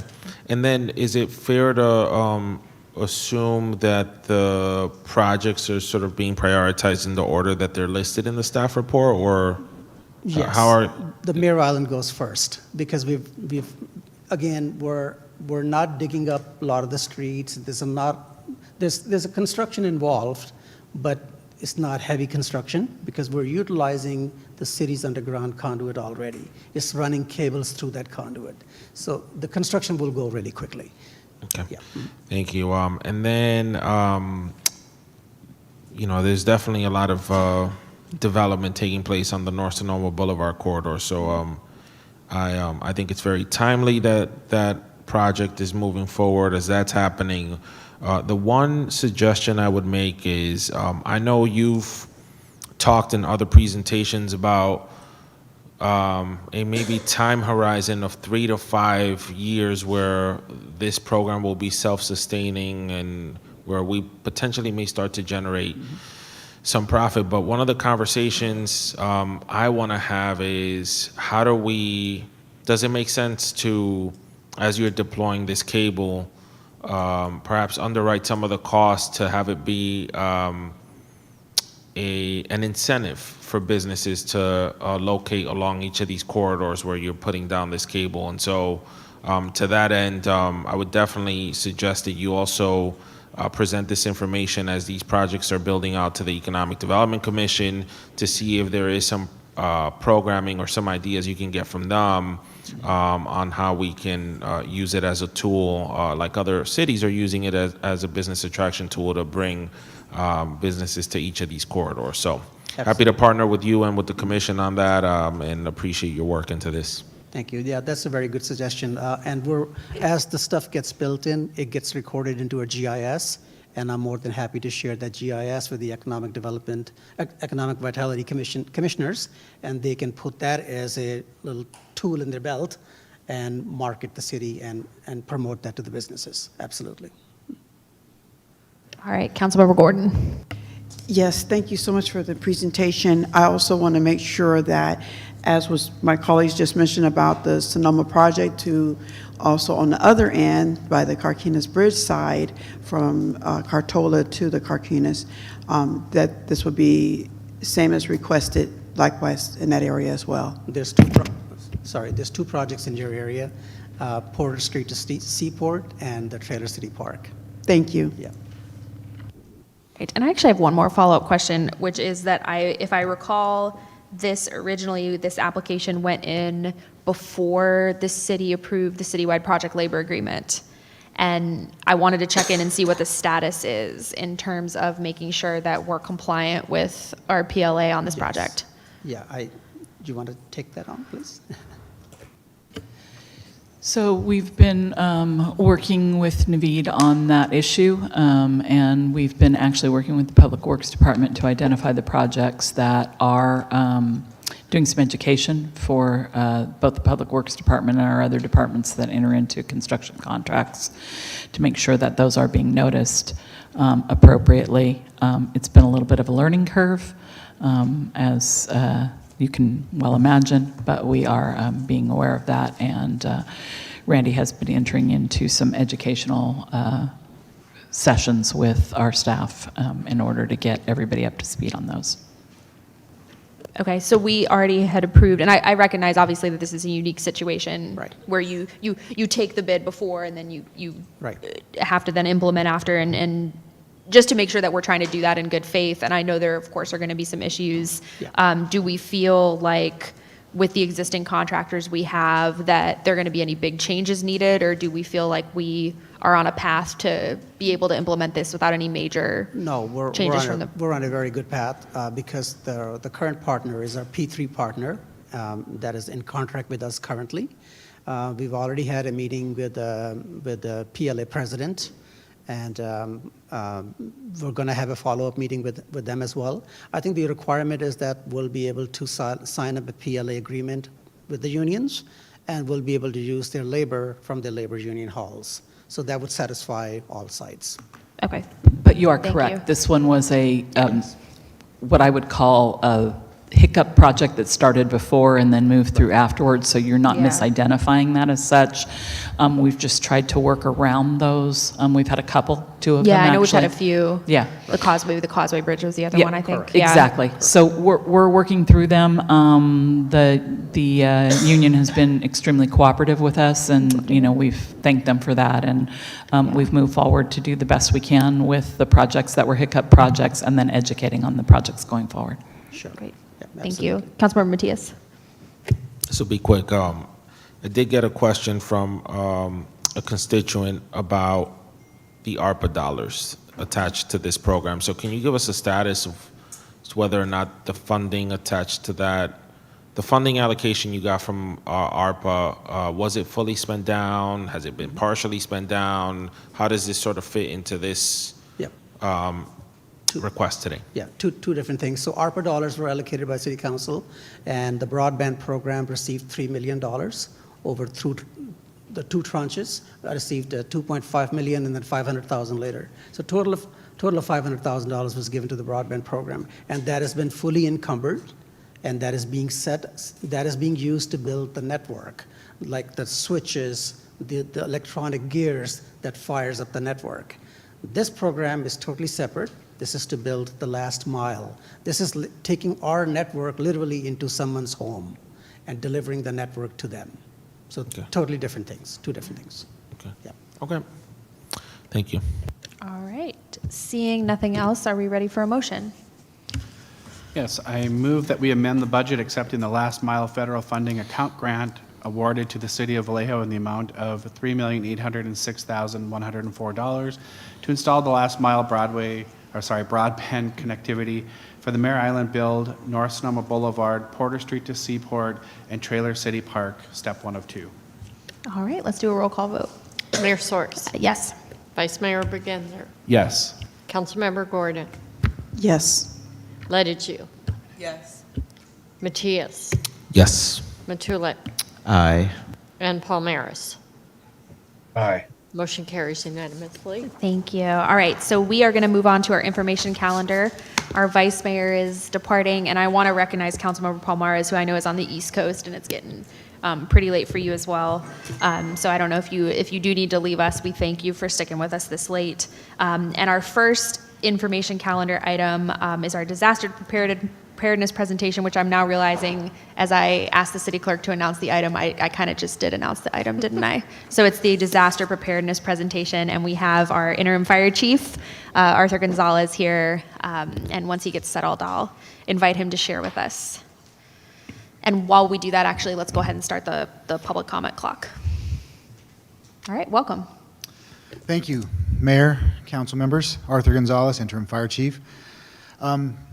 This is a very broad topic and scope, So I want to give a high-level overview of the city's emergency operations plan and our response to a major disaster. This is not, this plan is not enacted in a day-to-day disaster. This is a major disaster that would take, either size, scope, or duration of more than one day, bigger than the city, or more than the day-to-day operations. So this is a comprehensive plan. It's 468 pages. It outlines very clearly everybody's roles and responsibilities in the response to a disaster and where they fit in that response, and whether it's in the Emergency Operations Center or any other location that they can assist. It puts together a big collaboration of different departments and department heads and people that would be responsible for turning into disaster workers to assist in mitigating these incidents. So this plan is very good. It was written in 2015. There are some updates that need to be taken place, and that's our responsibility in the fire department to do that, and we'll be working on that. So the purpose of the emergency operations plan is to coordinate response to major emergencies. It also ensures continuity of government. It's there to protect life, property, and the environment, and it aligns with the National Incident Management System. The city adopted that ordinance in 2005 to align with the National Incident Management System. Some of the legal and operational authorities that allow us to do this is the California Emergency Services Act.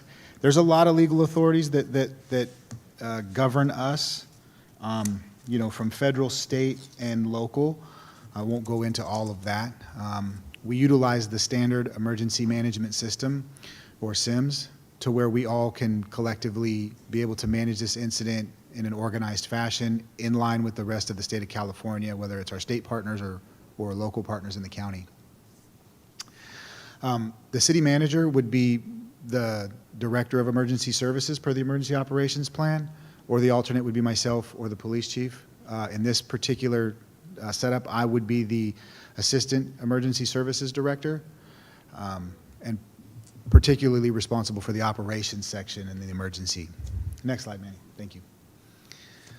So in the event of an emergency or an emergency operations center activation, this guide and plan breaks out in annexes, kind of you can hand this emergency operations plan to any head of any of these sections, and it would be able to have a guideline of all the roles, responsibilities, and be able to walk them through their tasks and how to operate in the event of an emergency. So that we would break it up into the management section, which would be the emergency services director, the city manager. Reporting directly to him or her would be legal, the city clerk as a liaison, and then the public information officers. And then under that would be the operations, which would be the boots on the ground, planning, logistics, and finance. We'd also, if in the event of an emergency, a large-scale emergency, we would also be in conjunction with Solano Office of Emergency Services and CALB Office of Emergency Services as well.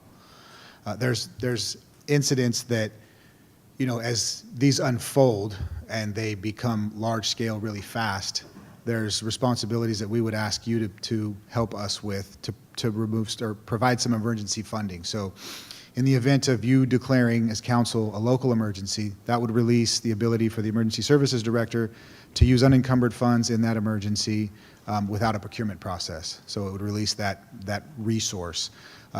In the event of an active incident, let's say a large-scale wildfire where there are houses burning, we would utilize our resources and go direct to the California Office of Emergency Services to fill out what's called an FMAG. An FMAG is a Fire Management Assistance Grant, and that would open up federal funding while the incident is occurring for recovery and funding that incident while it's ongoing. So, mutual aid, state resources, our resources, overtime costs, recovery costs. It happened most recently in the Palisades fire in LA. They were able to get successful FMAG and recovery for a certain duration. I don't have that number with me. Next slide, Manny. So in the emergency operations plan, as we go through opening the emergency operations center, there's levels of emergencies as defined. So level 1 would be normal operations or monitoring. That could be a localized event, maybe a civil unrest, a power outage of a shorter duration, things like that. We want to monitor that event where it could escalate, but we don't have to fully open the emergency operations center. A level 2 would be a partial EOC activation, where maybe just key figures would be collected into that as a collection point for logistics and information sharing. And then it would move on to a full EOC activation in the major emergency or disaster. In my career, we'll go to the next slide, Manny. In my career, I've experienced in this city all of these incidents, minus the dam failure. But tsunami warnings, I think there's been 3 of them in my career that we've had to respond to or deal with. Floods, wildland and urban fires, hazardous material events, terrorism and civil unrest, and definitely earthquakes, most recently in 2014. That taxed our city very well. We opened the Emergency Operations Center. I believe it was open for, I want to say, 4 days as we navigated a lot of that response and recovery. So, next slide. So kind of how it's broken out as a public safety response. As the EOC expands and opens up and becomes that collection point for information, logistics, and resource ordering, the people in the street that are mitigating the hazard in the tactical level would be the police officers. They would be, in charge of security, evacuations, crowd control, and a lot of these things could be happening simultaneously while other departments are doing their job as well. So the fire department would be responsible for suppression, search and rescue, hazmat response. Public Works would be damage assessment, post-search and rescue, and any cleanup and recovery efforts. And then the health would be in conjunction with our hospitals and our private partners in the EMS and the fire department would be medical triage and then public health and response. Next slide. In one of the annexes in the emergency operations plan, it really highlights the public information officer aspect of this disaster response and preparedness. This is a major piece that, we have to get this information out to the public. We want to be transparent. We want to get out the information that could be affecting people's livelihoods. So this is a large piece that is clearly outlined in the emergency operations plan. It talks about a joint information center, multiple language alerts. We use social media. We use emergency alerting systems such as Alert Solano. That's a fantastic one, and if everybody could sign up for that, that would be great. That gives you real-time information. Other real-time information that's very helpful is apps like Watch Duty and things like that to get that information to the end user so they can respond appropriately. Next slide. There's a whole section in the emergency operations plan that will guide us through a continuity of government. It talks about leadership succession. If in the event of a major, disaster, we lose some of those key leaders that would be responsible for some of those positions, whether it be, electeds or whether it would be department heads. Keeps the vital records retention and then comes up with alternate EOC and council locations in the event that our main EOC, which is located at Fire Station 21, which is 1220 Marin, is damaged in that particular event. Next slide. So not only do we have the city response to a large-scale disaster, we do try to put out some public information and have the citizens prepared as well. We've had CERT trainings in the past that we need to revamp and continue to educate the public on how to take care of themselves in these events.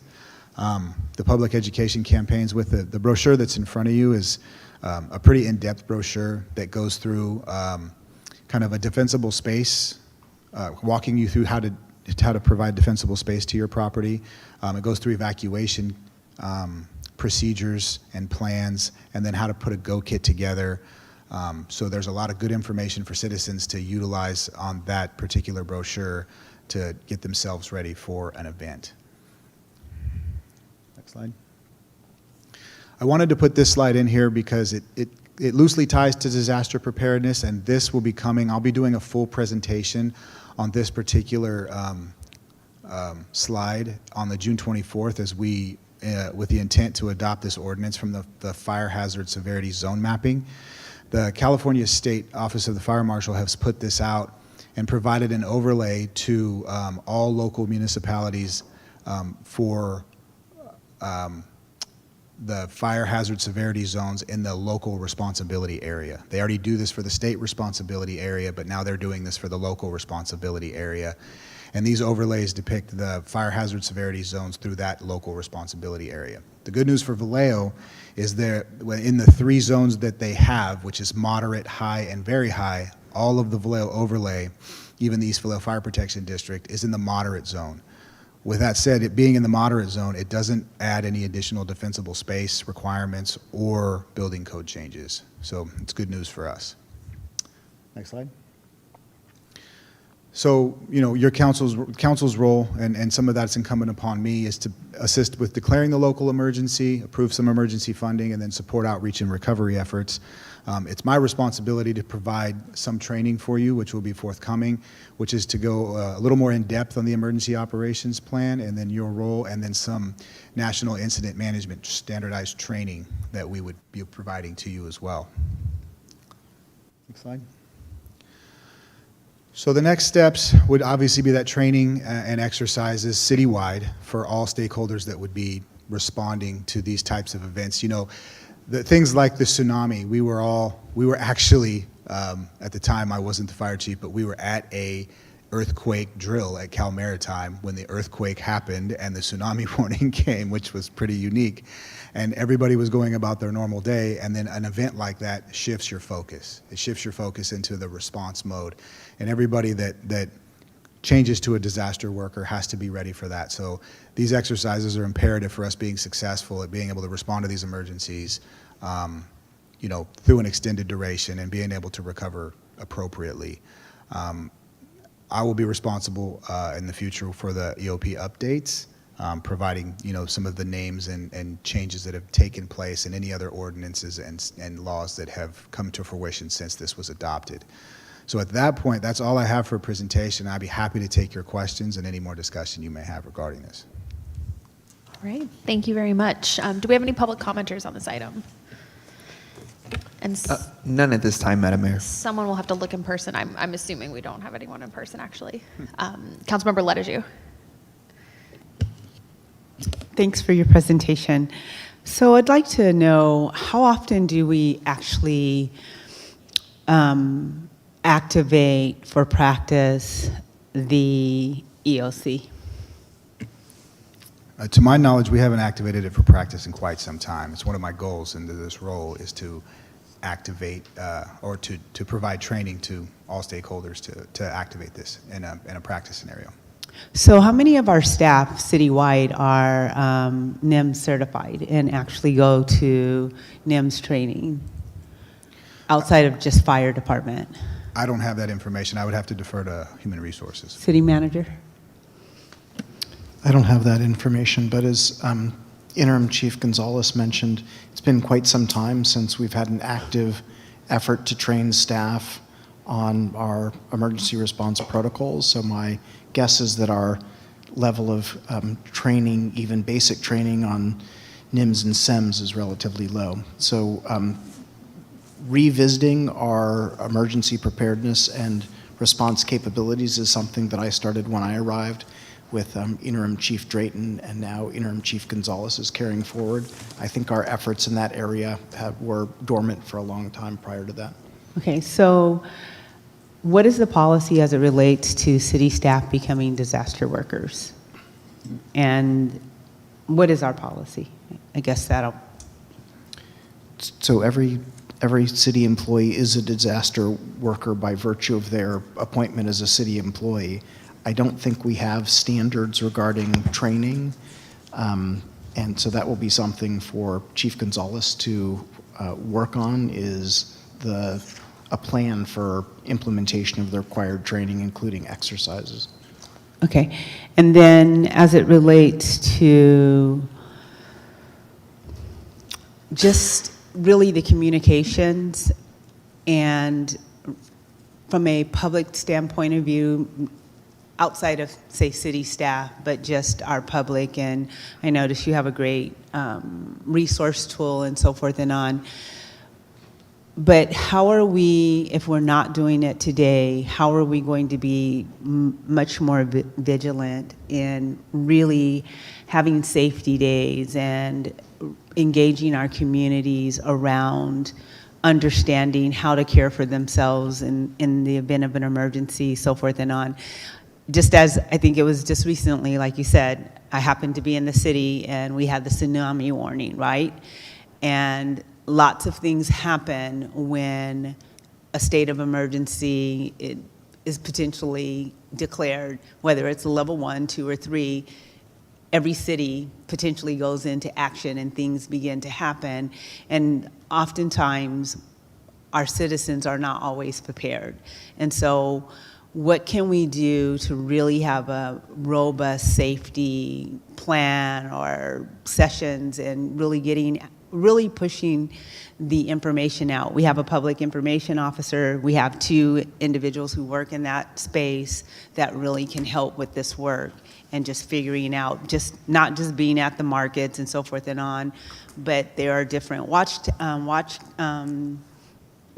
command meetings in the different watch neighborhood meetings, associations, and just really being able to make sure we're engaging those communities. And I know in particular, Glen Cove, it's certified as FireWise when we talk about just having those safe zones around your homes and hardening.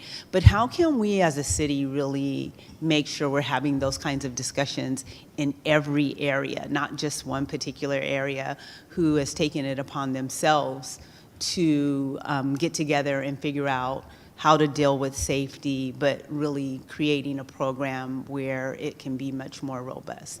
Because I will tell you, when we went through the pandemic, as someone who doesn't work in the city, it was really hard to ascertain information in Solano County around the pandemic. And I followed many directions from the city and county of San Francisco. I just have to be really honest. And being at home at different times, I'm like, okay, what are we really doing as a city? So really helping also individuals understand, like you said, connecting to the different tools and social media, and reminding people where that is really important so that people are connected in the event of an emergency. And how are we practicing it, not just with city workers, but really figuring out where maybe twice a year, once a year, we really are coordinating throughout our different districts around some kind of safety activation. Because our environments are really changing, right? Absolutely. No, I couldn't agree with you more. That ties into bandwidth. You know, in the past, we've had the staff to be the designated emergency disaster preparedness coordinator. You know, that ties into in having the 2 deputy chiefs. That ties into the bandwidth in our organization. Currently, I'm the only administrative chief. So as we work to fill these vacancies and then hopefully get back these additional vacancies that supported those positions in the past, we can expand our bandwidth and start to do those things. You know, our ability to do that right now is limited just based on staffing. And as we try to expand that staffing, we can provide those services to the community that they deserve, whether it's CERT training, great shakeouts, community days and drills with different neighborhoods and FireWise communities, not only with city staff, but to the outreach to the community. It needs to happen. We just need the bandwidth and the staffing to do it. And agreed. And I fully understand its resource.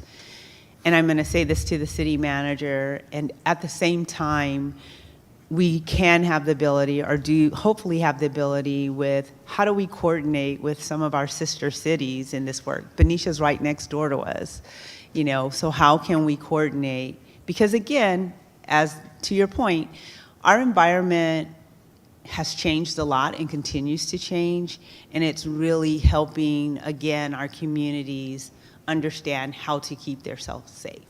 And I think also, again, we're resource strained, but at the same time, our city workers are disaster workers as well. So how are we going to dedicate some time that together as a city body that we can figure out, even if it's one time a year right now, how do we begin that work? And how do we recruit as we train? We have a different community members who are ex-fire, you know, ex-police, just have experience in different disaster areas, and really how do we build a coalition even around community where we're resource strained from a city perspective? Because this is a really important topic. So, and I'm here to support you. I'm here to help, and I see your face and I understand it. And if this earth is shaking and the buildings are falling apart, it's a different story how we have to respond. But if our people, our community is not able to respond and we don't have pathways, they're very simple things. I can go to Benicia and see where they have an evacuation pathway, and there's signs telling people how to get out and where to go. And I might be mistaken, but I have not seen that in Vallejo. You know, so there are little things that we can talk about as a city that we begin to have baby steps in these different ways that aren't so resource strained on the fire department, the police department, so forth and on. So just even some of the simplest things, how can we do some things that begin to really help our community in the event of an emergency? Thank you. I appreciate your work. I know it's late. All right, Councilmember Gordon and then Matulik. Thank you so much. I appreciate everything that my colleagues say, so I won't repeat them. As you probably know, when I first got seated, this was a very big concern for me. We did a training with Red Cross. They did a citywide training, and I thought maybe we could do a campaign tour, a disaster training campaign tour. We can partner with United Way and Red Cross. Introduce this also into the schools so the children know what to do. I remember one child said they have not done an earthquake practice. You remember we used to do those? And I haven't heard, you know, the testing that I used to hear back in the day.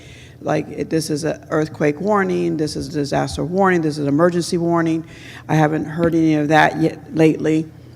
So just making sure that the city residents are also emergency trainers as well, especially for our elderly who may not hear none of that. We can partner with folks, with the neighborhood watch captains, my particular case, also my ambassadors, because we should utilize the centers, like the community centers with GVRD, to make those places opportunity to train.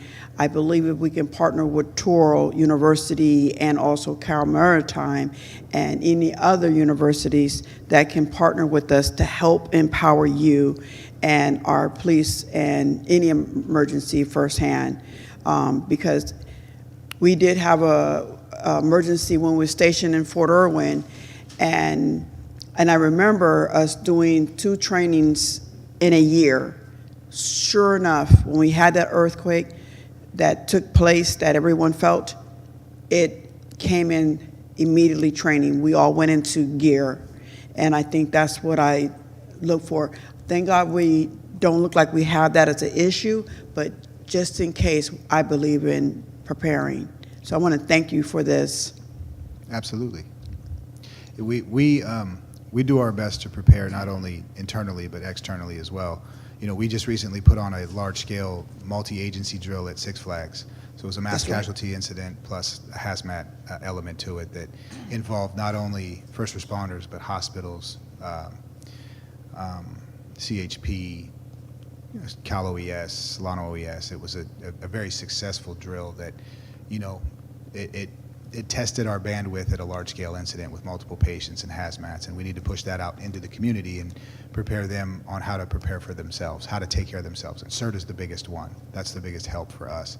And we just need to be able to put that back together and teach that.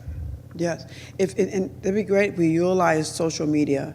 You know, just put it all over your social media, and then we can send it out. But I just, you know, like those QR codes, you know, what to do, boom, you know, those kids got me updated. So I just want to thank you for this, and I appreciate it, and I know that I would love to have participated in that because I saw that Manny had posted, and I was like, "Yay! I want to do that." At the Six Flags. Six Flags, yeah. So, anyways, well, thank you so much. I just want to give you kudos. Thank you. Thank you. All right, Councilmember Matulik. Thank you, Mayor, and thank you, Chief, for your presentation. So the fact that I work at an elementary school, we do monthly drills on a regular basis, and it's basically, obviously not so much for the adults, but it's for the kids. But what we realize, it's the adults that need most of the training, because they're the ones that take things more lackadaisical. And so, and what I realize about these drills and being prepared, it's all about communication and information. And so, and when we're talking on a scale of that would need citywide communications, I want to make sure not only our communication systems are going to be use the lack of a better term, a fail-safe method, that we're able to utilize those. But I'm at a loss to where I think the tsunami warning that we got unexpectedly raised a lot of questions of, do we really know what we're supposed to be doing? And I can tell you, I know from at the school level, we really weren't knowing. We were getting calls from parents that were working in San Francisco about what's going on with the kids. Did you send them home, or things of that nature? So I think it's that understanding of the level of preparedness for depending on whatever the situation may be. Because I mean, I think we all watched some of the shows, the documentaries of when tsunamis hit, and obviously, every single one of those shows talks about people not being aware. They know about it, but they don't know what they're supposed to do, and it's the fight or flight. So if people aren't aware or are in knowledge or have the information of what to do, for example, if we had a tsunami coming here, I wouldn't know where to go. I mean, obviously, we're taught to go to the highest peak. Where would that be here in Vallejo? So it's things like that of how would we, as a city and a community, because once again, we have 120,000 people here, and I'm pretty sure 120,000 people aren't going to be on the same page when something like this happens. So it's, for me, I'm more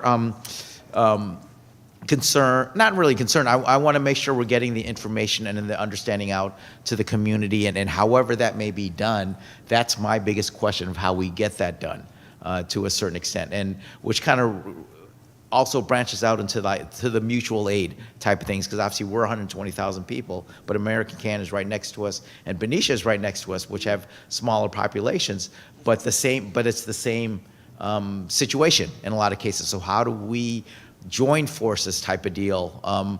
And due to our lack of bandwidth in certain situations, how do we compensate for stuff like that? So it's just those hypotheticals. Have we thought about those, kind of like the war games scenario of have we thought about this and things of that nature? And I know it's going to a certain level that obviously we're not going to be able to prepare for everything, but it's a matter of at least getting some information out to where our citizens would know some of the basics of when a serious drill or some serious life-changing situation happens, type of deal. So like a tsunami or something like that. So thank you, and thank you for all the work you're doing. Thank you for stepping in the interim basis right now, and I think you're doing a great job. Thank you. Thanks. And before I get to Councilmember Matias, I wanted to add one comment, which is I appreciate the reference to kids being prepared, and I think that this could be a good topic for the 2x2 eventually, and I see kids as a huge resource to then tell their parents what to do. Like, oh, I heard this in school, here's where we go, here's what we do. So let's leverage that. Councilmember Matias. Thank you, Mayor. Chief, just want to extend my gratitude to you once again. At the start of the year, there was a lot of anxiety, understandably so, in the Hidden Brook community because of the fires in LA. And yourself and the city attorney presented to that community, and they felt very pleased by all the information that you were able to share out, particularly about some of the things that were outlined in this presentation. So I want to thank you for that and for the outstanding job you're doing in general. There's 2 points I want to touch on. One is around outreach. So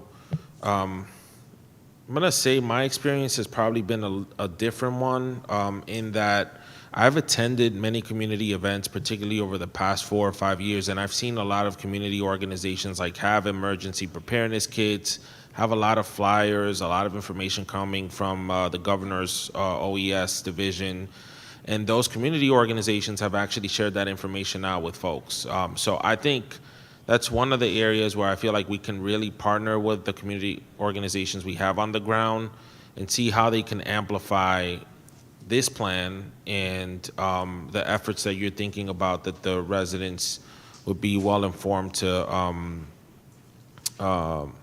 receive, you know, in the coming months and years. And that may be different depending on what district you're looking at, right? My district has very different concerns, or may have very different concerns than some of the other districts, and that's because of just their geographic location.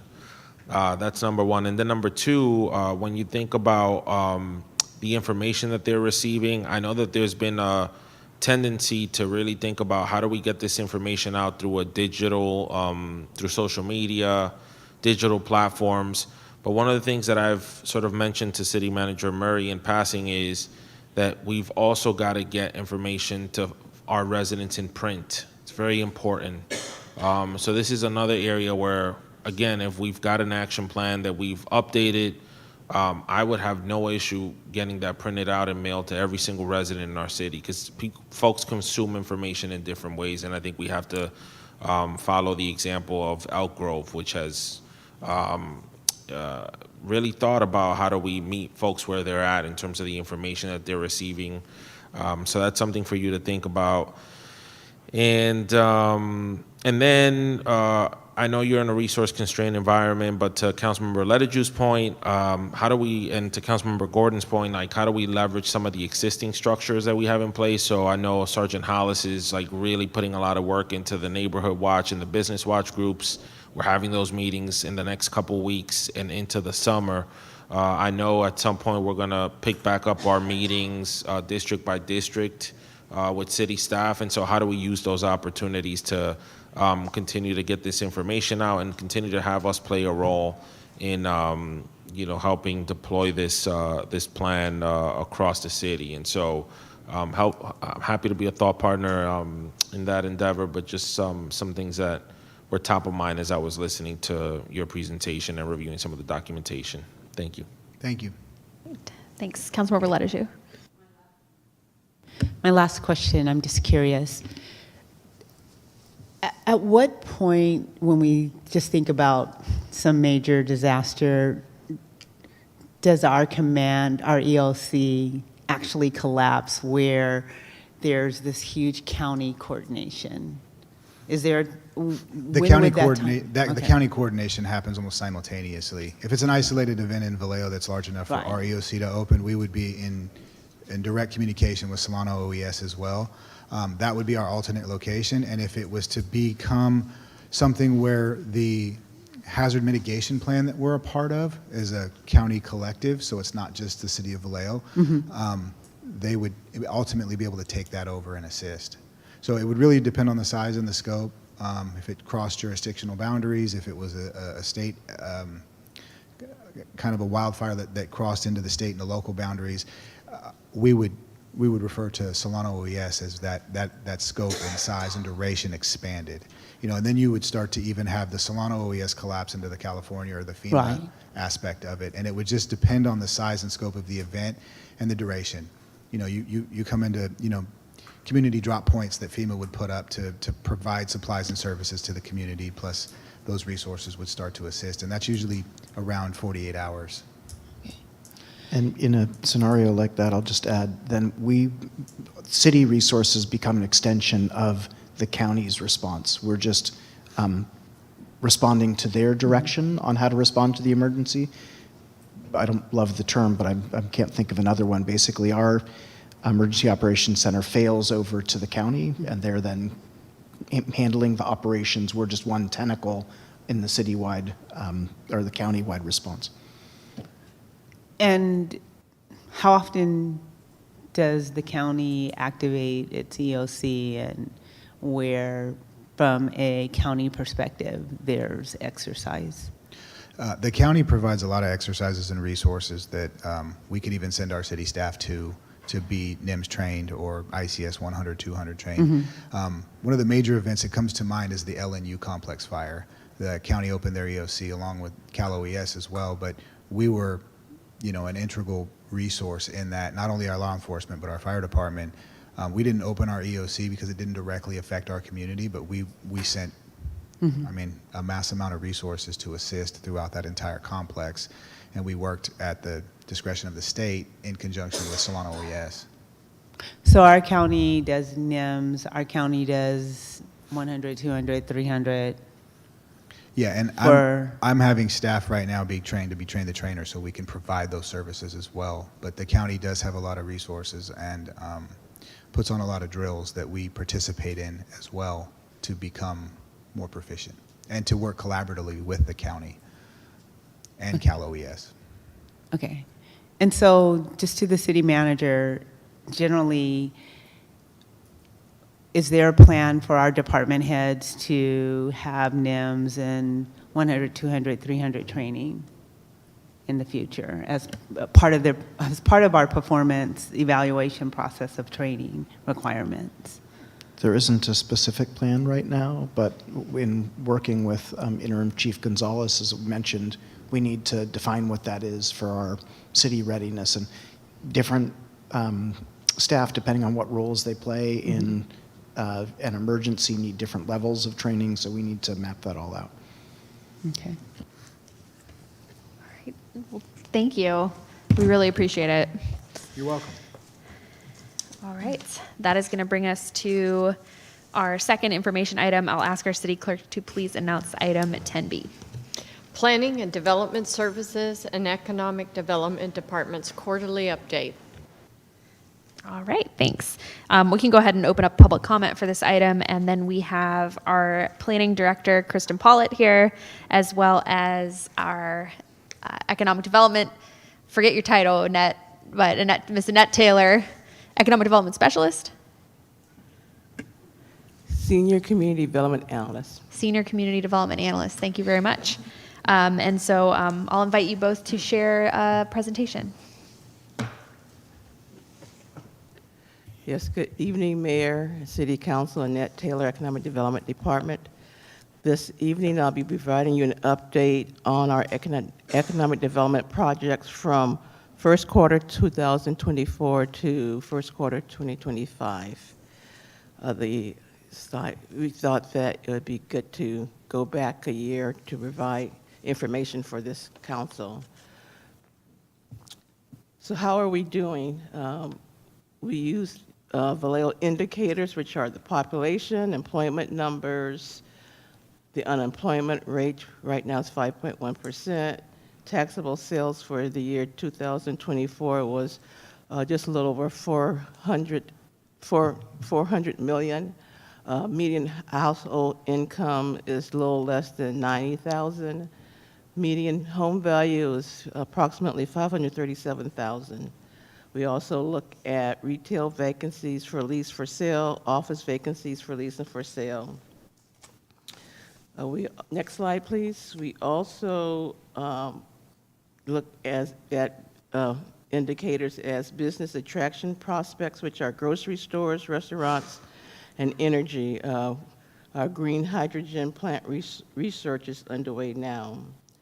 Business retention visits, 6 visits were done by the Economic Development Commission in 2024.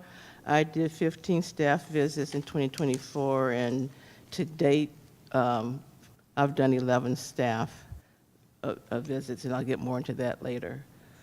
We have 6,776 active businesses. Our hotel occupancy is 53.5%, and our hotel average daily rate is $98.74, a little less than $99. Next slide, please. Economic Development Strategic Plan. Staff completed community outreach in 2023, held 3 community events and collected surveys, and also held a town hall meeting in November of 2024 to discuss the draft initiative and vision. City Council adopted the strategic plan on December 17th in 2024. Staff is currently researching ways to fund initiatives of Cycle 1, which includes Shop Local campaign, pop-up events, and citywide CAP facilities plan. Next slide, please.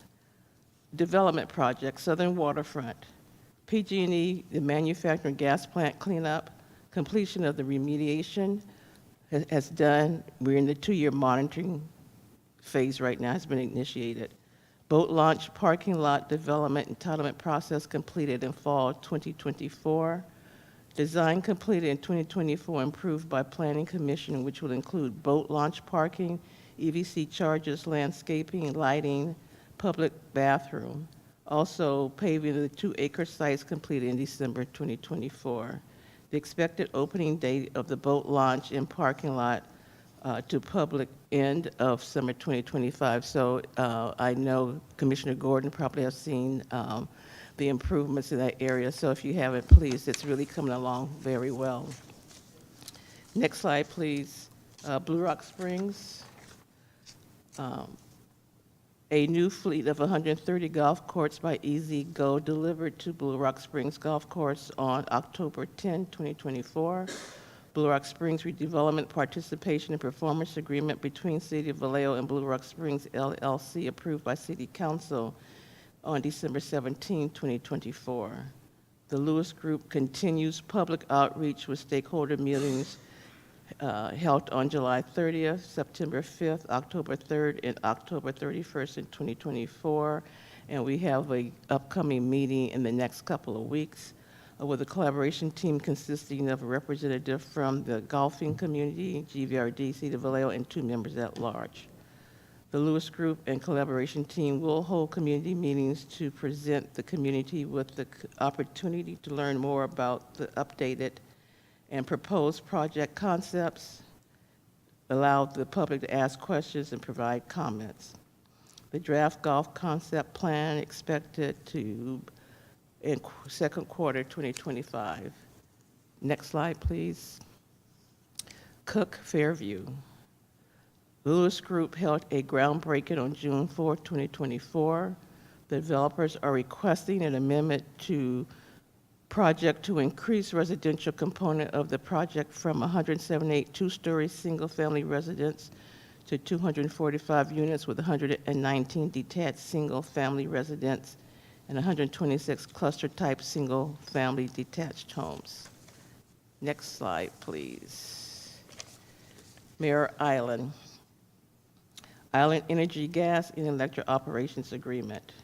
The 20-year agreements expired on March 1, 2025. City Council, this body here, approved a 1-year extension.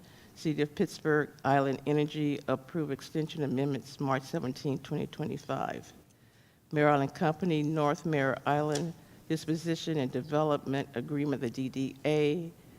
The Mare Island Specific Plan, Mare Island Company submitted to City on October 10, 2024.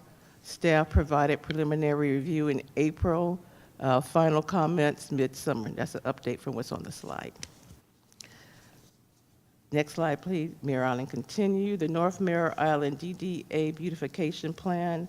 Mare Island Company submitted preliminary plan to City in June 2023 and detailed design drawings in April 2024. Plan is subject to timing of completion of remaining Navy cleanup project on North Mare Island. The Colony Corridor. Mare Island Company submitted a preliminary review application to the city for Phase 1 in September 24. Phase 1 includes mix of food and beverage, retail, and open space along the waterfront promenade and coal shed areas. Environmental cleanup. Staff oversees Lennar Mare Island and Navy environmental cleanup projects focusing on property to be conveyed or leased to the city. Lennar Mare Island estimates the completion of the remaining sites by fall 2025. The Navy has approximately 17 remaining cleanup sites in various stages of cleanup covering approximately 800 acres on Merrill Island, plus approximately 400 acres of submerged lands. Anticipated completion is 2030. Next slide, please. Green Apartment Zone, GEZ. Presented Green Apartment Zone resolution to allow City of Vallejo to occupy one seat on the GEC board, which with one alternate adopted by City Council in October 2024. The Green Apartment Zone builds upon the comparative advantage provided by the regional concentration of highly skilled energy industry workers by prioritizing access to tax incentives, grants, loan programs, work training programs, and private sector investment in the renewable energy sector. Next slide, please. Grant implementation. U.S. Economic Development Administration, EDA Mare Island Infrastructure Assessment Project. City was awarded EDA grant increase of $555,927 plus an additional $26,365 Mare Island local match. Over $2 million have been secured for project to date. Community presentation on initial findings happened on September 2024 on Mare Island. Expended over $1,646,334 through end of June 2024, a combination of the EDA and Mare Island Company. The Mare Island Infrastructure Assessment expected completion December 2025. Next slide, please. U.S. Environmental Protection Agency, EPA, $600,000 brownfield cleanup grant. Completed environmental assessments of 22 properties to date. Expended close to $433,000 through December 2024. Expected completion of all grant activities October 2025. U.S. National Park Services, NPS Quarters A Rehabilitation Project, $1,500,000 secured. That's city and the National Park Service, approved by City Council on June 11, 2024 as a capital improvement project. The request for a proposal released to procure architect and engineering firm in December was 2024. 4 RFPs received for project in March 2025.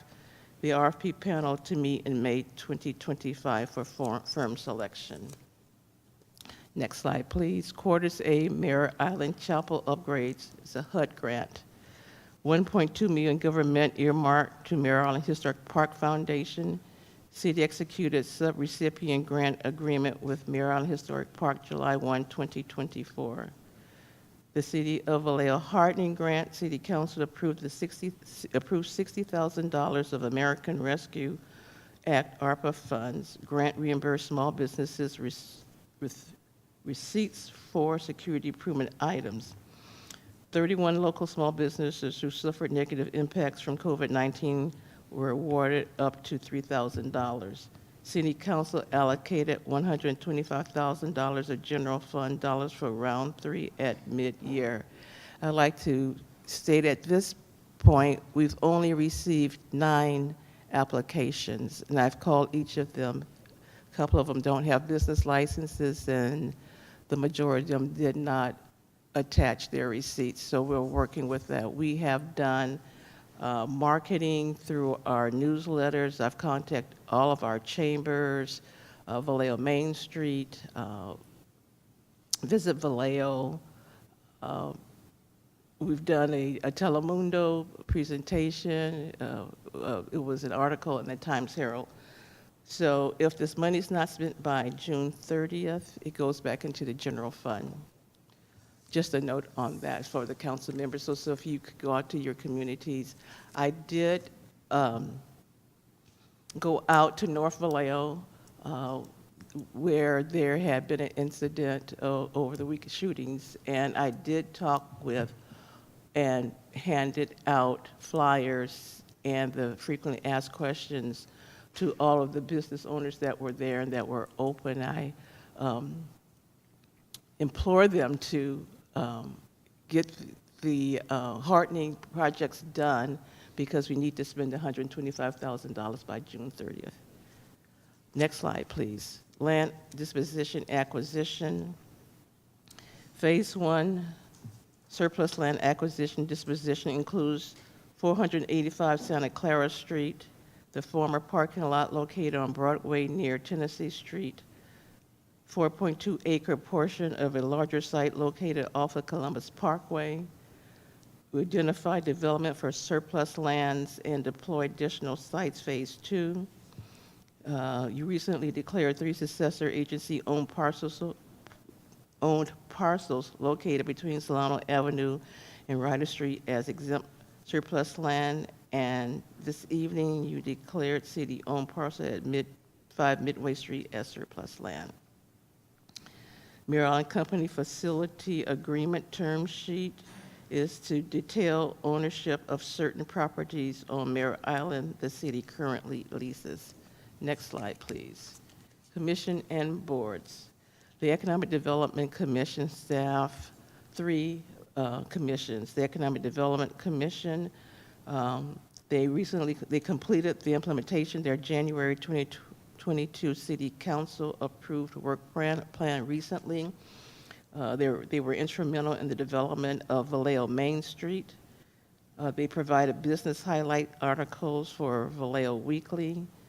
They participate in business retention expansion visits with city staff, as previously mentioned. They're working on their new work plan to present to City Council late spring. Commission on Culture and the Arts. They continue to work on their July 2023 City Council approved work plan. They've prepared draft loan policy, a draft gift policy, and they're working on a draft long-term citywide arts and culture strategy.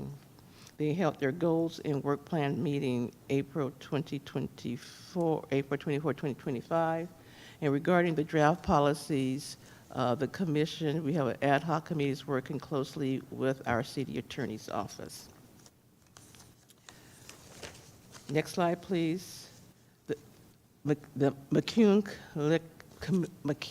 Collection Commission.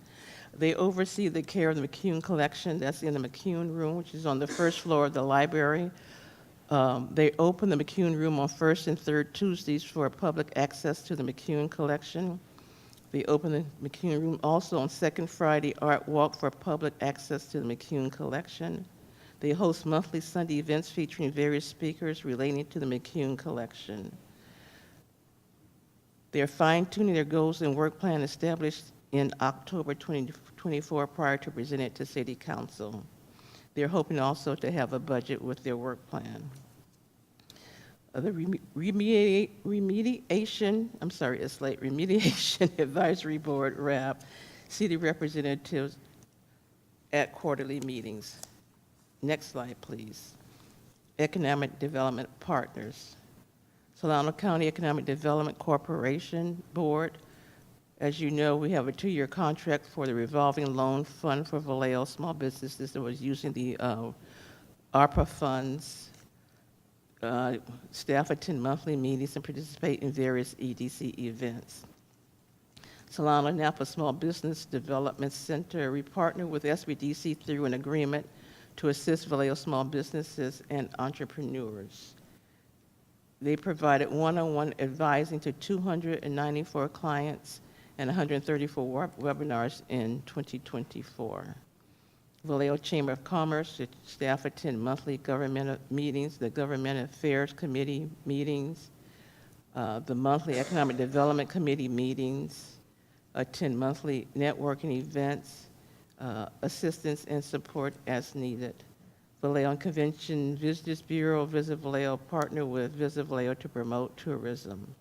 Staff also reach out and work with the other regional chambers of commerce to update them on ED activities and partner with them as needed. Because they are regional, which is all of Solano County, their focus is more up county than in Fairfield, Vacaville, and they're not just concentrated in Vallejo. Next slide, please. Other special assignments. which include inclusionary housing ordinance, development impact fee study, data brokerage and tracking, coordinate Navy license agreements, prepare Mare Island budgets, manage cities Mare Island contracts, including agreements with Mare Island Company, State Lands, Navy, Western, Lennar Mare Island, and Island Energy. Work with congressmen and representatives on proposed legislation, maintain and update Mare Island GIS data, manage reimbursement accounts, which include Mare Island Company, North Mare Island DDA, PG&E, and HUD grant. Work with Navy and Mare Island Historic Park Foundation on review of Navy artifacts, existing business support and resources, and attendance of community events. That is the end of my presentation. If you have any questions, I'm here to respond, perhaps after planning. Thank you. Okay, we'll keep it moving. Good evening, Mayor Source, members of the council. Thank you for having us this evening. I'm going to go ahead and get started. Similarly to the way Annette gave her presentation, I'm going to start with a recap of 2024. It's just since we haven't been here in a while to give you an update. And then I'll go ahead and talk about the first quarter activities for each of the divisions within our department, followed by a look forward to give you a glimpse at what we're planning to work on over the remainder of this calendar year. Okay, so starting with 2024, this year was really full of some big changes from a staffing perspective. As I've previously shared with this council, you're well aware, the middle of last year, we kind of hit a low point with a 50% vacancy with our staff. We have been working hard to fill those existing seats, and over the last 10 months or so, we've reduced that down to about 20%. And I will share that I'm actually feeling very confident that we're going to get close to full staffing fairly soon, hopefully within the next few months. So fingers crossed that that continues to move well. In addition to overcoming some of these staffing challenges, we've also completed a front counter renovation. I'm sure everyone's noticed that we've been able to get rid of the folding tables that were out in the lobby for quite some time and move that back into a more permanent place within the department. We also completed the code enforcement fee study review and adopted some new fees for the code enforcement division. We also, as part of that process, were able to increase the overall cost recovery rate for the division up to closer to 80%, which is an improvement. Within the building division, we launched the new Symbium platform for instant solar permitting, which is a requirement under state law. And then we also received the initial first draft of the Mare Island specific plan in late 2024, and we've begun processing that review of that document. And then in my mind, most notably, we completed the housing element update process, which was about 2 years past due. We were able to do this by getting the element both adopted by City Council and certified by HCD before the end of the calendar year. With regard to total activity, just to give you some numbers, the Code Enforcement Division opened a total of 3,260 new cases last year. And during that same time period, they were able to close out or resolve 3,215 cases, so it's pretty good. And then the Building Division also issued over 4,500 building permits. And the total job valuation across all of those permits was just over $131 million. And then lastly, the Planning Division also completed processing of a total of 196 planning applications. So switching gears now, I'm going to talk about each of the divisions in a little bit more detail, and I'm going to focus on really the first quarter of 2025, starting with the Code Enforcement Division.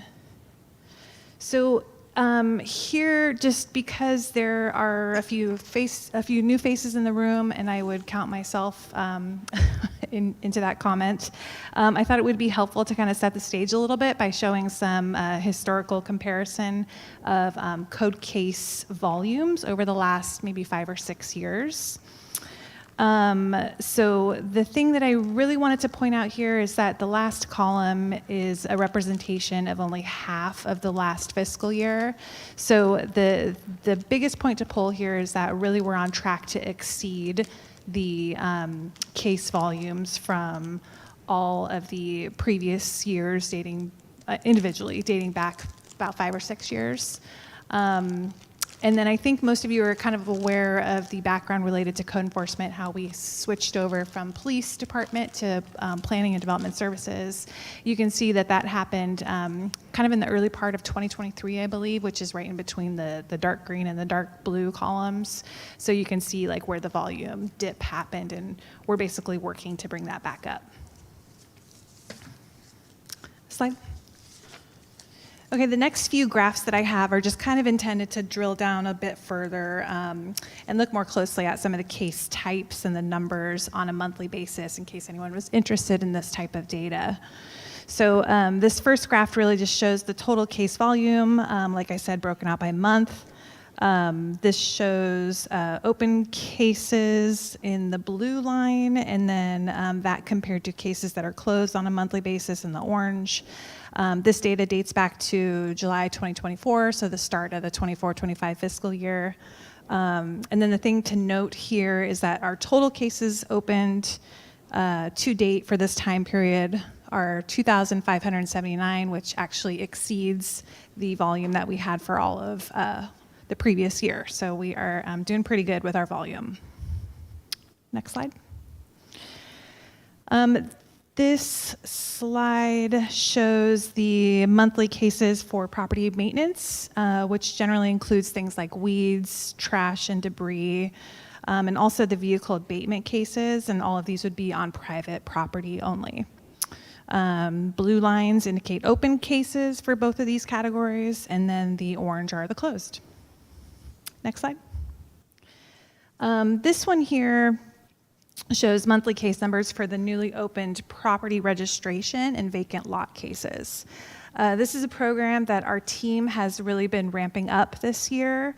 Not only is this a good revenue generator, mostly because it generates a lot of monthly monitoring fees and there are high fines for the code violators, but I think that this program also really helps to kind of put the burden back onto property owners for maintaining their their vacant properties.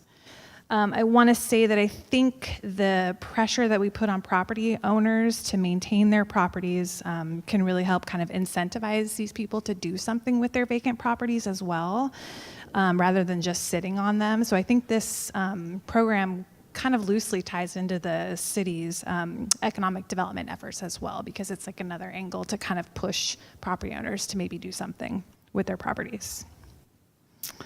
One other note on this slide is that this program also includes monitoring for the vacant commercial buildings. I know that there's been a lot of questions about that. I just want to point out, though, we haven't really had a lot of staff in recent years to be able to enforce this portion of the code. However, we definitely are working to ramp that up and start looking at vacant commercial properties moving into the rest of 2025. We have actually added maybe 2 or 3 properties to the program so far, just to kind of test how that goes.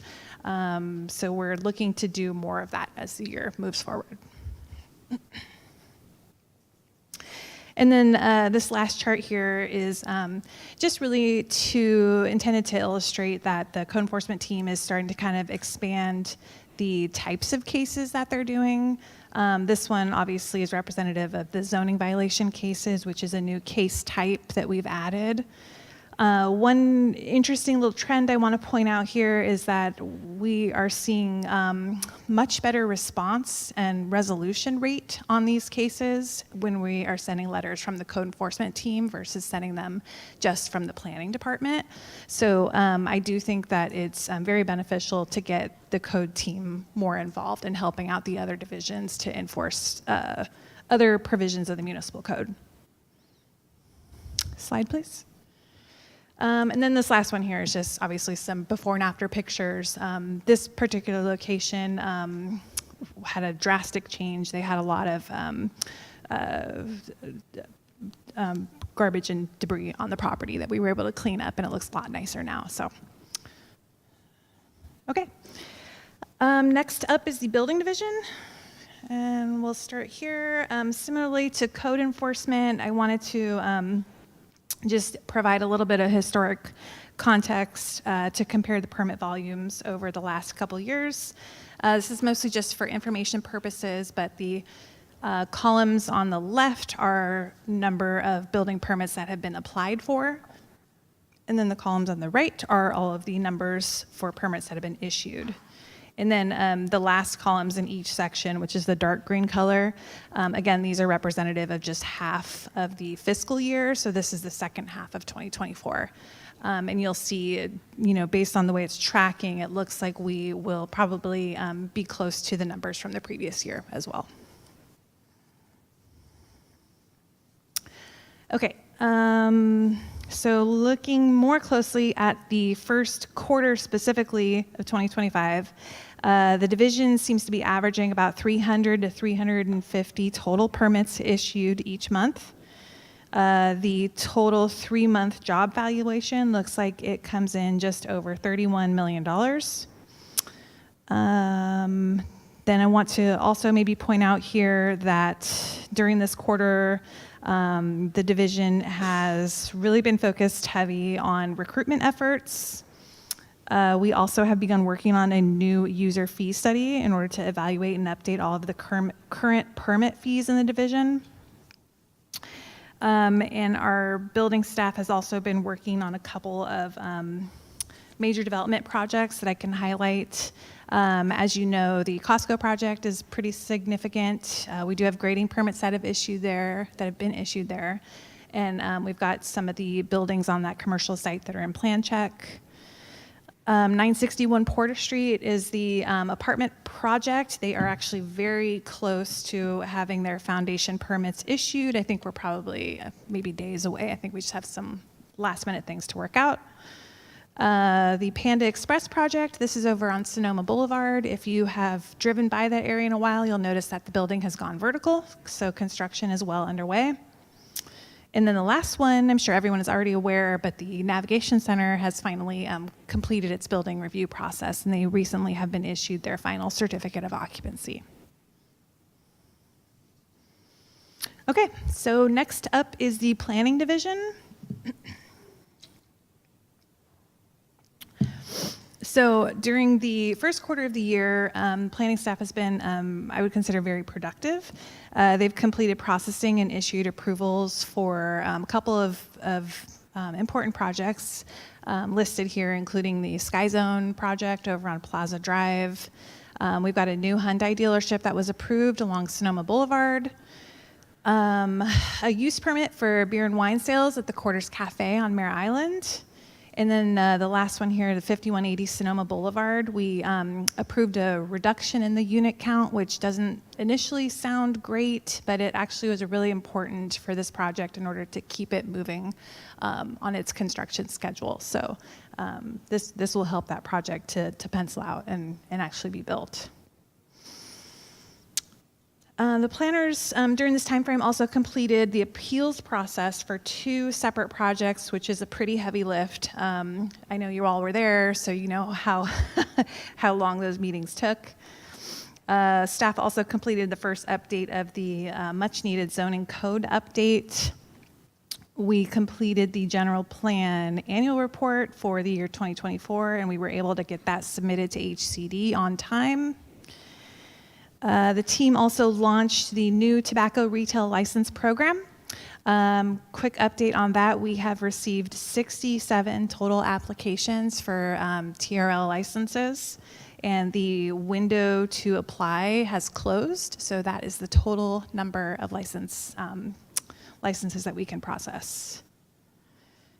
And then the last one here, the planning division has also initiated a user fee study to take a look at updating our fees, similar to the building division.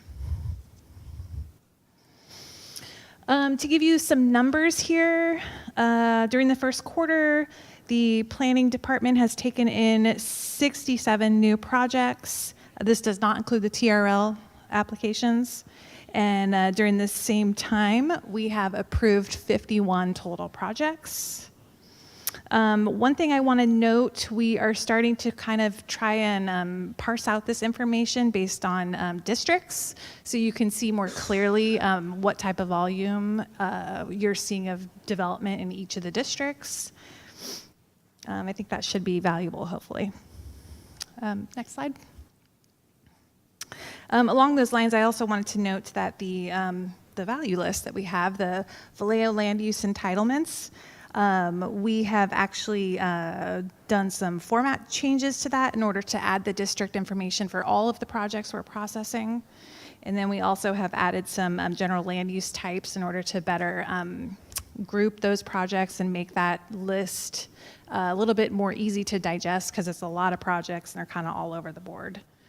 Those lists we are continuing to strive to update on a quarterly basis, and they are on our website. There's the link there. It's a kind of a shortcut link to get you there. And we also have separated them out into current development lists, and then we also have a list for long-range projects so people can kind of follow along and see how those are progressing.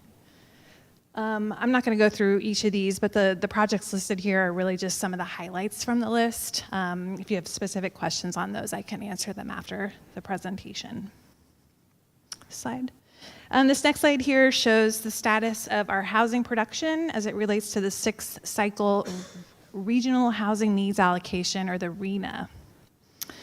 This information was actually previously shared with you as part of the general plan annual report, but I thought this was kind of a good snapshot to show like this in a more easily, simplified form, let's call it that.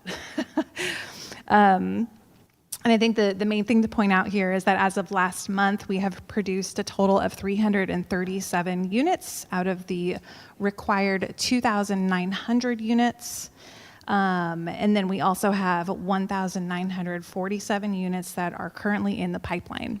And when I say in the pipeline, I mean projects that are approved but not yet constructed, and then also units that are currently in the development review process. Okay, lastly, I have a kind of a brief activity report to share from our newish long-range planning section. So during this time frame, let's see, we have started drafting the Merritt Island Specific Plan EIR request for proposals. So we actually have finished this, and we posted the RFP for public review on the 16th of April. Proposals are due by May 20th, and we are hoping to have a consultant selected by the end of June in order to do the environmental work for that specific plan. Next here, we've continued work on the downtown and waterfront PDA plans. This council will see pretty soon the formal grant acceptance for those plans coming forward. And then the other thing to note here is that we have actually found a way to utilize a small amount of those grant funds in order to help initiate some of the work that's required by our housing element related to citywide anti-displacement policies.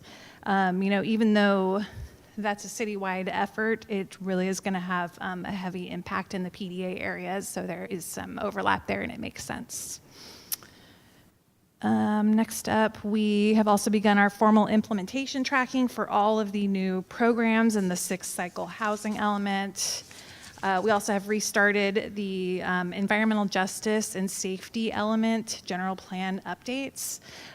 This process was actually started with the housing element several years back, but we pulled them apart in order to keep the housing element moving forward. So now we're coming back to revisit the rest of that work that's needed. So hopefully that will be coming forward later this year. Oops, wait, go back. ADUs, a couple more. The existing ADU ordinance that we have needs some updates in order to comply with state law. So we have actually already drafted those, and we are going through our own internal review process on that. VMT, which is vehicle miles traveled. We are trying to update guidelines related to that. We're running into a couple roadblocks, but hopefully we can keep that moving forward.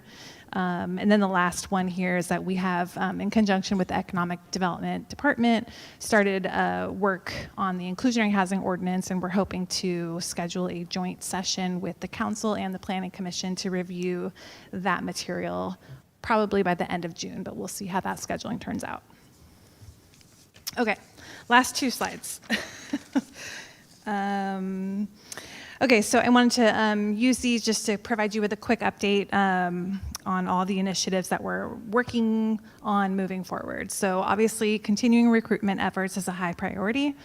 We're also continuing some of the cross-departmental coordination, and what I mean from that is just continuing to try to work more collaboratively with the planning department and economic development folks, and then also between code enforcement, kind of crossing over to help building planning, and then also working with PD.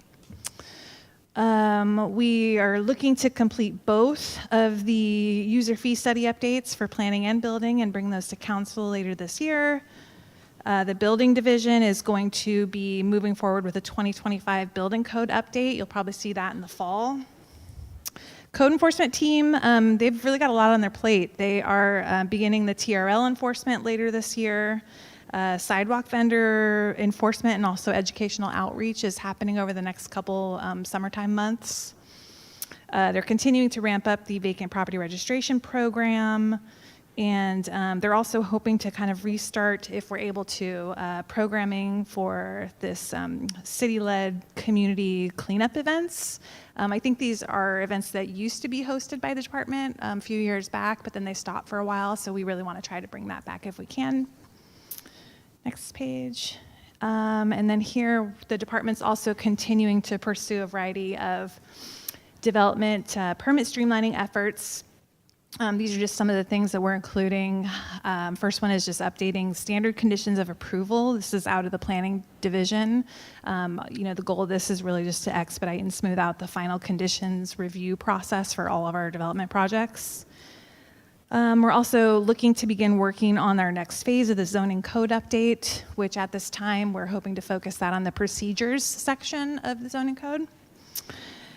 Building division is looking to add more instant permitting options to kind of cover more of the small and minor permitting types. And then I already mentioned the ADU ordinance updates. We're going to continue to work on that. Lastly here for long-range staff, we're going to be continuing to work on downtown waterfront, inclusionary housing, EJ safety element update. Then the housing element programs, we have a lot of commitments that were agreed to in the new housing element, so we are tracking those and trying to get those initiated on track. And finally, we are also working to roll out a new auditing process for the Mills Act properties in order to better track those existing agreements, and then maybe open the door for some new ones to come forward. So that's a lot, but that's all we got. Okay, thank you. Do we have any public commenters on the item?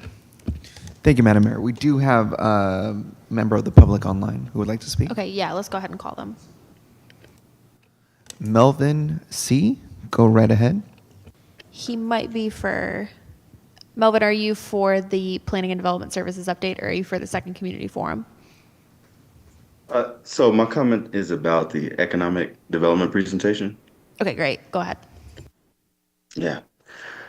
Good evening, everyone. My name is Melvin Cowan, and I'm here tonight because I care deeply about Vallejo, our cities, our families, and I just really want to appreciate the presenters tonight for the data that was shared, and it was alarming to see, and there's some opportunity definitely that we see, and it looks like Vallejo is just facing some serious challenges, and it looks like more people are leaving our city, and so around was it 2020, 2021, we were around 125,000 people, and it looks like that number is just decreased. So just in the past few years, we've lost about 4,800 residents. And so it looks like our population is going down. And it doesn't look like that people are leaving Vallejo because they don't love it. It just seems like maybe it's because folks can no longer afford to live here. And so just seeing that the average family in Vallejo earns about 89,000 a year, but the average home costs more than 530,000.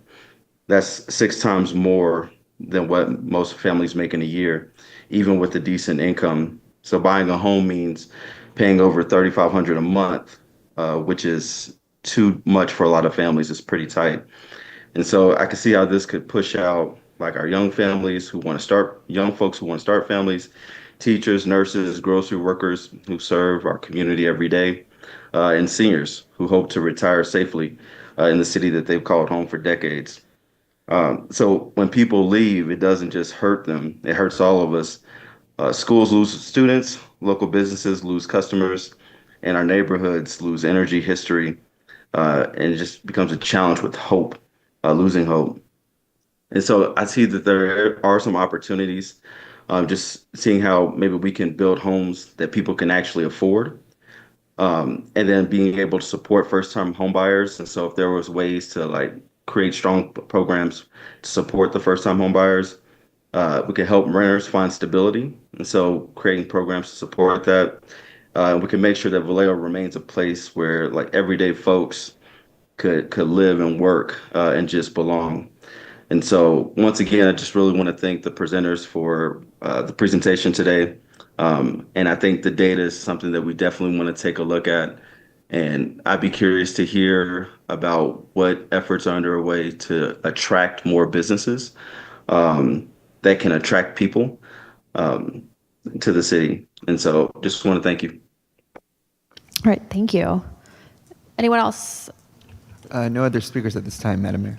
All right. So I'll just do some quick comments, which is, I know, I just want to congratulate the planning staff on the staffing progress. I think I really appreciate the work that's being done to rebuild. I know you can't kind of turn everything around and improve all these processes overnight, and you've got a backlog of stuff that you're dealing with, but I do think there's a lot of good things happening. I think it's starting to become noticeable to our partners in the community. I know I've spoken, since taking office with many developers and business owners who are just frustrated working with the city. And so that is, there's a bit of hope on the horizon, I think. And just as long as we keep pushing in that direction, I'm really, encouraged by it. For the TRL, 61 applications, 52 is the goal. Can you remind me? 51? We actually, the state has existing permits for almost 90 plus existing retailers. So this is lower than we were anticipating for sure. I thought we might be closer to 80, but final number was 67. I mean, that's actually really encouraging. And the reason I ask is because at the meeting we're having, tomorrow, so in less than 24 hours, the City County Coordinating Council, we're going to be sharing the update on the TRL. So, which I'm grateful that the planning staff provided, because other cities in the county are interested in doing similar ordinances. I think with respect to economic development, I recognize that we're in a little bit of a different position and that we're in a transition. And so personally, I am really going to be pushing us on this to elevate how we do business in the city and try to move us from sort of the same activities. It feels sometimes the economic development just feels like Groundhog Day. It's the same stuff just constantly. If you were to go back and look at the update from 2019, you'd see the same thing. And so I think it's clear. I think I've made my thoughts clear about the strategic plan, but for me at least, I want to see us set big goals. I want to see us get properties out to market. I want us to see us get the waterfront out to market, like get the PG&E site out to market, get the Phase B parking garage back, get the North Waterfront occupied. Like, what happened to that USHDAP project? Let's get somebody else in that old dentist building on that property. I think I already said the PG&E site. What are we doing with Sperry Mill? How are we getting Solano 360 back? How are we making sure Blue Rock moves forward? How are we making sure Mare Island moves forward with the infrastructure concerns? The Costco project took 10 years. We can't do one project every 10 years. That's not going to work. So that's particularly, I think I'm hopeful that in the process of hiring a new ED director that we can get somebody with that big picture and kind of project management experience that can help us get those properties to market and track the progress on them. And then same thing with, thinking about what the highest and best use for our properties are. I want to double check. Did we give Kiowit a giant extension for their waterfront property for laydown? recently, or is that coming up for renewal soon? I've heard both. I've heard that it's coming up for renewal, and I've heard we just gave them a big extension. I actually don't know off the top of my Okay. head, but I'll get back to the city So, council on that. nothing against Kiowit, but we've got a great portion of our waterfront prime real estate that is doing layaway, like lay down. And then I just keep seeing like public storage facilities. Like, I think we have enough public storage. So how are we determining the highest and best use and really operating from a position of strength and going, you know what, we're not just going to take any proposal that comes to us, but what do we actually want to see here? We have a lot to offer. How is data collected from our businesses and acted upon? So it's great that we do visits, but as we staff back up the department, like and are we actually acting on that? So we're not just sort of interacting for the sake of interacting, and really getting that information back out, and building those relationships. You actually answered my question, Kristen. I was going to ask about the planner consultant funded by Mare Island Company. Like, these are the types of things that I think, as we've staffed up and as we move forward, we've got to start anticipating farther in advance, because in a normal world, we should have had that planner on board and hired when the draft specific plan came in October, so that we didn't lose 6 months. I know you can't do it instantaneously, but we just weren't in a position to do that, and you all did the best you could, and I'm glad we're going to have them on by June, but I'm hopeful that as we get better at managing our pipeline in the future, we will be able to anticipate those needs and get those hires in more in advance. So it's sort of a hope for the future. I'm recognizing, I know we've been in a bit of a bind. So did you have a comment on that? Yeah, I just wanted to be clear. The RFP that we sent out is actually for an environmental the environmental consultant. Yeah. How about the planner? That's a separate process. We actually just sent them an updated contract, I think, Okay, today. so we're actually farther along with that. Yes, we Beautiful. are. Okay, that is great news, because that will help expedite that project. I think that is, just in the interest of time, I've got a lot of, I really want us to push ourselves, and I want us to think bigger than like shop local and street fairs, and more about like, how do we activate our waterfront? How do we grow our tax base? How do we we see cities around us revitalize their downtowns and build projects in a much shorter timeline than we've seen. So, I think with planning, staffing up, we're in a position to start unlocking that, and then with some hires in ED, if done well, we can really open ourselves up to business, for business. So thank you. All right, I see Councilmember Gordon. Thank you. Well, thank you very much through the mayor for asked a lot of questions and answered that I had concerns about. I do want to say, one of my goals is to build up the waterfront on Vallejo side, so I'm happy to hear about PG&E and what they're doing. But I'd like to go down a little bit farther. There's a boat ship that's been there since 2005. People didn't know if it was a historic boat or what. Like, can it ever be moved? It's historic now. Yeah, it's it has historic to be. now. It's been there for so many years. I've been here since 2005. It has to be. But anyways, yeah, because all of that is so beautiful land. I even talked to the flood, water, and waste director, and he was like, yeah, you can even have a trail back that way, that can go that way. So we just try to take advantage of that side as well. Because I'm looking at tax-based funding for the city of Vallejo and tourist tax dollars. Like, I want to see a hotel over there on Rollingwood in Benicia, something where we can take that property and do some great things to it. Because most businesses, the first thing I hear, how close are you to the freeway? That's what they're looking for. And so I'm excited to see all the projects coming forward. I do love the fact that we have residential opportunities, but I'm also looking for high-end businesses as well, to service not just one side of Vallejo, but both sides in Vallejo. I'm getting tired of packing the kids. I feel like we're going on vacation just to go to Costco, So, go to Walt to get our medication, because we want to build up all of our city. Like I said, I want people to take Vallejo as their first option, to utilize all of it, not have to leave as their first option. I want them to build up. So I want to thank you all for just listening to us, hearing us, going back and taking our concerns seriously. But I know you love the city too, so that that's just the extra component of specialty. My last thing I would like to point out is the idea about restarting the program for community cleanups. I'm excited about that, and I definitely want to partner with you about that. It's one of the things I will be reporting out. I am saddened to see the amount of residents leaving, as our caller pointed out, but I believe we can bring them back. You know, I really do. I lived in Barstow. It was like maybe give and take 2,000 folks living there. Now it's way more than that. So because of the initiative of cleaning up their city and taking those, utilizing all of the spaces that they had available. And I definitely am happy to hear that you're going to be holding these landowners accountable, because you can see on Sonoma Boulevard, that is ridiculous. Especially if you look it up from, you know, from a Google point of view, it's even more horrid. So I'm excited to hear of all that, and I hope that they are one of these, considered to be one of these properties that you're considered to be part of your program. So I want to thank you again for a wonderful report to the both of you, and thank you for staying late.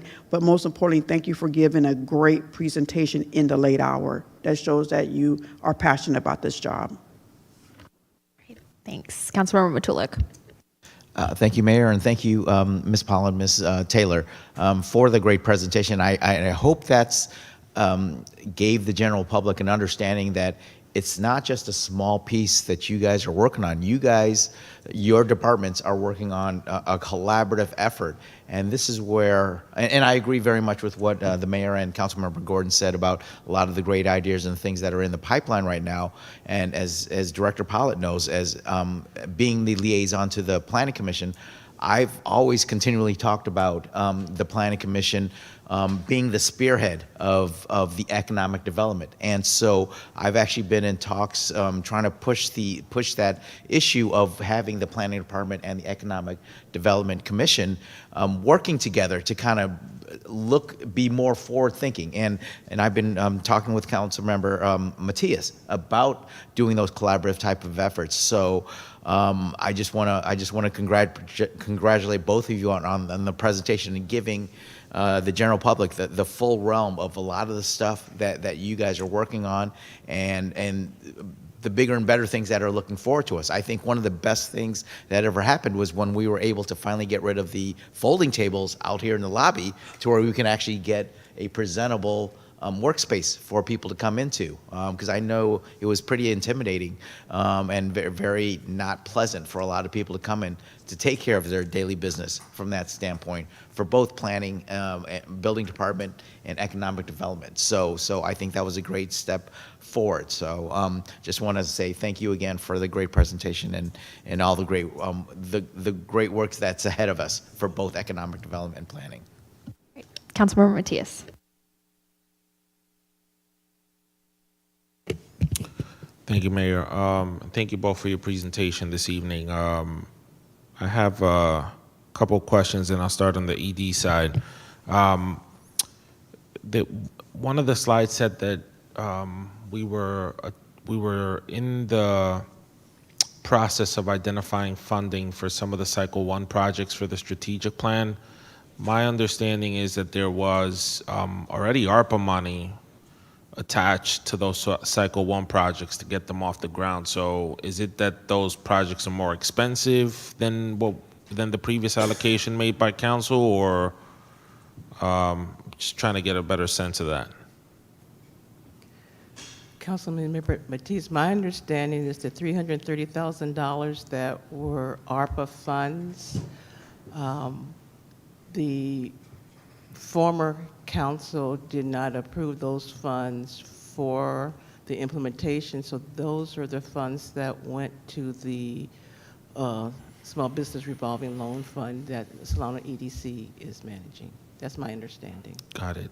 Thank you for that. And then do you have any data on how many businesses in Vallejo are sort of tapping into that loan program at this time? I know you had info. I have to check and update. I do not know at this time. Okay. I definitely share the mayor's concerns. Just feels like we've kind of been doing the same thing, and I think it's because we're in this planning phase, and so I would like to see us really get some projects off the ground and see if we can balance some of the planning with some activation. I tried to do that through the commission before being elected to office, and it would be helpful to see what the consultant has been working on and what the timeline is to get some of those projects off the ground, because we need action, and we need it fast. On the planning side of the house, just a remarkable job, Kristen, staffing up that department and really getting the ball moving across a few areas. I do have a question. I was actually very surprised by the ADU numbers in the presentation. I know that the governor, the legislature has made a push to promote that type of construction. And so what are we doing as a city to promote ADU construction? I know Paso Robles has some pre-approved plans that they make available on their website that you should probably take a look at. But more generally speaking, when it comes to ADUs, when it comes to modular construction, when it comes to some of these more creative ways of building that cities are exploring, like what's sort of your point of view and what are you pushing forward on that front this year? Well, these numbers are looking a little low because maybe it's related to the construction season too. I think it would be probably better to look at the overall numbers. So maybe I can pull that separately just to kind of see how it's looking on the whole. I know we've actually produced a lot more last year. I will also add that, we are, like I mentioned, working on some updates to the ordinance, which are going to help to further streamline, and it's actually carving out, in accordance with state law, some ADUs of a certain size that actually will be totally ministerial, so they're just going to go straight to building permit, so they don't even really need to go through the planning process anymore. So that's another step that will help kind of incentivize them. In addition, state law actually requires us to have pre-approved plans. We don't have any that are specific to Vallejo right now, but we do have access and we can point people to some plans that have been approved, I think by HCD. They have some resources available to folks, so we have that option as well. And then I think, ADUs are another area where we're looking at maybe trying to do some, instant, I don't know about instant, but quicker permitting through the building process as well. So we're kind of looking at a lot of different ways to do that.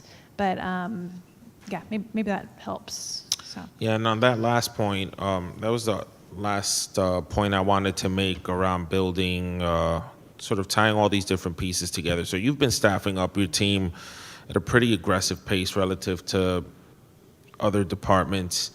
And one of the things that I want to make sure we center as you're staffing up this department is like, how are you putting the system in place to track data?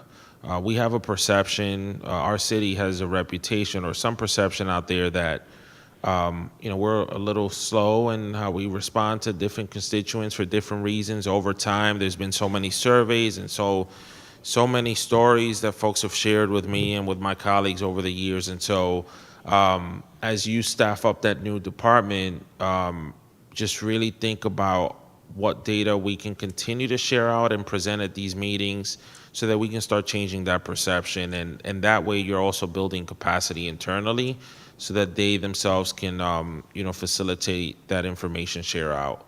So just something for you to think about, because we do have an opportunity to make change in that right now.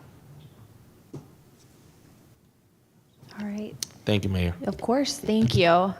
Appreciate it. That is going to move us to item 11, which is our city manager's report. City Manager Murray, do you have anything to report? I don't have anything to report this evening. Thank you. All right, that'll bring us to the city attorney's report. City Attorney Neb, I know we have the quarterly report this evening as well. You do have the quarterly report this evening. I won't reiterate much of the quarterly report, just a couple of really brief statements. One, we're holding our own without gaining more cases than we are resolving. That's not great news, but it's also not bad news. Wanted to also point out that during the third quarter of this year, we did collect nearly another $87,000 in fines and or payments on behalf of the city, bringing the total for the 3 quarters of the year at this point to about $506,000. We have, oddly, the city attorney's office does have a revenue side. It isn't as robust. We don't collect, application fees, et cetera. But certainly we are looking to collect monies that are owed to the city and report on the same. And with that concludes the report. Thank you. I did have one comment, which is I think when we had the first report early, right after we got seated a few months ago, I had asked if it would be possible to also report the amount paid out. So the revenue that comes in and then the amount that was paid out, and maybe also if there was an amount we spent on outside counsel, and just kind of compare year over year so we can get a picture and sense of kind of how we're doing, particularly compared to previous years. I'm not Is sure. it possible to add that to the report? I guess I don't recall that, but so are you saying paid out in what? So in the way that you have, this number of cases were resolved, this is the amount we collected, this is the amount we paid out as well. Oh, in terms of either Just a judgments total. or settlements? Mhm. Okay. Yeah, so that we can see both sides. And then to put it into context, it would be great to see that year over year. That's the new thing I'm adding in addition, is I think it would be good to see that kind of, how does that compare to where we were at this time last year? All right. Got it. Thank you. Seeing nothing else, we'll move to the second community forum. I'll ask Manny to start the clock. Do we have any speakers at this time? Let's go ahead and call them. Anybody in person still? Yes, Mayor. We'll go ahead and call this gentleman. Thank you so much for your patience. Come on up. Brenton, come on up. While we're waiting for him, can I ask a question? Can we up the second community forum before? And you can raise the, on the lower right of the podium, unless you really feel like punching. Yep, there you go. That's what I was looking for, thank you. Yeah. Yeah. Can you hear me? Yes. Okay, great.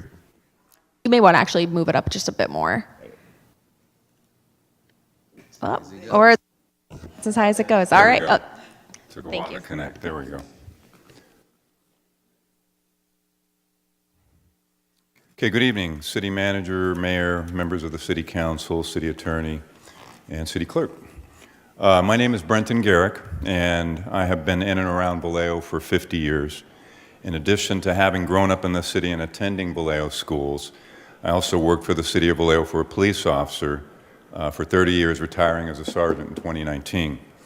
During my tenure, I was involved in many operations, projects, and initiatives, but none meant more than taking time to invest in the youth within our city.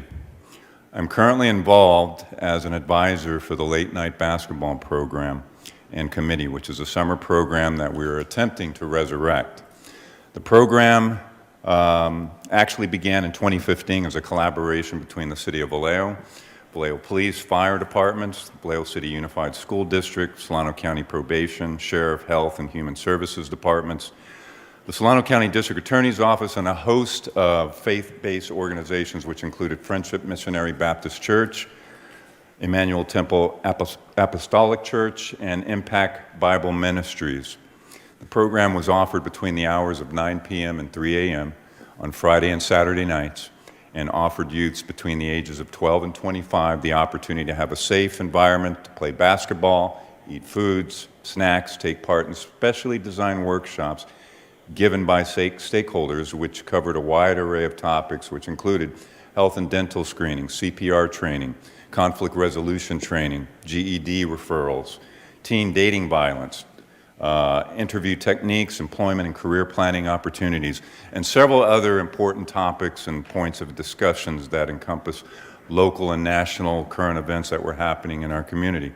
In 2016, the program received state funding from the Board of State and Community Corrections in the amount of $450,000, which helped fund the program through the summer of 2018. The program was a major success as over 500 unduplicated youths participated in the program during its run. Follow-up research revealed and conducted by Sacramento State, which was hired into the grant, revealed that the program helped reduce the recidivism rate among youths and young adults within the city, lowered crimes committed by youths during the hours of operation, provided mentors and guidance to those involved, and provided a positive alternative for youths during the summer months, rather than hanging out in the streets. Sadly, the program met its end when funding ran out and the COVID-19 pandemic took hold of our community.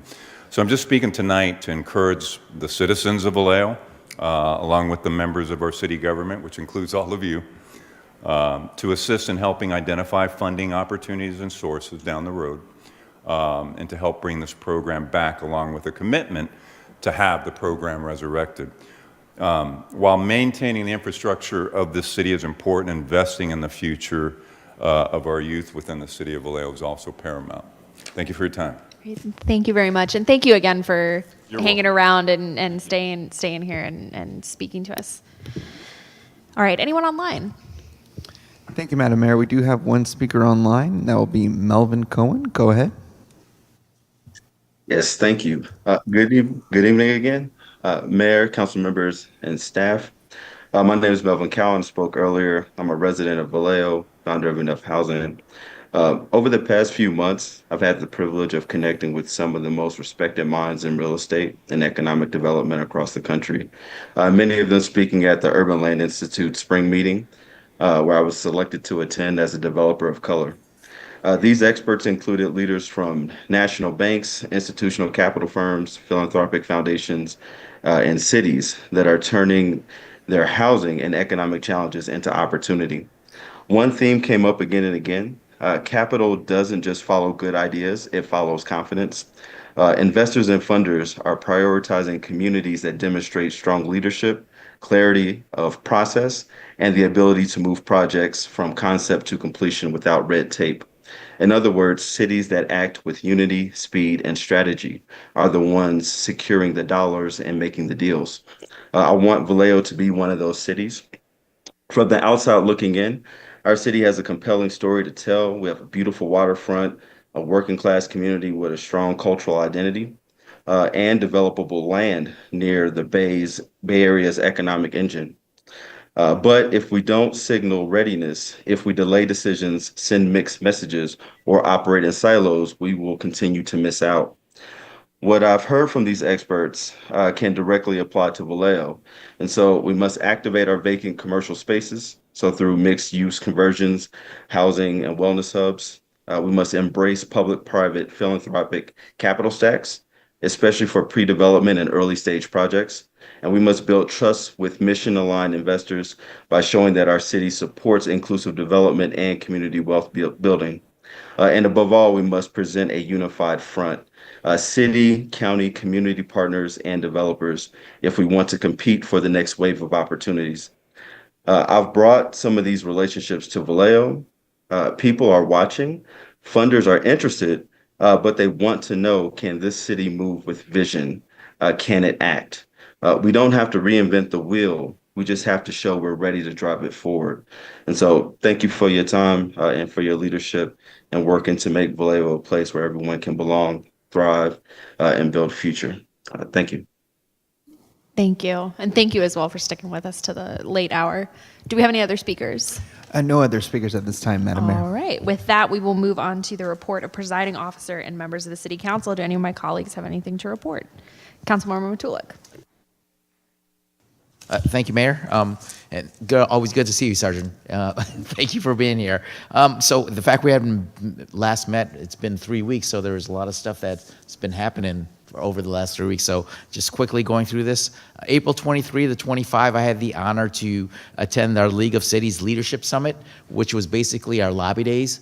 And so I had the pleasure to meet up with Senator Cabaldon and Assemblymember Wilson.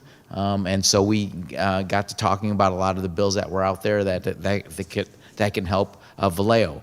And so on April 27th, I had the honor to also attend the Solano County American Indian Symposium over at Turo. That was a great event to have a better understanding of a lot of the Native American heritage that is still unknown throughout Vallejo. So it was great to attend that.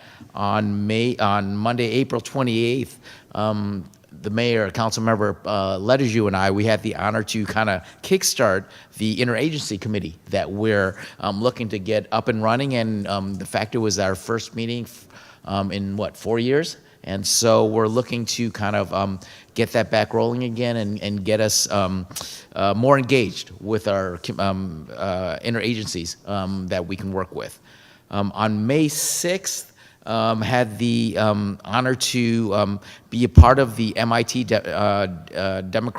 Democracy Matters panel with, gosh, we had a quorum there. It was myself, Councilmember Matias, Councilmember Gordon, and Councilmember Ledaju that were over at MIT and had a great panel discussion and teaching the kids there. They were seniors at MIT of how a city council meeting worked. Unfortunately, we picked one of the more complicated and harder projects or agenda items when we talked about the Causeway Bridge that we just recently worked on.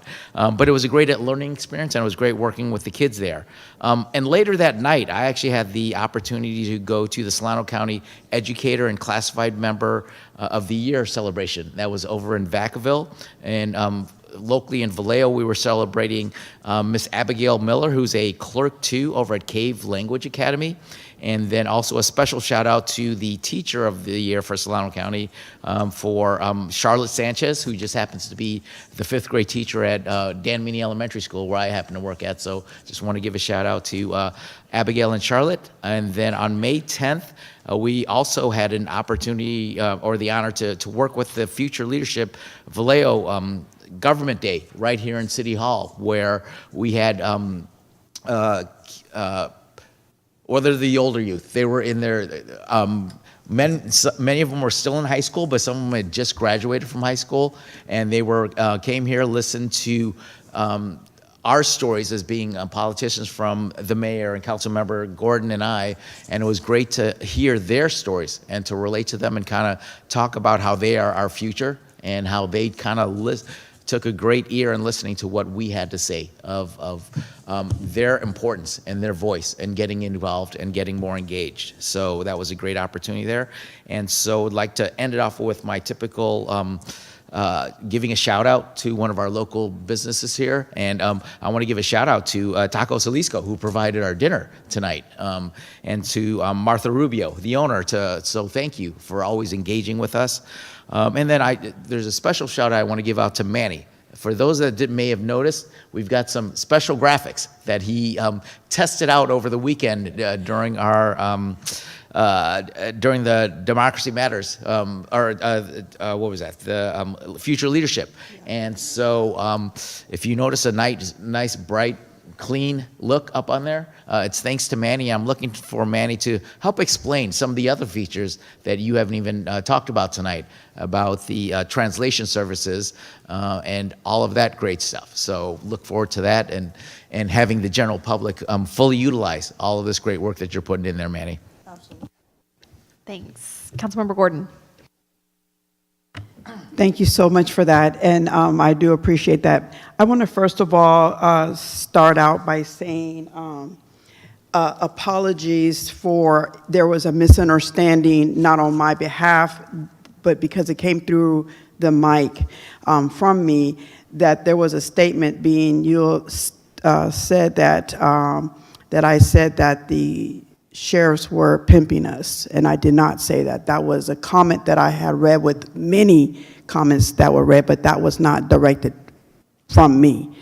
Everybody knows I'm transparent. If that's how I felt, I would have said that boldly, but I wanted to apologize to the sheriffs for that misunderstanding, because that is definitely not something I would have said. I would have told them that if I had that as a concern.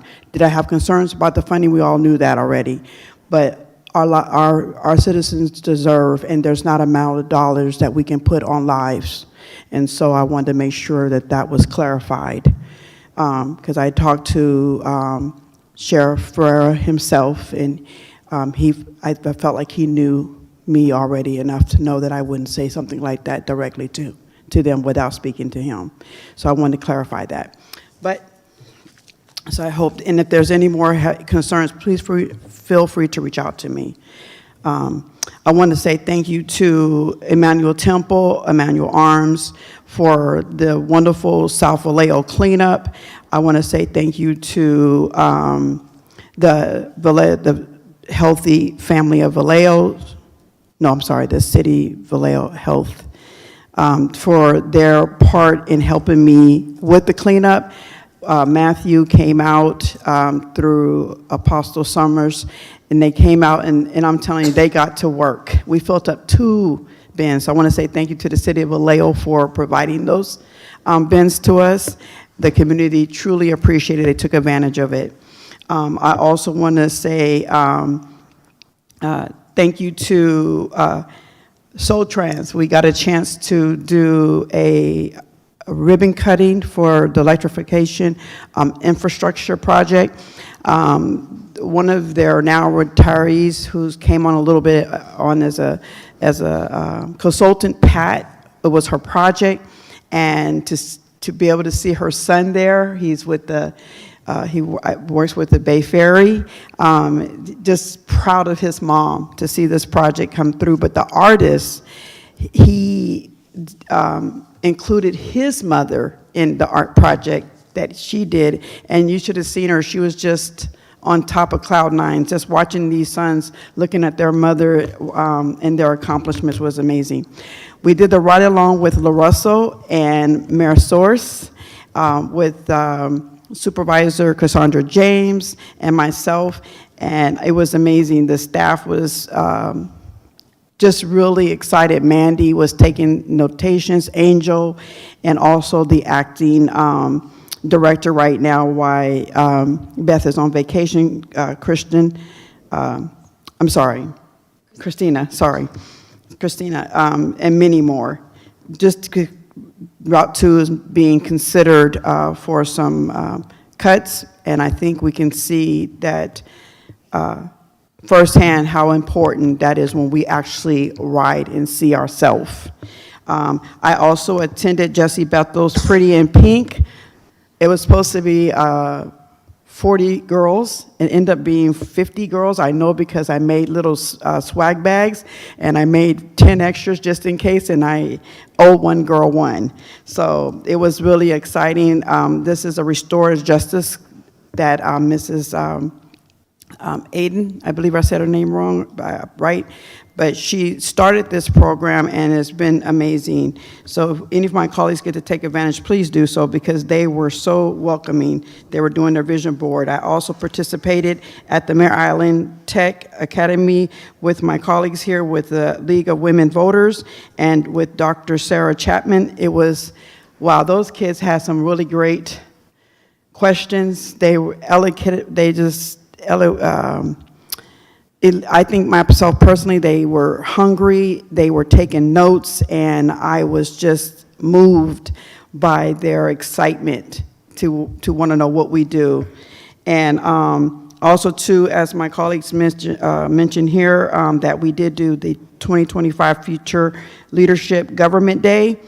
That too was amazing. So there's high school students, and then the ones who graduate, they come back as junior leaders. And I saw that because one sibling participated, another sibling came along. So that was really great. And I also, myself and my colleague Mayor Source attended the California University Maritime graduation. And oh my gosh, it was worth every move, weather, swing that we experienced. And so, and unfortunately, the interim president won't be continuing on to the following year, but we had a wonderful dinner with him, and we had the guests of our Senator Christopher Cabaldi there, so that was amazing. And then I wanted to say this is really important that I mention this. I went to celebrate the event on Saturday, but I also celebrate mothers who lost their children with Izzy Dromguli. She did this, and it was really important because sometimes we forget about that, you know? And so these mothers have lost their children at young ages, but that day, it was wonderful. They were smiling, laughing, and that someone thought about them as well. So that was really nice. And I just want to say there's a lot moving forward, and to be in these spaces that we get to be invited to, you know, that's just half of what we've done this last 3 weeks. If I was to name everything I've done, we would be here until 4 in the morning, and y'all looking at me already like you want to blow me up. So I just want to say, I'm going to end it right there by saying thank you very much for the partnership. I want to thank the staff for making self available for my questions and concerns, and I hope you have a nice evening. Thanks. Councilmember Matias. I thought Letterju was first. She told me to tell you to go first. Okay. All right, sounds good. Thank you. Similarly to my colleagues, I also had the great opportunity of attending a whole host of events over the past 3 weeks. Some have already been mentioned. I will just surface a few on my end.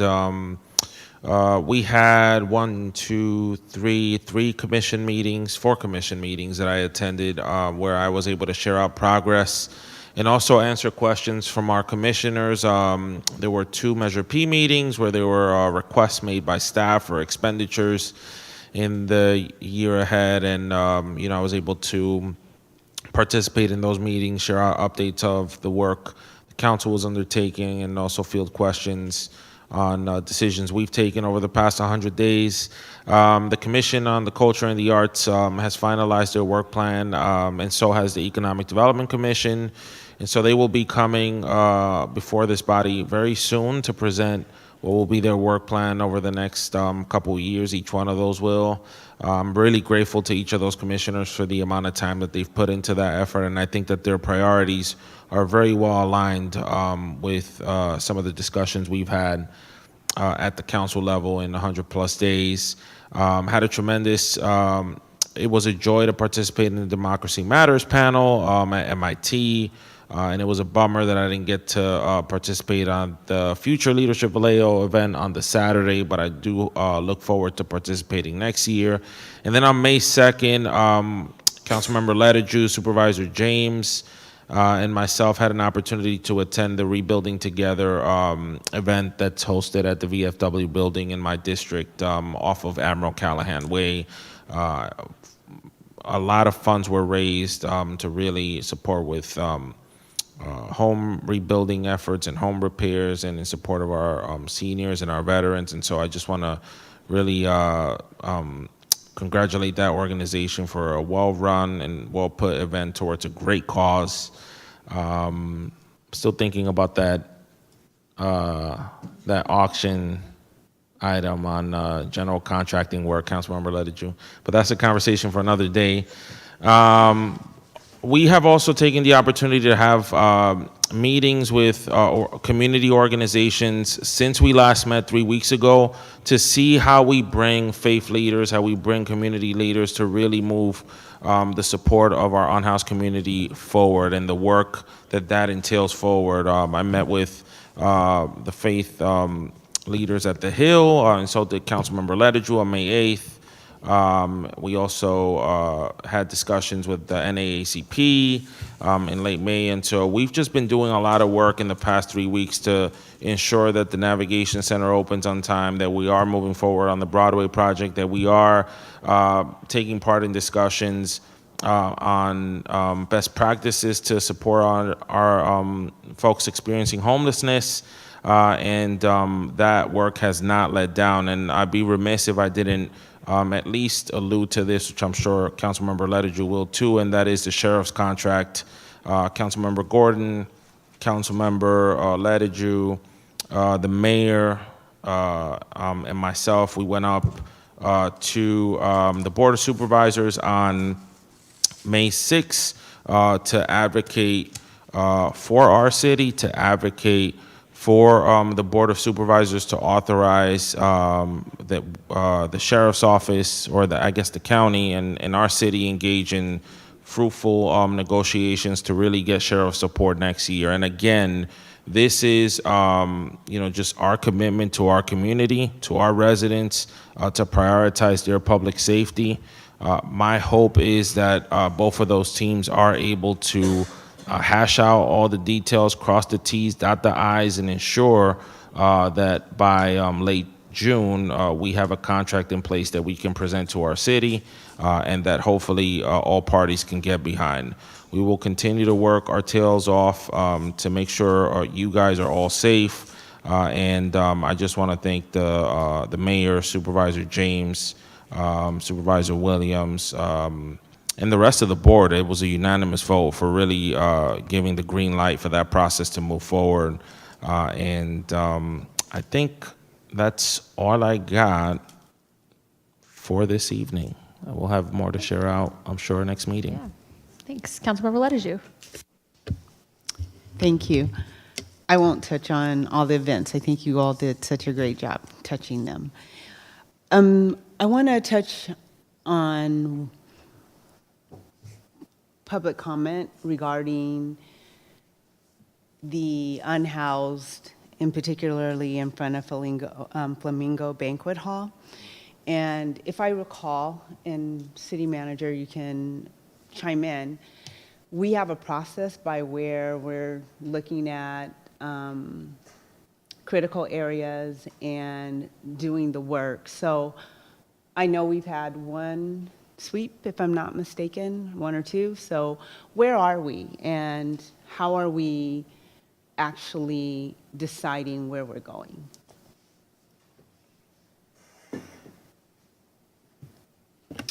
At the recent special meeting that the City Council held to really get into the details of the challenges with our unhoused community members, the City Council identified some criteria. I don't think there was a collective motion that captured the consensus, but the council members identified a bunch of criteria, including high visibility areas, sensitive areas, and so those are the guidelines that city staff are using. The city council, or rather, sorry, the city did conduct an encampment cleanup down by the wastewater treatment plant recently. There were some security and health and safety concerns around that very sensitive and critical piece of public infrastructure, and so that was why that was prioritized.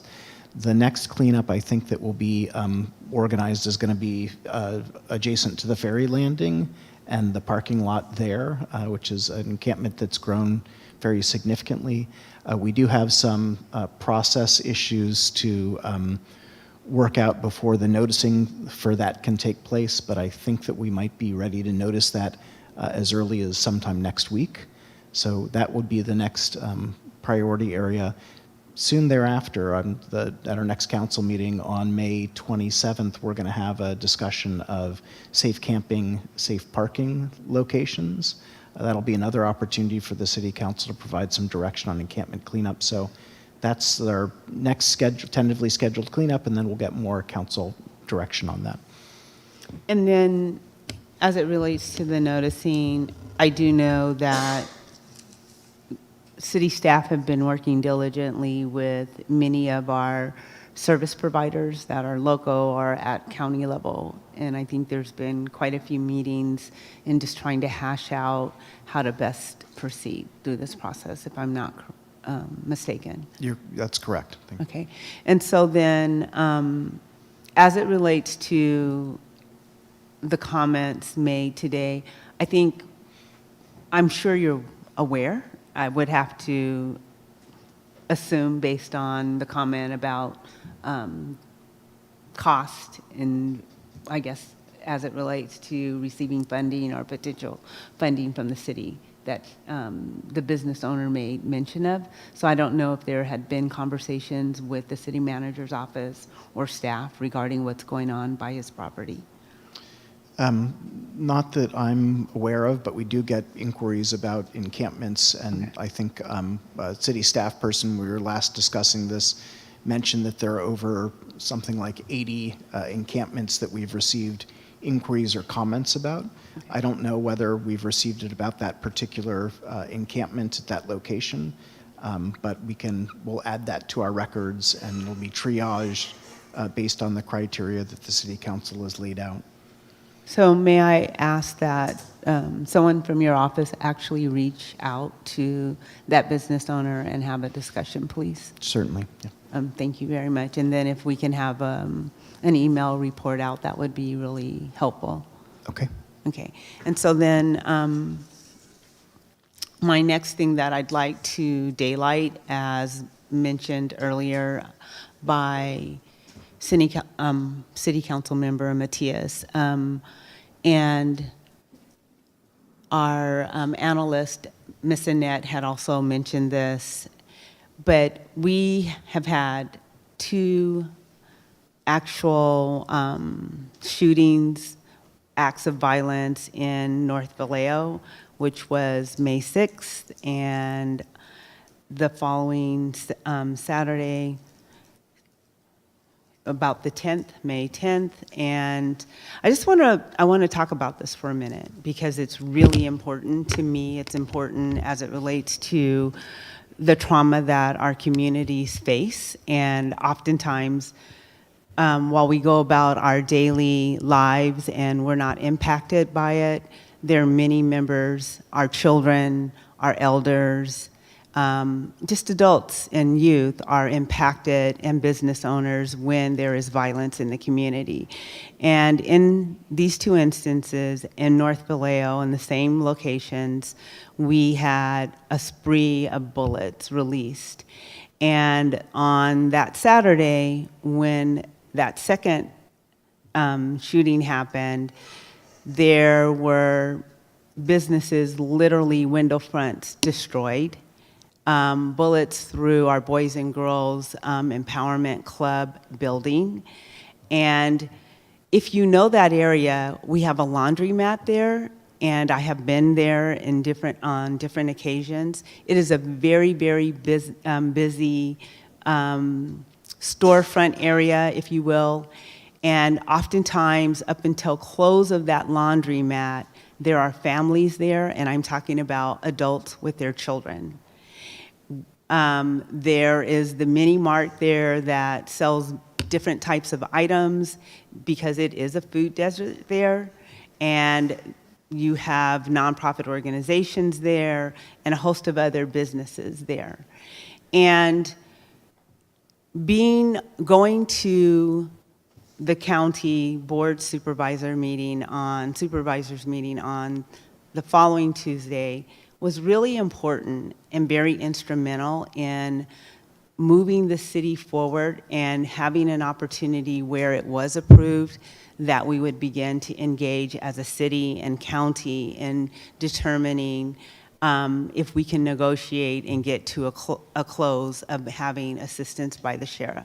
This work, from my perspective, is very important because when you can think about our police department being under-resourced and having to triage their different events that have been called in, and imagining on Tuesday, it took several hours before the police department could come because they were on a priority call somewhere else.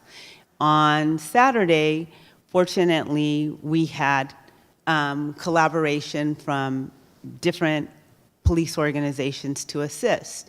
But on Sunday, Chief Ta and his staff, there were individuals out there cleaning up bullets and all kinds of things, gathering evidence, so forth and on.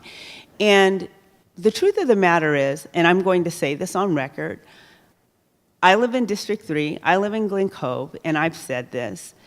If this is happening in my district versus that district, I wouldn't have bullets left on the ground, evidence left on the ground until the following day, and literally having someone to call and say, hey, why is this happening? I happen to be in these conversations with citizens notifying that, hey, these are the things that are going on in our community and there's no one here. And so what that says for us is we're sorely under-resourced, we can't be everywhere, but we do need services, and we do need our police department to be able to adequately respond when we are in trouble.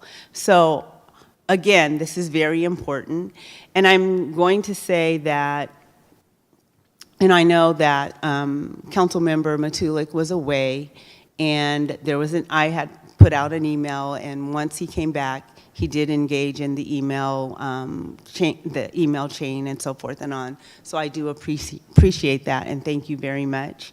And I think it's really important as we're moving forward in this process that we ensure that we're responsive to the county. Our city attorney, we've been talking about it. She's been on top of it, and I'd like to tell her thank you very much. I do appreciate that.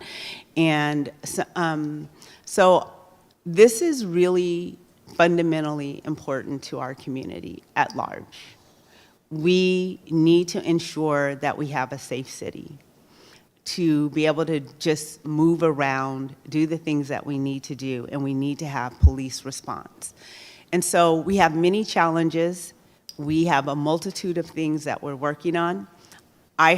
This council heard what was said to us today around the unhoused. We have been hearing it, and before sitting on this dais, we have heard it, and we understand it, and we understand the urgency and the need to address the multiple complex challenges that we are facing as a city, and this council continues to be responsive.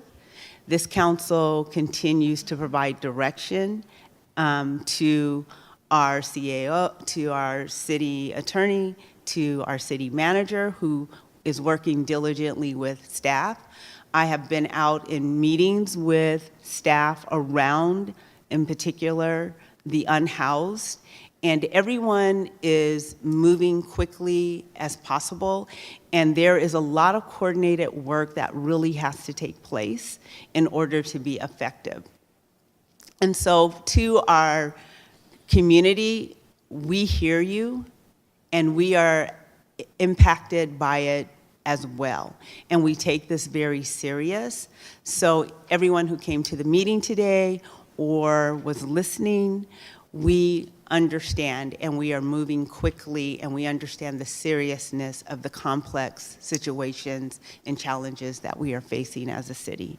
So I want to again thank our city manager, our city attorney. I want to thank my colleagues for just being present and engaged in the many complex challenges that we're facing, as well as showing up at the many events and supporting community. And I want to thank the community for continuing to bring forth your concerns, and also I want to thank you for being patient with us as we continue to press hard on every issue that's before us. And I want to thank the county personally for just really working with us, and Supervisor James for leading many of those conversations. Thank you. All right, Councilmember Matias.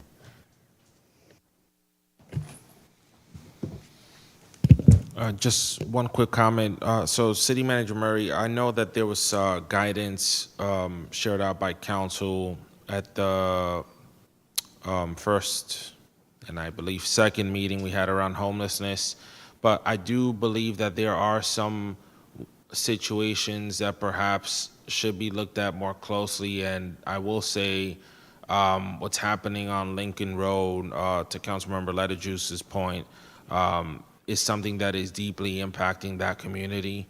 I've been getting a lot of phone calls. At one of the Measure P meetings, Deputy Chief Knight and myself, we spoke to some of the folks that actually came out today and I thought there was going to be follow-up, but it looks like, we weren't able to follow up with folks there. And so we really need to make sure that, we're getting folks on the ground to treat these one-off situations that come up, because, sometimes they're not going to tightly fit into the criteria that we've outlined, as a council. And I think that the situation with the RVs on Lincoln Road is one of those situations. We just had a fire 2 or 3 days ago, and it was pretty bad. I also know that we also have a code that specifically says that you can't be parked at a location for over 14 hours. Like, that's in our code, and these RVs have been sitting there for weeks. Is it 72? Okay. Yeah, so sorry about that. But like, it's in the code. We're not really enforcing it. I don't really know what's going on with that, but like, we've got to sort of huddle up as a team and address these very urgent situations, which are really endangering lives. And then there's the very real impact that you heard from business owners today, and that they've been coming out and like just really crying about for weeks now, and just pleading for help. And similarly, as I've engaged in some of these discussions with folks experiencing homelessness, I could tell you, and this goes out to the rest of the city, it's not as fast and as easy as you think as sweeping. Like, let's just sweep and the problem will go away. No, we're actually, honestly, probably 5 or 6 years behind the 8 ball in terms of data collection, in terms of really understanding the needs and where we have to devote resources. And I mean, I've only come to that conclusion. You could read all the stories you want, you can look at all the best practices on Google and do all the things, but when you hit the ground and then you also pair that up against the resourcing that the city has, then reality sets in, and then you realize, actually, this is going to take more than a few weeks. And so I know we signed up for these seats, and I'm not ducking any responsibility, but I just want to tell the community that we are working really hard on multiple fronts to make headway, and there's the limitation of government, and there's the complexity of all of these different challenges that we're trying to solve at the same time. So you've got any solutions, give me a call. I'm an email away, but I can tell you we're on it as fast as we can, and so has the staff been through this process. So I won't belabor the point any further, Mayor. That's all I got. All right, thanks. Councilmember Gordon. Thank you. I want to say to both my colleagues, it is very serious. So now, when we did the sweep on Ryder and is that Midway, I was there personally just to make sure everything went well, and it wasn't so well, in my opinion, but not because of staff. I felt like staff did a really good job. But I went there just to make sure I wasn't getting secondhand information. So I encourage my colleagues, if any suite's going to be in your district, please go. But now they have left that area and went on 5th Street. It's now submerged. I got tons of calls, which is in my district, by the Lake Dallwood Park. Then now we did clean up Lincoln Road West, that's over there by Highway 80, and now I got a call and an email, and they're now going back there. Someone cut the gate, and now they're on the lawn, on private property. And so there were emails sent to me that they saw people coming from Fairfield Way, getting off of Highway 37, and also a Magazine, and I did see that myself personally. So not the 37, but the Magazine. So we are in a situation, and the governor just released today, I don't know if you all seen that he is tasking us to do something about it, and he's also allocating some funds with it to maybe create a robust center for mental health, to provide resources. that's what he is getting funds for, so maybe we can look into that. But I also want to say, I went over to the location of where the shooting took place, and I ran into the woman who was shot. I met her partner, Mr. Brown, and her name is Miss Love, and at that time she was in surgery. And it was really heartbreaking because most time the location is busting with folks all over, and no, that wasn't the case that day. And it was empty. It was also sad because nobody came up to help put windows up or anything, but it was really sad because nobody was there. And I agree with my colleagues, we definitely need to do something more about it. But I also asked the mayor permission to say happy birthday to my son. He is now 34 years of age, and I am so proud of him. And thank you for allowing me to do that. Happy birthday, Thomas. Great, thanks. I will close this out. I'm going to skip all the events, but I did want to follow up and just note that we still have not had a chance to do goal setting. I think just the calendar got the best of us, and I'm going to follow up with the city manager to see how we can get that in. I'm feeling like maybe July is our best bet at this point because we're going to have the budget and the sheriff's contract to get through in June. We're not going to have a moment of time. So I'm going to suggest maybe we poll for July to see if we can do that before the August recess. I was hoping to reevaluate and adapt the two-step process for agendizing because it just hasn't worked, and I was hoping that was something we could do in goal setting. It's just, it's become very clear that this does not allow us to be nimble. And we had 2 affordable housing projects that came to us this month. That one, which was Mr. Cohen's for the Motel 6, and another one in, actually in District 3 over, off of Columbus, right? Off of Columbus Parkway, that, could be eligible for Home Key Plus, and we just weren't. I tried to get, especially Melvin's, on the agenda today and wasn't able to. So if we want to evaluate that and see if we want to try to get an exception from HCD to allow the city to be a co-applicant on these 2 projects, we would have to have a special meeting most likely next week, right after flood and waste. And again, that 2-step process, I would have loved to see that agendized tonight so we could have looked at it. But I'm kind of just looking for, if we feel like we want to try to give that a chance, that deadline is the end of this month. So we've kind of missed the ball on that, and we're already obviously in a position where the city would, in order to be able to be a co-applicant on those projects, the city would need to get an exception from HCD because we are not allowed to apply for funding until the Broadway project completes construction, but there is an ability to ask for an exception. We would just have to agendize it, and the 27th is untenable right now in terms of how full that meeting is. I don't know if my colleagues have quick reactions to that. If we want to just let this one go, we can. I personally would like to see us give it a try. But just, yeah, go ahead and weigh in quickly. I think if we could have the meeting on a Wednesday, I think that was one of our alternate dates, because sometimes we start with the other place much later. I don't want to rush it. Can you help me with that, Ms. Dawn? We have a capacity problem next Tuesday. You have housing in the chamber at 7, and then you have another commission over in the Vallejo room. So that On Tuesday? Yes. 2 commissions on Tuesday? Okay. Yes. I thought we were so we'll have to have a scheduling conversation because we need to have the ability to have meetings on other Tuesdays if we need to. Councilmember Tulik. Just a quick question talking about applications.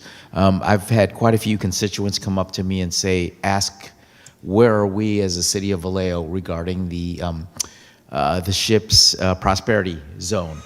Are we actively applying for that, or are we teaming up with other jurisdictions? Kind of, because obviously Collinsville is getting all the press right now, and so I just wanted to find out where are we from our perspective, making sure we're not missing out on this opportunity.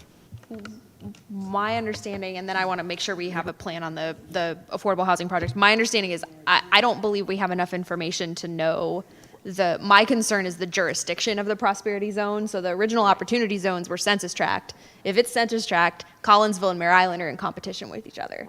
So that's, to me, I don't know if the city manager, maybe we do a less formal update since it's getting late. That's a big issue, but I don't know that we have enough information on that. The prosperity zones, the SHIPS Act Mare Island will be eligible, and they're in advanced conversations with Mare Island Company and the congressman and different stakeholders. That is completely separate from the county conversations that are happening. Yeah, and I'll just mention that we're closely tracking both of those things. So no, the ship has not yet sailed on either of those. I just know about that 90-day deadline after April 7th. That's all. Mayor, do the chair. Sure, yeah, and I'm just. You remember I asked if staff can get us information to have them And do a that's presentation? kind of what I'm getting at with the two-step process is we haven't even agendized that to vote on to agendize that. So we don't have the ability to be nimble. But I do want to just, are we just going to let the housing projects go? It's fine if we do. We just need to make a decision. We need to get back to Mr. Cohen and tell him no. Then we kind of got sidetracked off the topic. Hold on. So I don't really know what we're talking about. It So feels like there are we're, two proposals that have come out from community partners that want to apply for Home Keep Plus funding for affordable housing projects in Vallejo. They've reached out to the city, one much earlier and one more recently. The city would need to get an exception to be able to apply because we are ineligible currently because of the Broadway project issues. But in order to even do that, the city would need to agree to be a co-applicant. The deadline is the end of May. We would need a special meeting to make it happen. I'll just Is the understanding. So my question is, do we want to have a special meeting to see if we want to do this? the getting an exception from HCD is not related to having a special meeting to consider being a co-applicant. Those are two separate processes. Right. I just want to be clear when I say we can't just green light this. There's still the piece of HCD, but I don't think we should wait to have the exception from HCD. We need to be proactive and address this. And my frustration was that I was hoping we could agendize that tonight, but I didn't, So this is me saying I'm willing to call a special meeting. yeah, I mean, just off the top, I think you guys have all heard me in the first 100 days say that I'm very supportive of affordable housing projects. At the same time, the Broadway project is still very present in my mind. And what I don't want is for us to be rushing into things without really considering all of the components, because we can sign up for something and then next thing you know, we're $6 million or $7 million over on a project. And so if we can have those conversations as a body and then make a decision, that's great. But I have very serious concerns about just anything popping up and then we're just jumping on it. Like I had someone reach out to me and I was like, whoa. I think the whole council needs to hear about this. And so that just happened in the past 2 weeks. So I know there's a rush because there's money out there, but if we're gonna do something, yeah, let's meet, let's talk about it, and then let's make a decision, and let's make an informed decision so we're not, running into trouble, because I think that's one of the lessons of the Broadway project. Yeah, and so that's just my take. I mean, that's the pickle we're in, is we've now gotten to a point where we may not be able to make an informed decision. We may have to make a partially informed decision. Councilmember Ledger, you want to quickly weigh in, and then I want to wrap us. I think we need to have a special meeting in here, and I think part of the issue for all of this is both of these applicants have reached out to the city. One over a year, several times. Another had reached out and been told, oh no, we can't meet until after May. And the reality is they are affordable housing. One is a project where they have built in the city. They have land in the city that was approved, and they have built units, and they have 28 lots left. And it is a project that is being proposed for veterans. One of those projects, a very stable builder, is not asking for city's money per se, is asking for to be able to make it veteran housing, which would mean there'd have to be a partnership between the Veterans Affairs for potential VASH vouchers. So there needs to be a discussion and a presentation by both of those particular individuals. And we need to make space, we need to answer timely, because just as stated in the past, if you want quality developers, quality businesses, we have to at least have the dialogue. We have to answer on time so we can make informed decisions with enough lead time for people to do what they need to do. And so I would like for us to be able to hear both of these proposals, ask the needed questions, and determine, is this feasible or not in this city?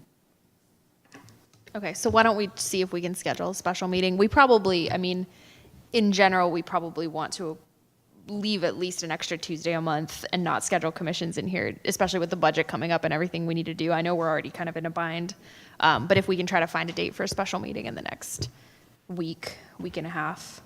And then the other question, go ahead.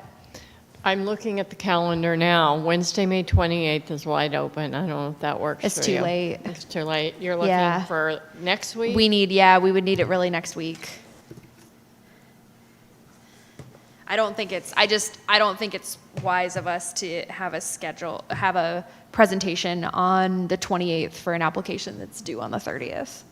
I think we're already in a bit of a bind, so we don't want to make the bind worse. And while we wait on that, I wanted to ask for an update on the security guard contract. Is that ready to come before us? And if so, can we agendize that? We received the comments from the contractor today based on the draft that went back to them. I responded to those back to staff.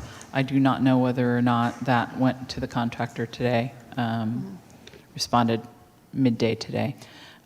So there's a little bit of back and forth still with the contractor. I anticipate that we'll either, some of their questions were just questions and easy. A couple were a little bit harder. And we'll react to those and see if we can reach agreement, and either way bring that back to the council. Okay, that's what's gonna be my question, is if we could get that back to us. Okay, the quick updates I have, I'm not gonna go through any events or anything. I just wanted mainly for the information of the rest of council, we're still planning a state of the city.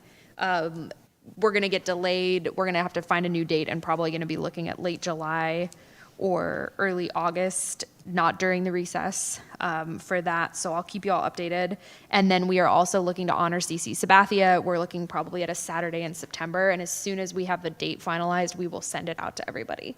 That was the earliest that we could get his availability. The Hall of Fame induction is July 27th. So we would be getting him, a couple months after, but prepared to do a big celebration. And the last update, again, just for kind of information. So we had another SR 37 policy committee meeting, working, hard on that from my position on that committee and on STA, and particularly with the fairgrounds, the Diverging Diamond construction project. We're going to be looking at that construction really ramping up in the next couple months, and traffic getting diverted, and major disruptions in North Vallejo. And so Supervisor James and Councilmember Matulik have been really proactive in working with STA and Caltrans staff to figure out ways to get information to the community, and we're looking to do a town hall in early June. I don't know if we finalized the date yet. Open house, sorry. They've been adamant that it be called an open house and not a town hall in early June. Specifically, we're really looking specifically for North Vallejo, for the folks that are going to be experiencing those disruptions. So I wanted to provide those updates. And with that, I believe we're good to adjourn. It is 12:38 a.m. Thank you, Brent.